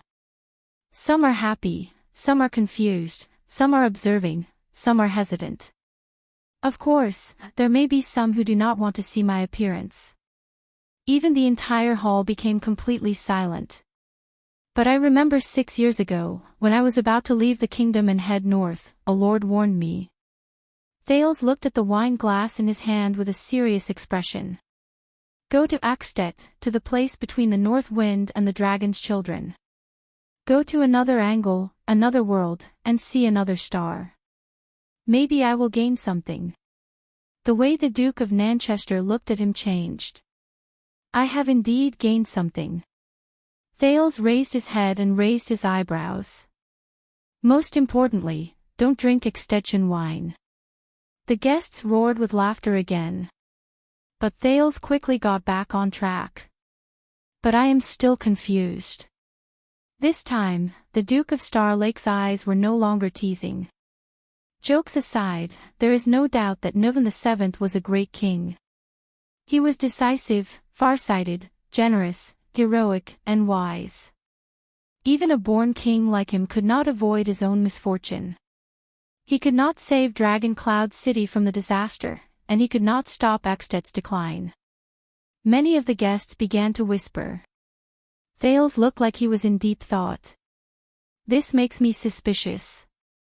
Living next to them, how do we live, how do we rule, how do we move forward so that we do not end up like this and leave no regrets?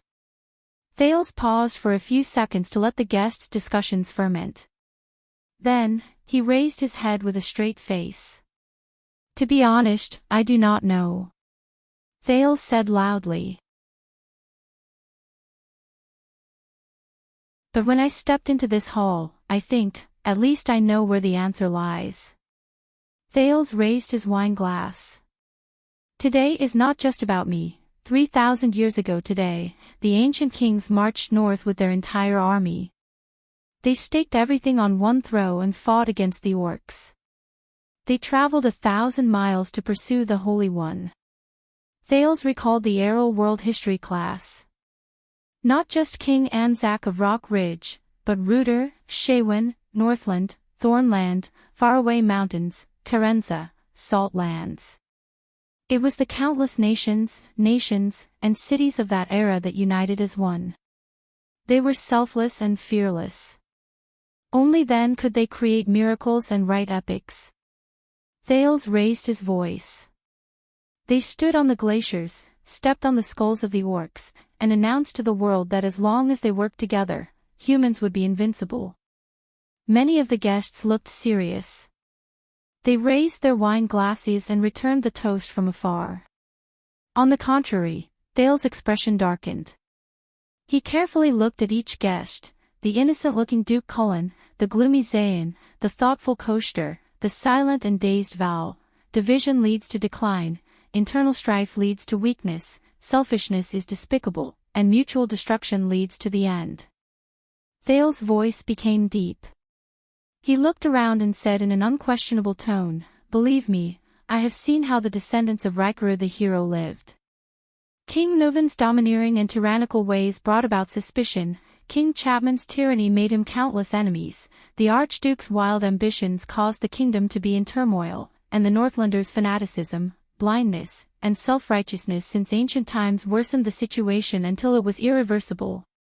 He said solemnly, "So I understand, whether it is the Holiness Exorcism campaign or the kingdom today, only by overcoming these weaknesses, only by being united, and only by working together can we have a foothold on the earth and look up to the heavens. Thales said loudly, just like today, just like yesterday, just like tomorrow, just like the countless days and nights that I and all of you here will be loyal to each other until the end of our lives. Gilbert and a few of his friends had strange expressions, as if they were surprised by the prince's impromptu performance. In the next second, Thales raised his wine glass over his head and shouted angrily, to Constellation. Thales said in a long voice, to bask in her light for the past 700 years, to be grateful for her greatness, to shelter her wings, and to share her glory. There was a second of silence. Then, the shackled Duke of the Northern Territory, Valerund, unexpectedly raised his glass and shouted in response, to Constellation. The one-eyed Duke of the Land of Cliffs, Coaster Nanchester smiled and raised his glass as well. To Constellation. Immediately after, Queen Kia also raised her glass expectantly and cooperatively, leading a large group of guests who were not used to it to raise their glasses. Soon, under the urging gaze of the Queen, the King also snorted softly and raised his glass nonchalantly. With a precedent, the guests were stirred up. They raised their glasses in unison and echoed, to Constellation. The hall immediately boiled over, and the sound shook the dome. Jorge and Levi Trent Ida, who were sitting in the corner, looked around. In order to fit in, they still raised their glasses awkwardly. Thales sucked in a deep breath and chased away the anxiety in his heart, which made him feel like a duck on a perch. To the King. Thales turned to King Kessel and raised his glass from afar, trying not to read the complicated meaning in the latter's eyes. For him, in the face of danger, to turn the tide, to work hard for decades, to protect the kingdom with unwavering determination. The guests in the hall gradually got used to it and echoed in unison, to the King. Thales' words became smoother. He turned around, looked at the entire hall, and turned his glass around. To ourselves.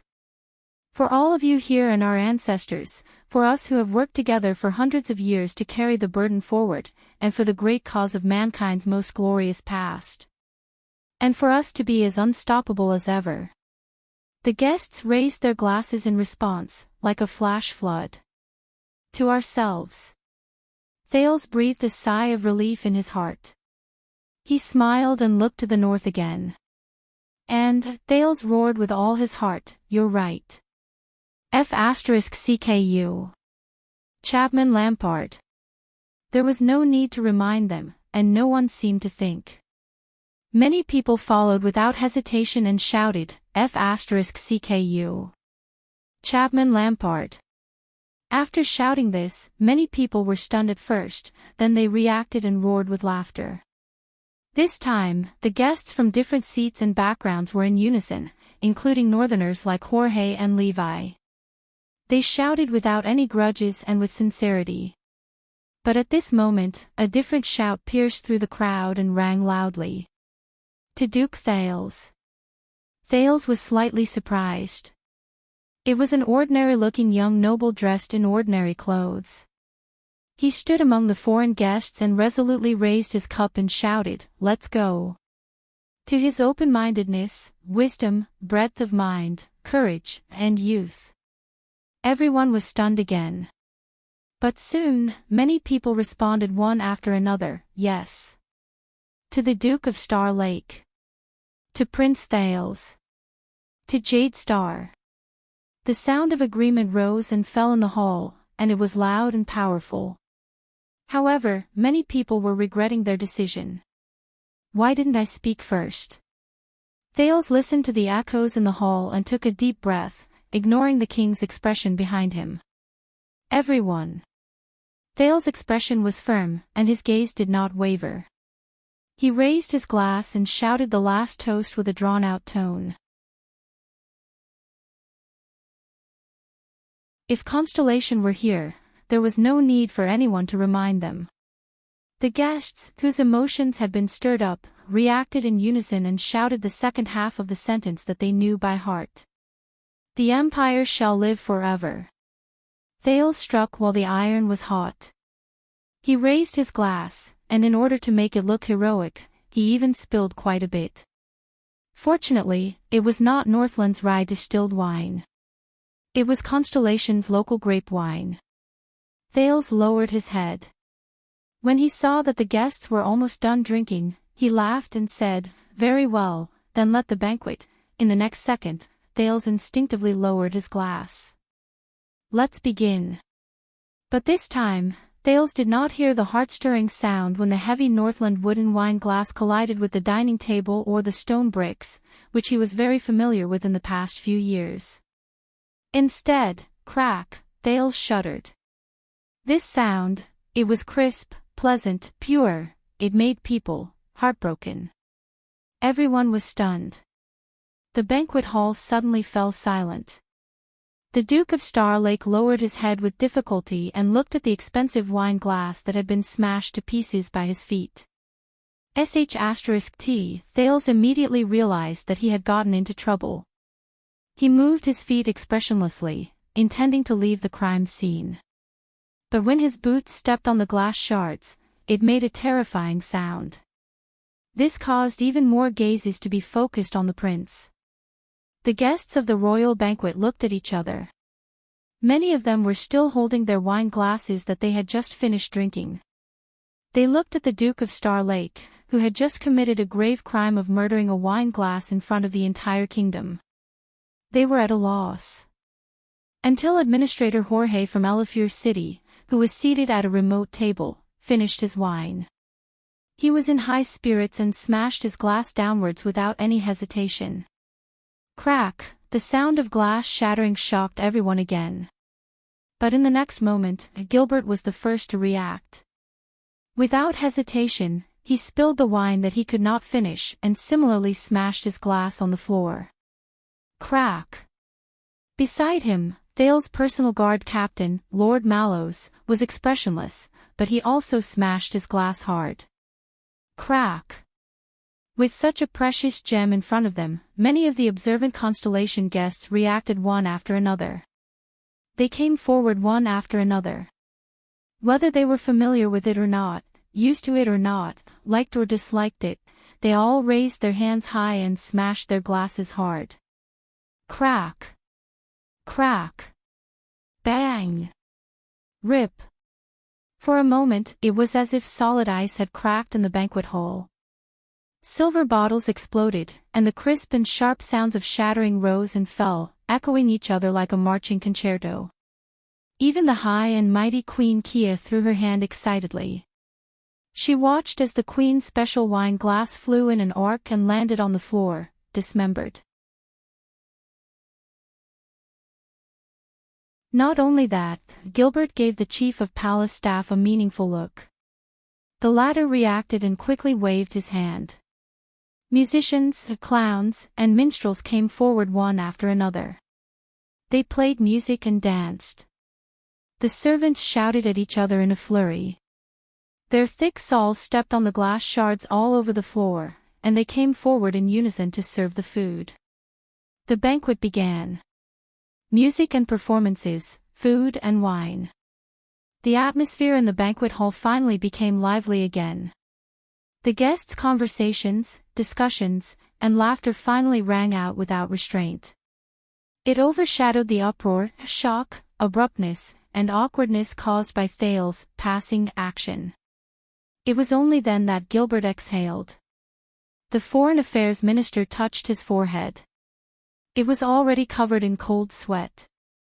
His Highness, the culprit, the instigator, the Honorable Duke of Star Lake, Thales, stepped on the shattered glass on the floor with a lifeless look on his face. He returned to his seat mechanically while the duel music rang in his ears and under his feet. Thales, Elise calmly dragged her legs and swept aside the half a glass that she had not smashed into pieces due to her inexperience. She asked hesitantly and doubtfully, "What's the matter?" She asked hesitantly and doubtfully, "About what happened just now. I know.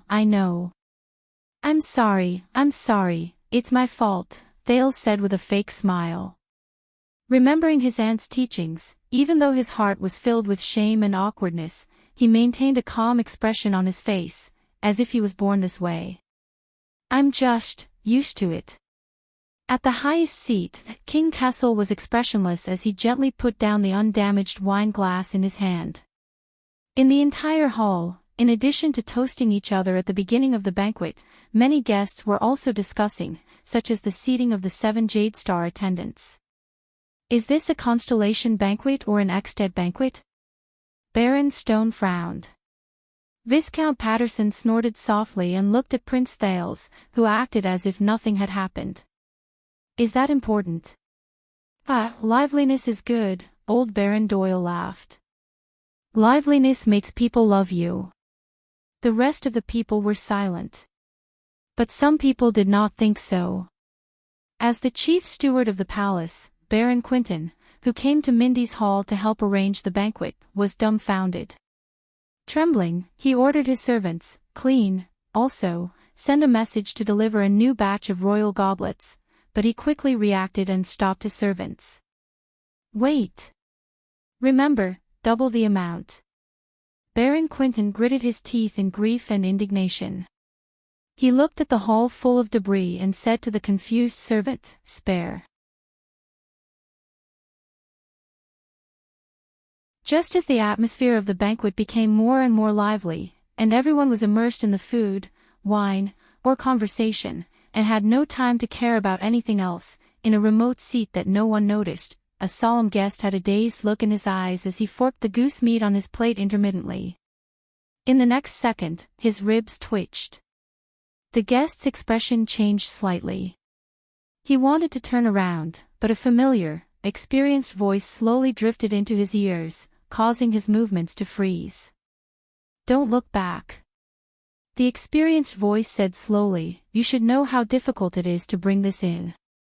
The guest stiffened, but he still put down his right hand and quietly took the thing from the other party under the table. Why? The guest asked, puzzled. The experienced voice seemed to be faintly discernible, as if it did not care. I know what you are going to do, but obviously, this is more effective. If you have really made up your mind. The guest's thoughts tightened. He looked at the forks on the table and said with difficulty, why? But the experienced voice did not answer. It only said slowly, remember, find your target. You only have one chance. The guest clenched his teeth. I don't understand, he clearly rejected me, why? But the experienced voice no longer answered. It was as if it had never appeared. The guest took a deep breath, closed his eyes, and stuffed the thing under his ribs into his clothes. Find target.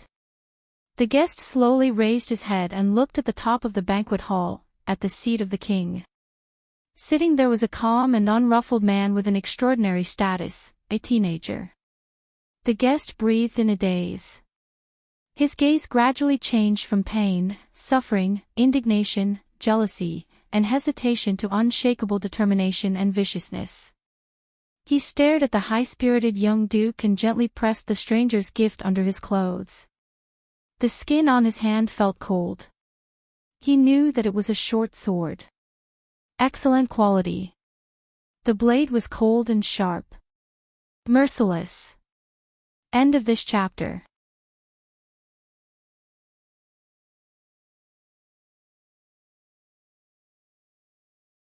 Chapter 548. Thank you, I will remember your kindness. Please thank your daughter for her concern on my behalf. Happy 11th birthday, Baron Bourbon. Thales politely raised his glass in his seat and sent away a guest who came up to toast him. He then refocused his attention on the liveliness of the banquet. As it turned out, the Holy Pursuit Day banquet was more relaxing than Thales had expected after the initial awkwardness. Amidst the melodious music, not only were the guests enjoying the banquet and chatting enthusiastically, the servants of Mindy's hall were also constantly serving dishes and serving food. Many of the attendants of the guests were shuttling between different long tables, either helping to serve wine or passing messages on behalf of their masters, completing service and social tasks time and time again. Just like in Eckstedt, there was an empty space in the center of the banquet hall. It served as both a stage and a dance floor.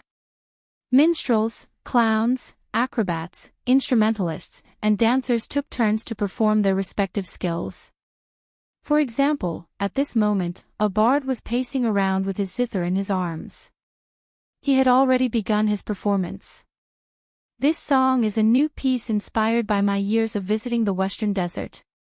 It tells the story of King Kessel leading his army deep into the desert 11 years ago and killing the enemy chieftain in the Battle of the Altar. This was familiar to Thales. When he was a child beggar, there were often such bards in Sunset Pub, but their clothes were never so neat, and their singing and zither skills varied. As the bards sang in a melodious and grand manner, the dishes were constantly refreshed. They were served on the long tables in order.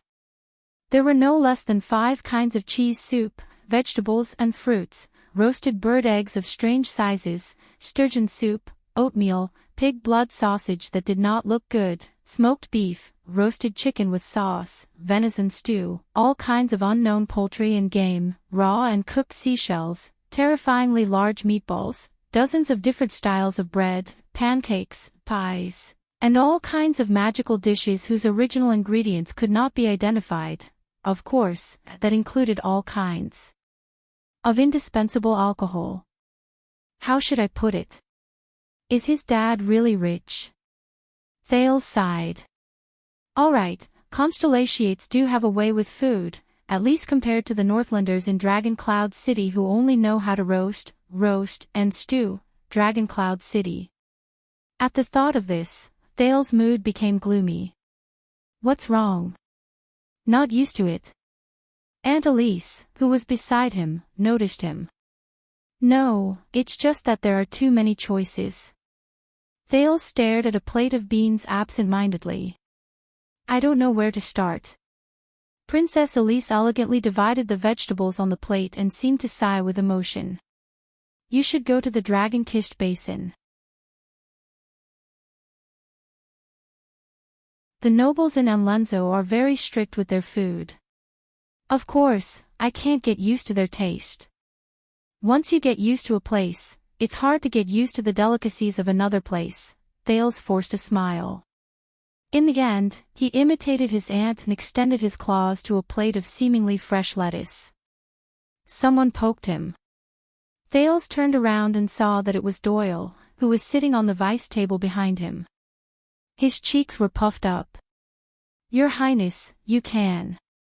Doyle swallowed a mouthful of food and ignored Glover's disdainful gaze. He pointed at Thales' table and whispered, Can you pass me the seasoning salt? Oh right, and the plate of beef on your left, Thales frowned. Isn't there any on your desk? Yes, but I always feel that the food served on your Highness's table is especially delicious, Thales sighed. He looked around and found that no one was paying attention. Then, he quietly leaned forward, pushed the plate of beef behind his armpit, and stuffed it to Doyle. You're really not polite. Doyle took the food the prince gave him in a well-practiced and tacit manner. He smiled obsequiously. Because his lordship is not here. Ahem, I mean, because you're the most kind and gentle prince in the world.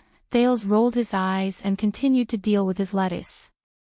Doyle sent the beef in Glover's direction, but the zombie just turned his head away in disdain and continued to drink his beer. Doyle shrugged indifferently and ate by himself. Your loss. As time went by, the music was played round after round, and the performers changed again and again. However, the guests became more and more interested, and the atmosphere in the banquet became more and more enthusiastic. More and more guests left their seats and took the initiative to talk. But fortunately, Thales' burden was not too heavy, because most of the people were diverted to the highest table, to his father. It was a rare royal banquet for more than a decade, and there were many guests who wanted to use this informal occasion to pay their respects to the king. King Kessel still looked calm, but he could not finish his meal for more than a minute. Every time, guests of different backgrounds and classes, either with friends or alone, respectfully and expectantly came to pay their respects to the king, interrupting his pitiful rest time. It also affected Guard Captain Adrian and Chief Quinton, as well as important ministers of the royal family such as Gilbert and Kirkman, who had to rush over frequently to offer toasts and divert the king's attention. Although the Iron Hand King had a cold temperament, on this occasion, with a face full of boredom, he had to raise his cup frequently, nod his head in response, and say a few warm words from time to time. Queen Kia, on the other hand, was at ease. It could be seen that she was skilled in this field when she was young. In just half an hour, there were 20 to 30 groups of guests who came to pay their respects to the king. Thales clicked his tongue in wonder. "Don't laugh," Aunt Elise was indifferent and ruined his mood with one sentence. "You'll be the same in the future." Thales sighed. With something on his mind, he could not enjoy his meal in peace, so while abusing his lettuce from time to time, he summoned the sin of Hell's River to strengthen his senses and pay attention to his surroundings.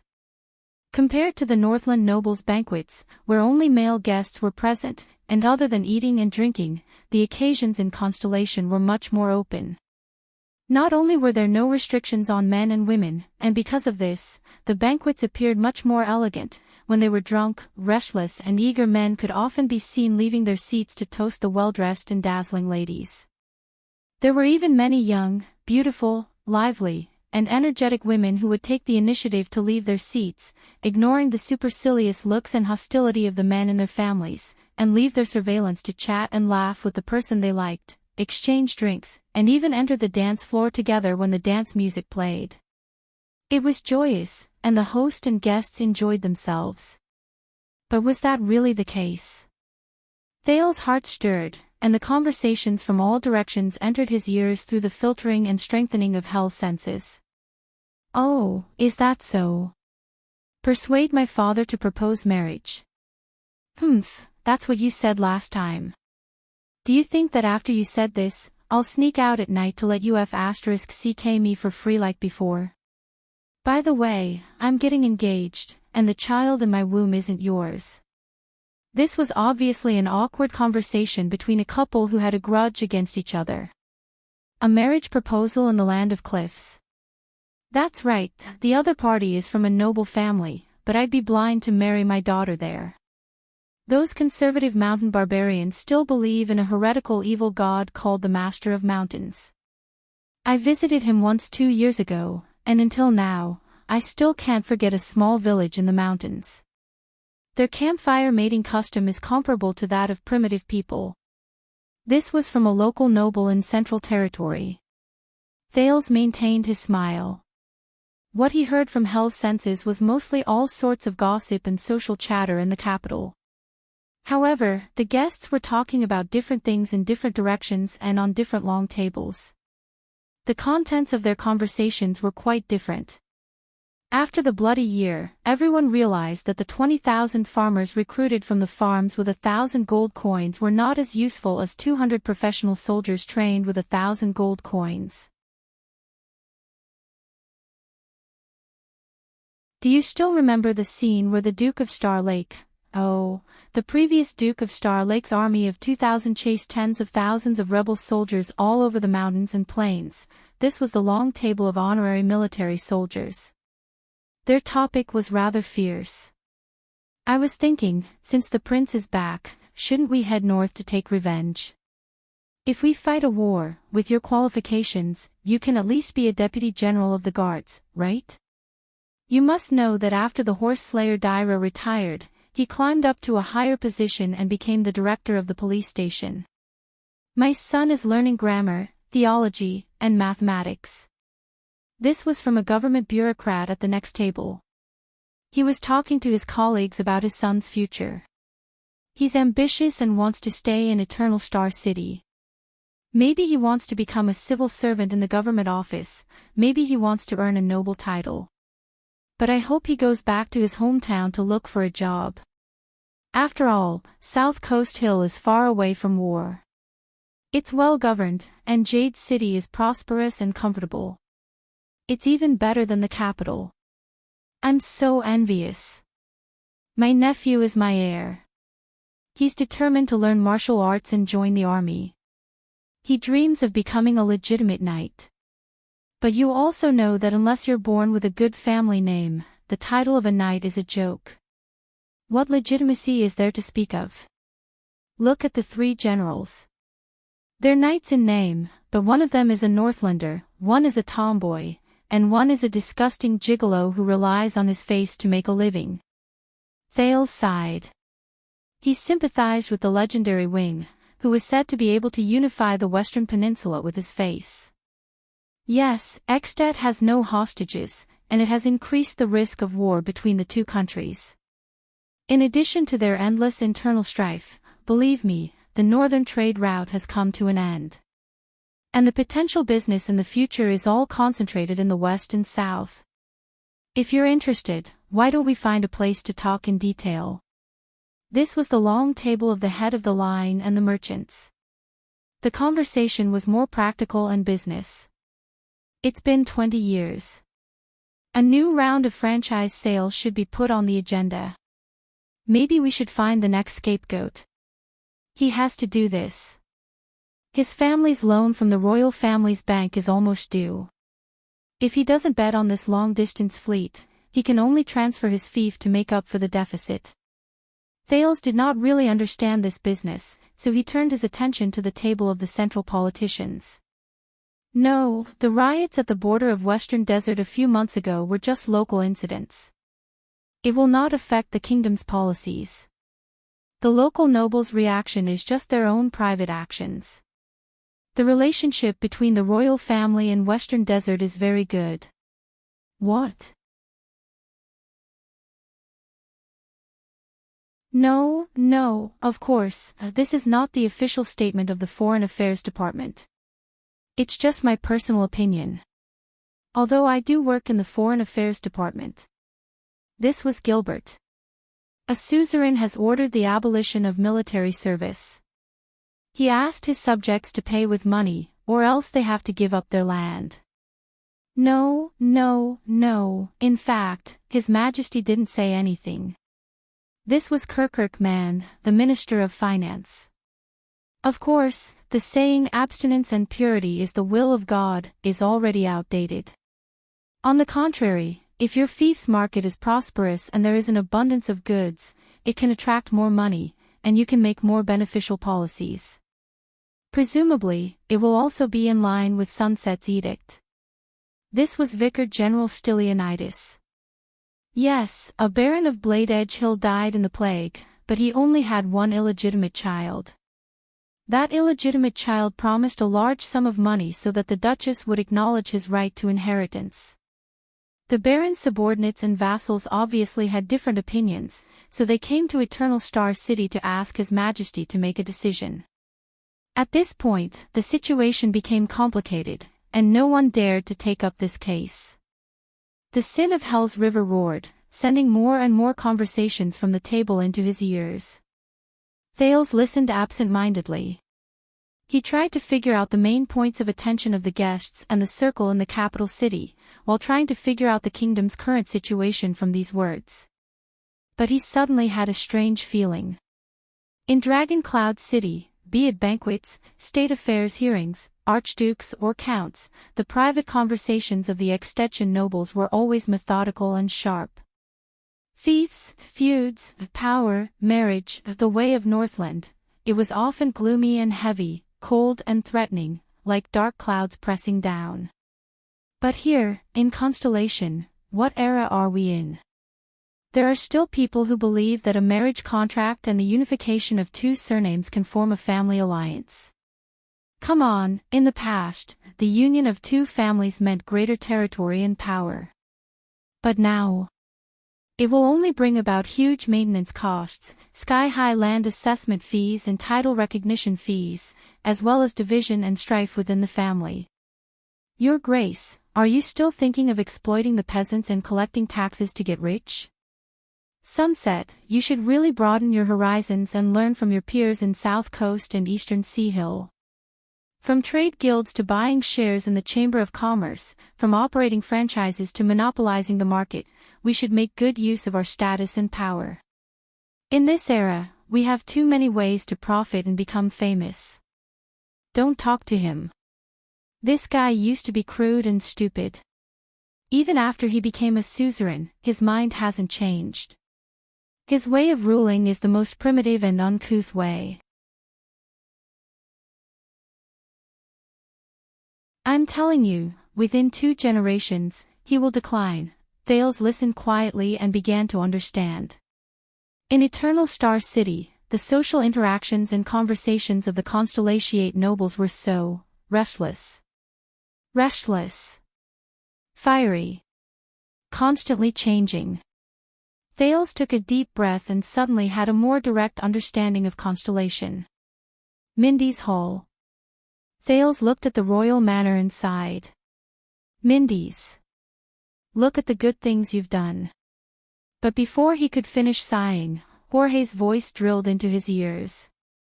F***ck, I'm telling you, at that time, dark clouds covered the sky, lightning flashed, and thunder roared. The dying-born king grabbed your Polaris and our young dragon. He put their little hands together, and before he died, he said, only true love, whose hearts are connected, can summon the true dragon to come and save this city. Thales' expression darkened, and he looked around. In the foreign guest seats, Jorge of Elefure City was drunk, and his spittle was flying everywhere. The king passed away, and the young dragon trembled with anger. She faced the calamity and howled at the sky, dragon clouds do not perish, the Waltons will avenge this. Polaris held her hand and stood side by side, unafraid of death. If you are determined to fight, Jadestar will follow you to the end. The next moment, there was a bang. Guess what? Whoa, they summoned a true dragon. In the blink of an eye, the true dragon fell from the sky, and killed the calamity on the spot. Damn it. Thales listened for a while with a gloomy face, and his mood worsened. He simply turned to listen in another direction. But he quickly realized that he was the main character in many of the conversations. I think we should choose a prince consort who is not of high birth, just like Queen Kia. It's best if she has some affinity with the commoners. After all, things are different now, and Prince Thales is not the Midir of the past. I heard from the merchants in the north that Prince Thales is someone who dares to fight the Northland barbarians, and dare to duel with 5 archdukes at such a young age, so he personally experienced the calamity attack.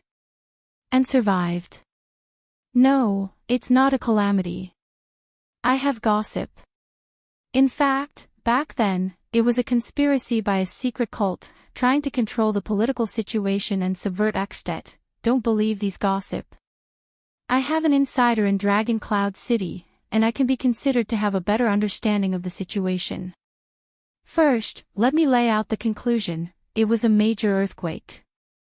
After the disaster, the upper echelons of the Northland barbarians wanted to shift the focus and avoid public criticism, so they made up the excuse of a calamity invasion. What did the Great Dragon say? It was also made up. To boost morale and win over the hearts of the people.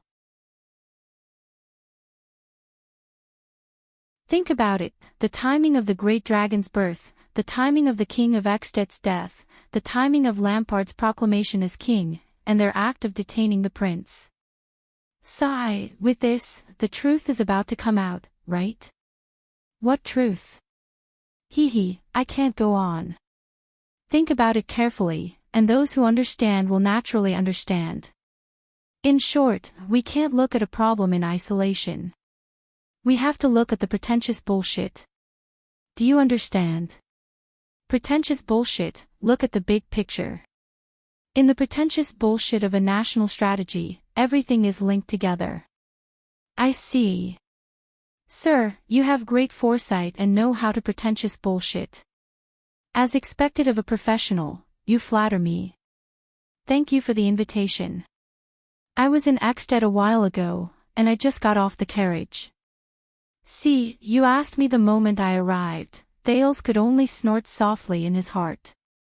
But why do I feel that the prince and Lampard are in cahoots? Look, they sowed discord among the Northlanders, got rid of the Archduke of Beacon Illumination first, and then joined forces to get rid of King Nuven. I can guarantee that our secret intelligence department is definitely involved. Thale's expression changed. Shoo, don't talk about national affairs. Just think about it and you'll know. What kind of existence is constellation?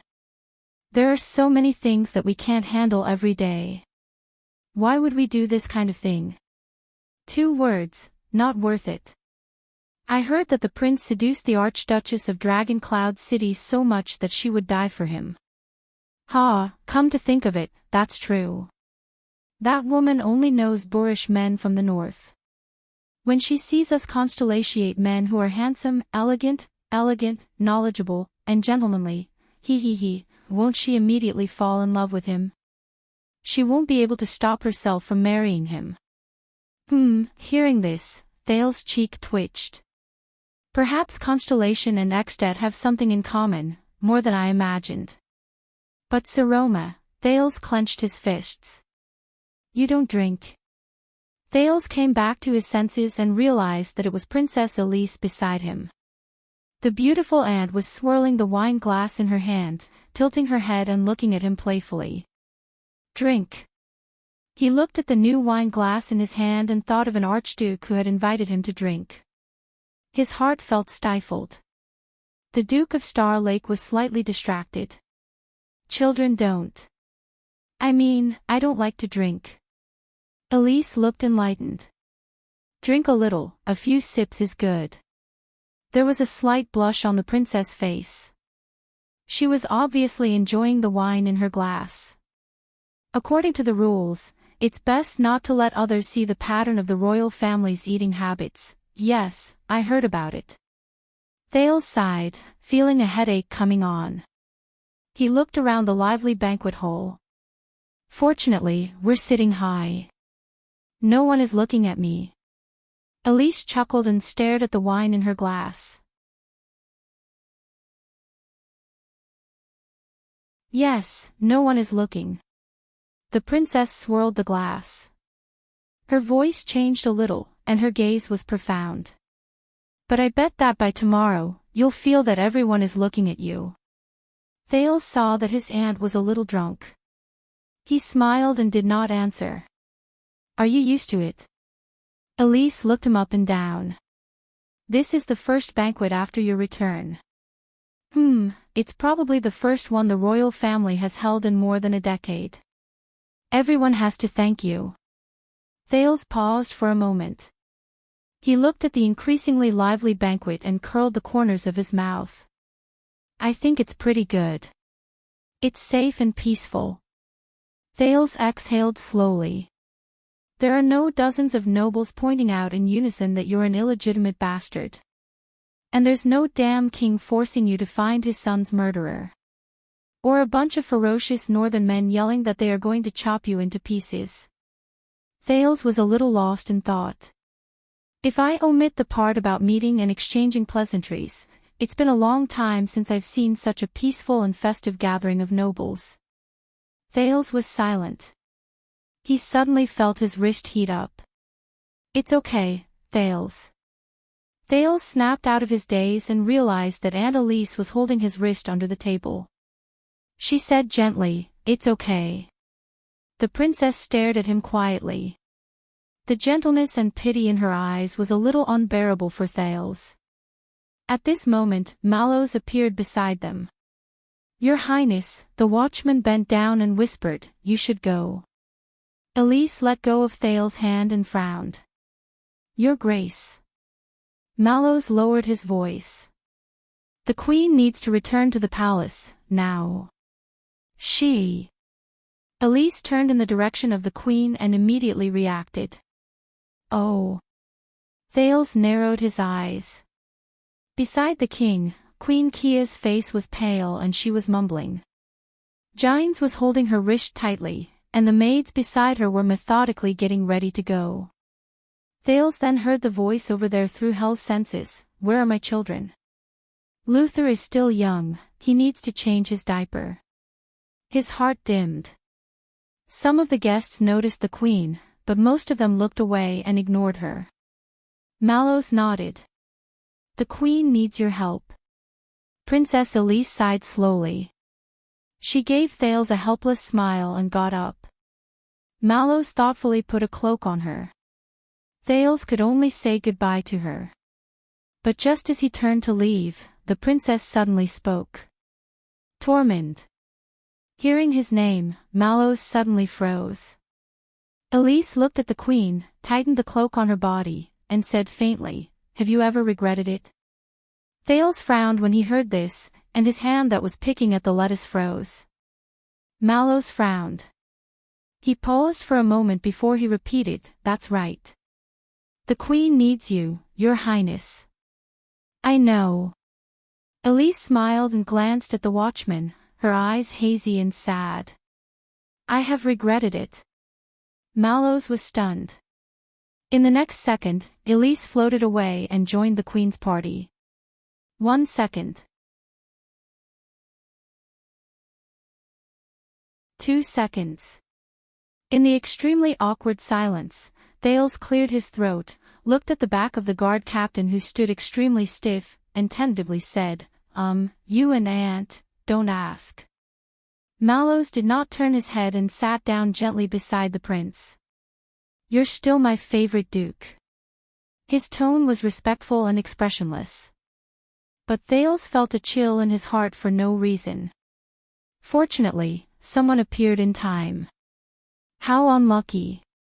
Behind him, Doyle, who had returned from the toilet, patted Glover's shoulder and sat down casually.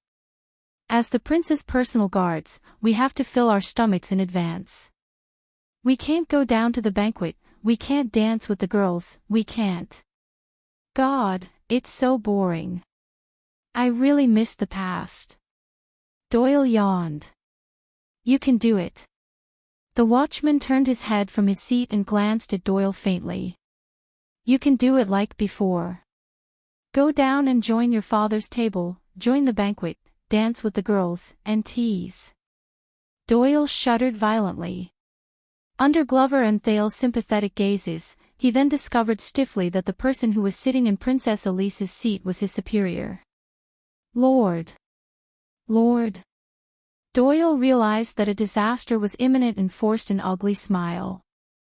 Mallows snorted coldly.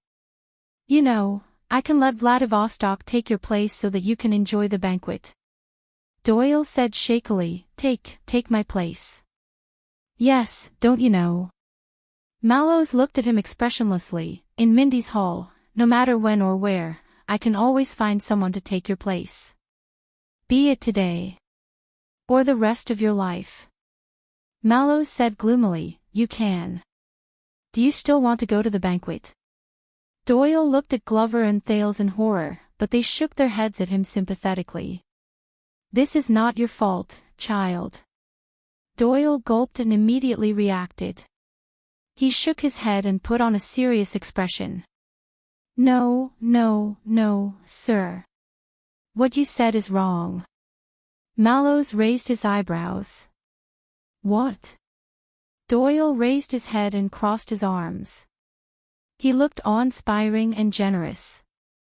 "This body will either be buried in the throne's resting place, or be buried in the middle of the Emperor's life. There is no other end." Doyle said with a righteous expression, "Banquets and whatnot. As royal guards, we should be loyal to our duty. How can we be selfish?" Glover looked at him in disdain. Thales snickered. "Really? But there are quite a number of socialites and noble ladies here tonight. Many of them are good unmarried girls." "Hey, don't mention this again." Doyle waved his hand, his expression was firm and unmoved. "Since I have you by my side, your highness. Why would I need any more girls?" Thales had just elegantly pulled out a piece of lettuce from his plate and could not help but tremble. Mallows' lips curled up. He was about to say something, but he shuddered slightly. The next second, Mallows turned his head abruptly and looked at the hall. At that moment, Thales shuddered. He suddenly had the illusion that the watchman before him had turned into a sharp blade. Mallows stared at the entire banquet hall and said coldly, "Doyle, go to the banquet immediately and blend in with the guests. Doyle, go to the banquet immediately and blend in with the guests." Pay more attention to them, especially those who have cautious expressions and stiff movements. Doyle still had a straight face. No. I want to protect His Highness here. But Mallows turned his head around and his expression became stern. I'm serious. His appearance startled the three of them. Glover, inform Captain Adrian and ask him to escort His Majesty away quietly. Then, gather the men. Sir. Glover looked at him in confusion. What's wrong? Amidst the melodious and light music, Mallows looked at the lively banquet below again with a vigilant gaze. Just now, someone glanced up from below. Glanced? Thales frowned. Who? I don't know. Mallows shook his head. But I recognize that gaze.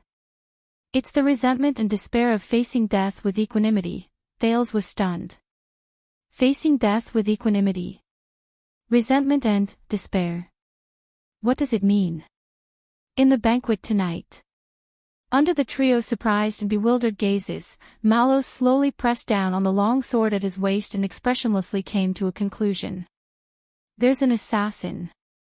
No matter how I write it, it doesn't feel right. It makes me feel despair. End of this chapter.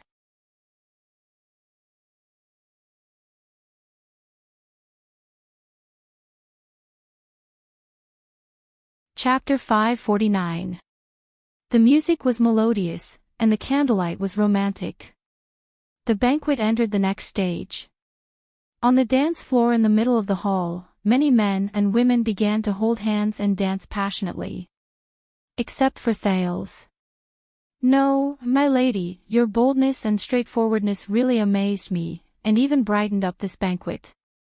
In his seat, facing a young, lovely, lively, and adorable noble girl in front of him, Thales dryly said some polite words, which could probably only deceive Ida. It's just that my identity is sensitive. This is a serious matter, and I cannot act rashly. Especially the first dance after returning to the country, no matter who I dance with, it will not be fair, and the others will resent me. Thales noticed from the corner of his eyes that Mallows had ended his communication with his subordinates and was walking towards him. The watchman's eyes were filled with urgency and vigilance at the same time. Thales understood what he meant. Do it quickly. So, for the stability and balance of the kingdom, for the prosperity and peace of Constellation. Thales braced himself and looked kindly into the girl's sparkling eyes. He gently held her palm and held back his disdain for himself. I can only bear with the great sorrow and give up the beauty of dancing with you. This breaks my heart. The girl in front of him bit her lower lip. Her eyes were resentful and hurt. But she lifted her skirt and bent her knees with slight annoyance. She glanced at Thales sadly, then turned around and left. She didn't seem sloppy, but she was graceful and graceful. People could not help but look at her. Thales breathed a sigh of relief and felt exhausted. This was the 9th lady who invited him to dance tonight, as well as the 44th, or was it 54th? He could not remember clearly, guests who came to visit him. So you just got rid of Lady Enosha, Mallows' voice came from behind him. Well done. So that's her name, Enosha. Thales sighed and said, I feel guilty looking at her expression. Mallows denied it decisively. There's no need for that. Lady Enosha is not only bold and straightforward, she also knows how to use her charm to capture spoils of war.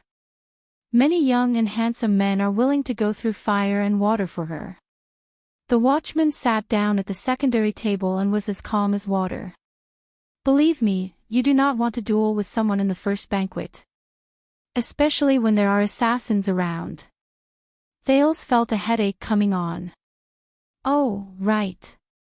According to Mallows, at this very moment, there was a damned assassin hiding somewhere in the banquet. This was going to be big news. The king, his father, and countless nobles were all present, eyeing him like a tiger watching its prey. The prince sent off the next guest who came to visit him while exchanging pleasantries.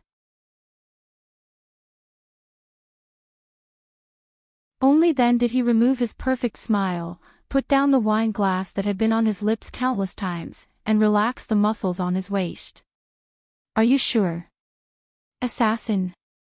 Just because of a gaze. Mallow's voice was still calm.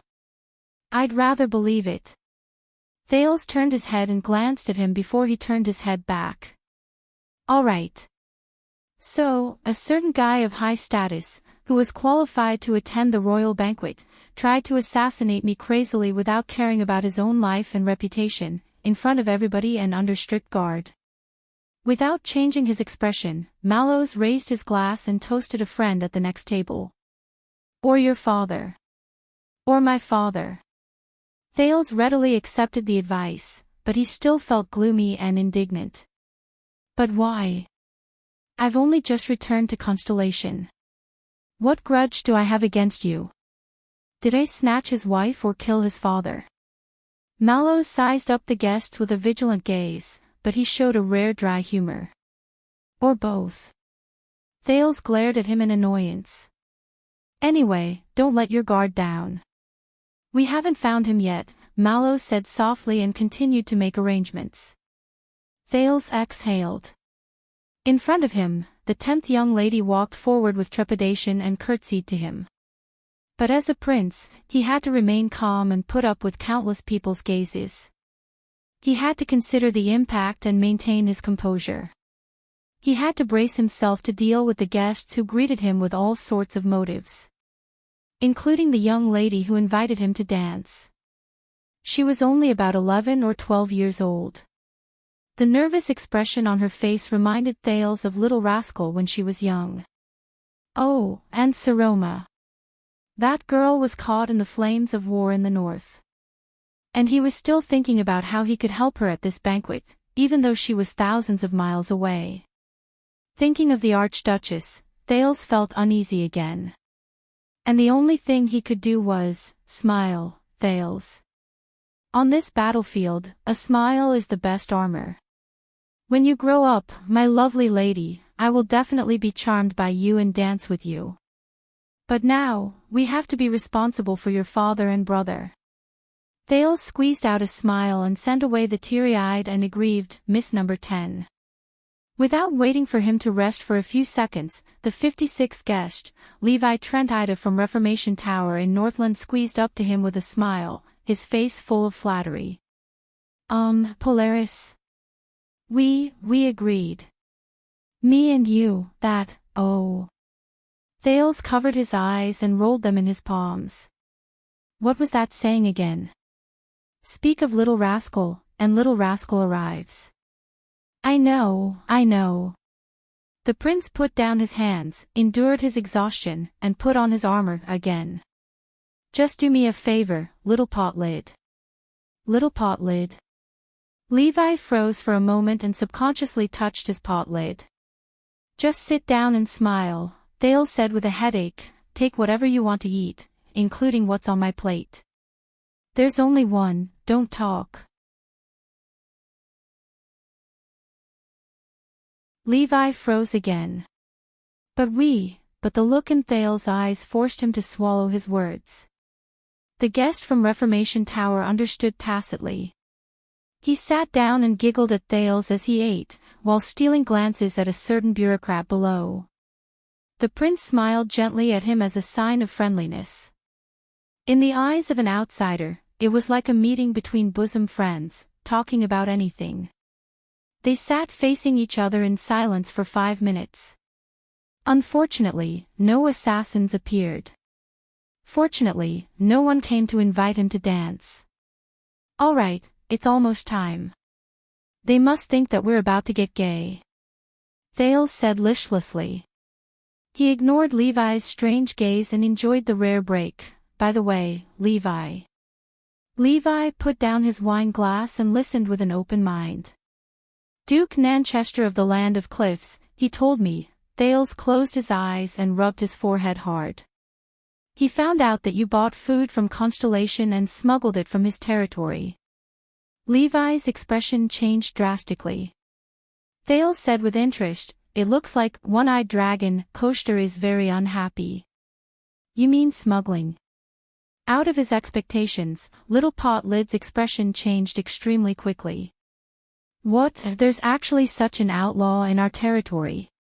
Don't worry, Your Highness, I'll be strict when I go back. Don't be nervous. Thales waved his hand nonchalantly, his face tired as he lied without any burden. I convinced him.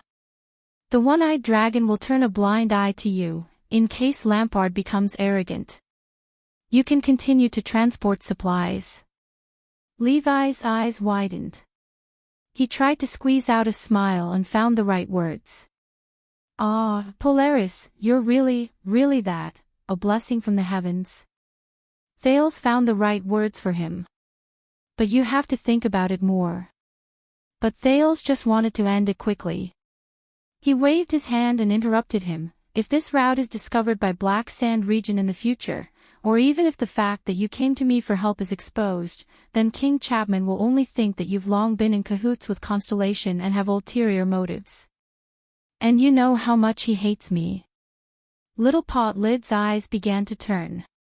You have to hurry up and find internal reinforcements to fight against the Kinslayer. Thales sighed. At the end of the day, Extet's affairs can only be resolved from within. Internal reinforcements, internal. Thales felt that he had made himself clear enough. The two of them were silent for a while. Your Highness' priceless advice, Levi became serious. I'll keep it in mind. Thales shook his head. Of course, the one-eyed dragon isn't a good guy either. The teenager raised his glass and clinked it with Levi's. If he goes back on his word behind my back and cuts off your supply route, or tries to blackmail me, Thales' gaze turned cold. Remember to let me know. Levi's expression was solemn, but he only nodded. Lastly, your previous promise. Thales was nonchalant. Levi was resolute and decisive. I will definitely do it for Your Highness. Just like that, the Polaris sent off the troubled Little Pot Lid. Thales exhaled heavily. He was tired and did not like it. It was as if even the sin of Hell's River had dried up. But the benefit of rest that Levi brought was only these 5 minutes. Soon, Thales had no choice but to put on his armor again and greet Miss 11, fully armed. After sending her off, he tried to focus and looked around. There was still an assassin to worry about. During this time, his, or Mallow's, Star Lake guards had already begun to move, going into battle lightly and quietly. The former police officer Commodore, who had sparred with Thales before, the fierce-looking and muscular Bastia, Franzuk, who was as tall as a flagpole, and Ferry, who seemed to be in a daze, gathered quietly. They either hid in the shadows of the corridor in the entrance hall, or pretended to be servants serving wine, or pretended to be on duty. They stood guard not far away from Thales, vigilantly scanning the people who approached the prince. In the vanguard division, Jonvold, who was a left-handed swordsman, Vladivostok, who helped Thales train with his shield, the young and vigorous Ness, the unprepossessing Oscarson, Supa, who had foreign blood, and Morgan, who had fought in the war, were scattered in the hall, each occupying a different spot. They guarded the high platform, the servants' passageways, and the entrances and exits, keeping an eye on the people coming and going. As for Praka and the other people from the logistics division, under the prince's strong request, they went to search the fireplace and other hiding places in Mindy's hall. There was once an archduke. He did not pay attention to the fireplace, and then he became king. Prince Thales, who was extremely serious. Mallow's direct messengers, Toledo and Tang Axayan, went back and forth between them inconspicuously, as if they were on routine patrol. In reality, they were passing orders and communicating information. They were also paying attention to the prince all the time. Looking at all this, Thales felt even more pressured. The king, the banquet, the guests, the assassin, Constellation, Extet, Seroma, the Star Lake guards, and the damned Mindy's hall and the title of duke, he felt like he was chained up by countless chains. The other end of the chain was firmly fixed to every pillar in the hall, rendering him immobile and on the verge of death. Thales's smile had long since turned into ice, as if he was wearing old armor. The prince looked at the lonely and shackled Duke Val from afar, and actually felt a sense of envy from the bottom of his heart. Perhaps he was even luckier. At least, after tonight, he would not have to endure all this. At this moment, Doyle, who had gone to gather information among the guests, returned. "Commanding officer, Your Highness." He was full of energy, radiant, valiant, and high-spirited.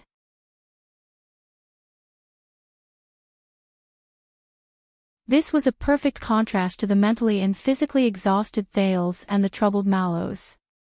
Thales and Mallows narrowed their eyes at the same time and leaned forward. Both of them stared at a suspicious red lipstick that was vaguely revealed under Doyle's collar. Doyle noticed their gazes and adjusted his collar without batting an eyelid. "About this, it's intelligence work. Some senior informants charge a very high price," Mallows coughed. "Doyle." "Apologies, commanding officer." Doyle's expression became stern and he returned to the topic at hand. "If you ask me, almost all the unmarried ladies between the ages of 9 and 39, including their male relatives, are either overtly or covertly sizing up Your Highness. Every 10 seconds, they would glance up and enthusiastically discuss Your Highness's status, appearance, figure, clothes, love life, achievements, character. The importance of Your Highness is decreasing. There are also quite a number of people who ask me about your preferences and habits, betting on who can capture your heart. Hee, how would they know that His Highness likes?" Thales frowned. "Apologies, Your Highness."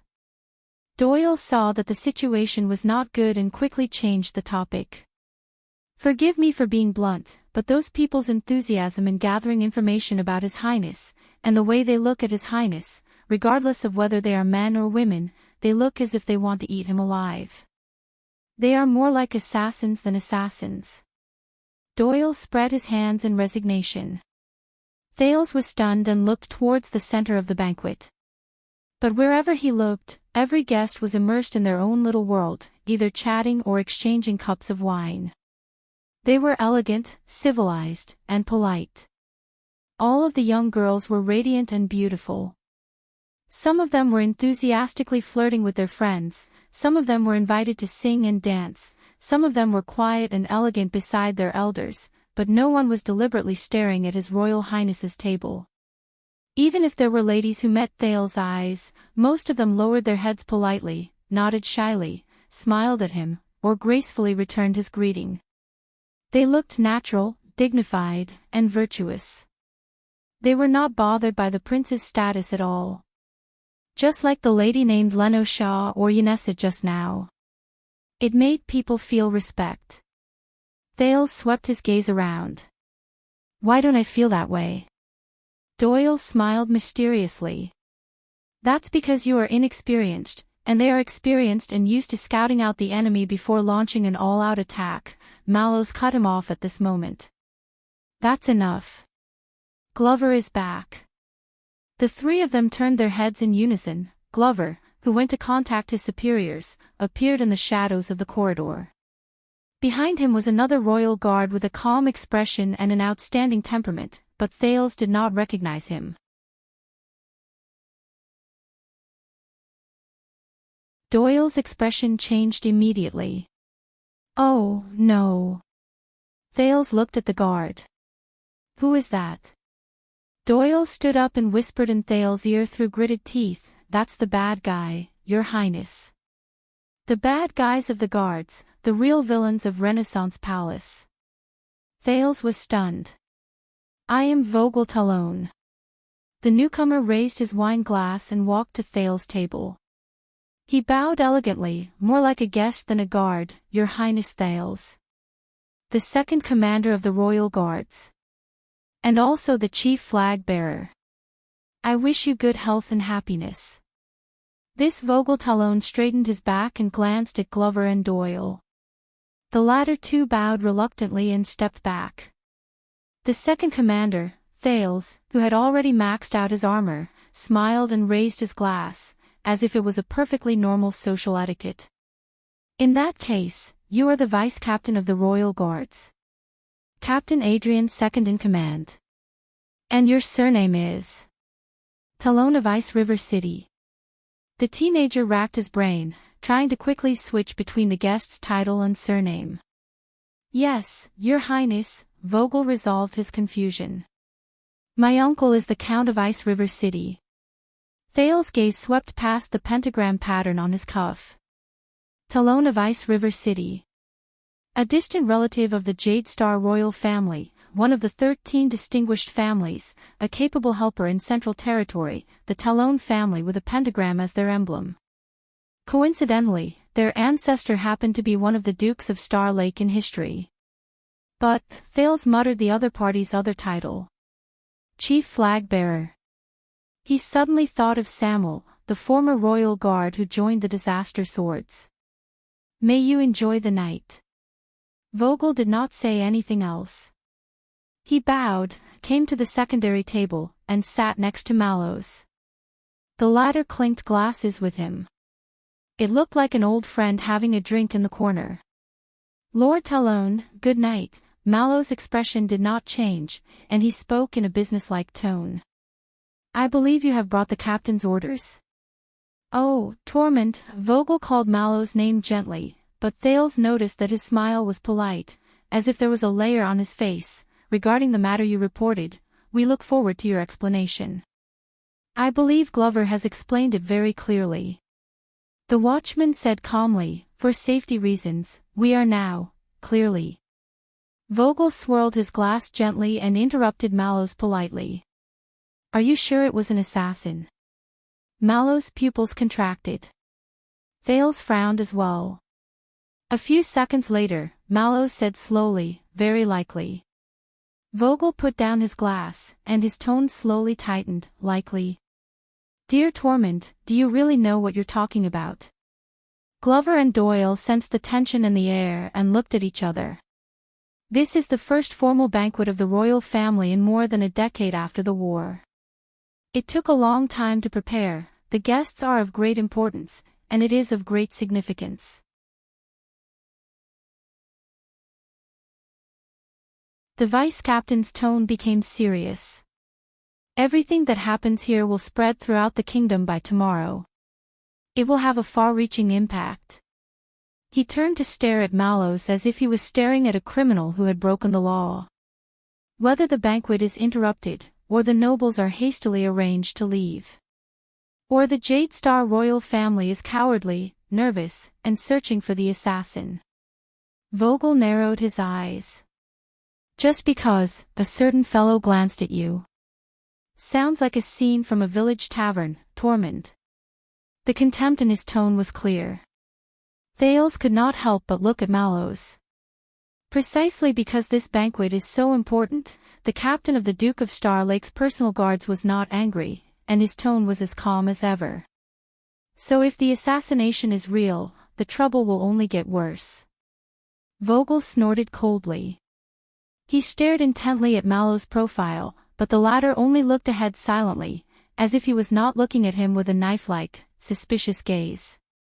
After a few seconds, Vogel exhaled. We've already taken action. Vogel turned around and returned his attention to his wine glass. They will keep a close eye on anyone who tries to approach. His Majesty, His Highness, and other important nobles will be safe, but a strong shield cannot defend against a sharp spear. Mallows did not even look at him. He continued to observe the situation in the hall. The best way is to avoid accidents before they happen. Perhaps we can temporarily withdraw some of them, but Vogel's gentle tone suddenly hardened and cut into Mallows' words like steel.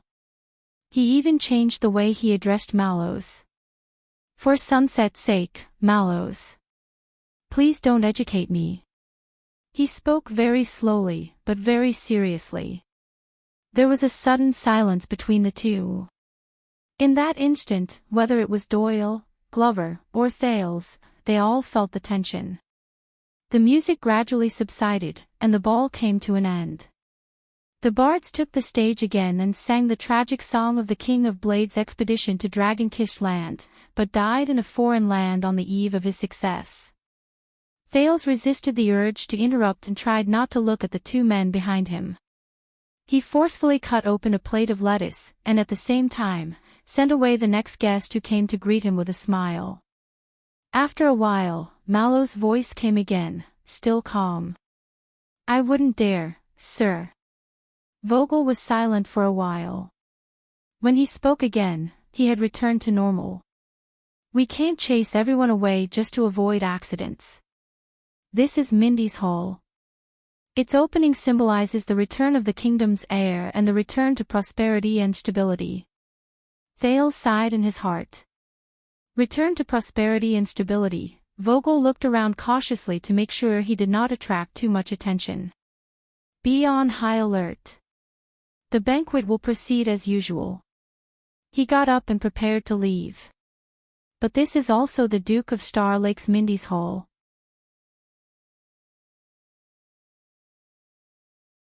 If anything happens, His Highness Thales will be the first to bear the brunt of the blame." Mallows turned his head slowly and looked straight at Vogel. "My men are the ones who bear the responsibility." He spoke very slowly. Vogel paused in his movements. The vice-captain let go of his arm on the table and sat down again. "Your men."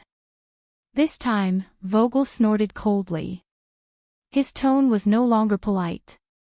"Mallows, I think, you and your pampered team, you need to clarify your position." Glover and Doyle's expressions changed at these words. Thales frowned too. The young master squad, Mallows listened expressionlessly, while Vogel's gaze was unquestionable. "Even if you've changed stations, you're still royal guards. And I'm your superior.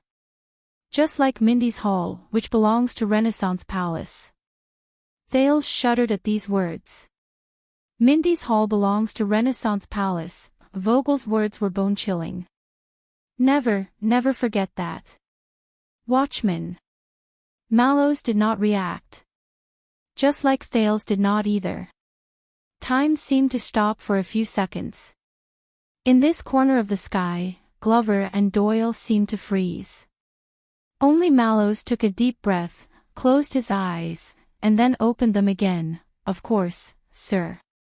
I dare not or forget," he said respectfully. Vogel nodded lightly, looking satisfied. Until Mallows calmly said his next sentence, which seemed to be emotionless. "But if I remember correctly, in a state of emergency, the inherited watchman of the guards is of the same rank as the vice-captain. Is that so, sir?" This time, it was Vogel's turn to change his expression. For a second, Thales thought the temperature had plummeted and the air had stopped flowing. A few seconds later, the vice-captain stared coldly at Mallows and said in a mocking tone, "That's right. According to the top-secret watchman's command, in the Praetorian Covenant, in certain states of emergency, the watchman can and should make independent decisions. And I have no right to interfere." Thales shuddered. The top-secret watchman's command. In a state of emergency, the watchman can and should make independent decisions. Thales' heart clenched. Vogel lowered his voice. His tone was cold. "But you know, the last time the royal guards invoked regulations during a state of emergency, they activated this secret command and gave the watchman great authority independent of the command division. When did this happen?" At that moment, Thales' mind went blank. He suddenly thought of Zachriel, who was nowhere to be found. The night of judgment. The person who should really bear the crime of colluding with the enemy, but despicably concealed the truth for 18 years. That shameful, sad, hypocritical, disgusting, self-righteous, sanctimonious, hypocritical fellow, is me. Thales was stunned. Vogel's pupils focused. He raised his wine glass, put it close to Mallow's ear, and lowered his voice.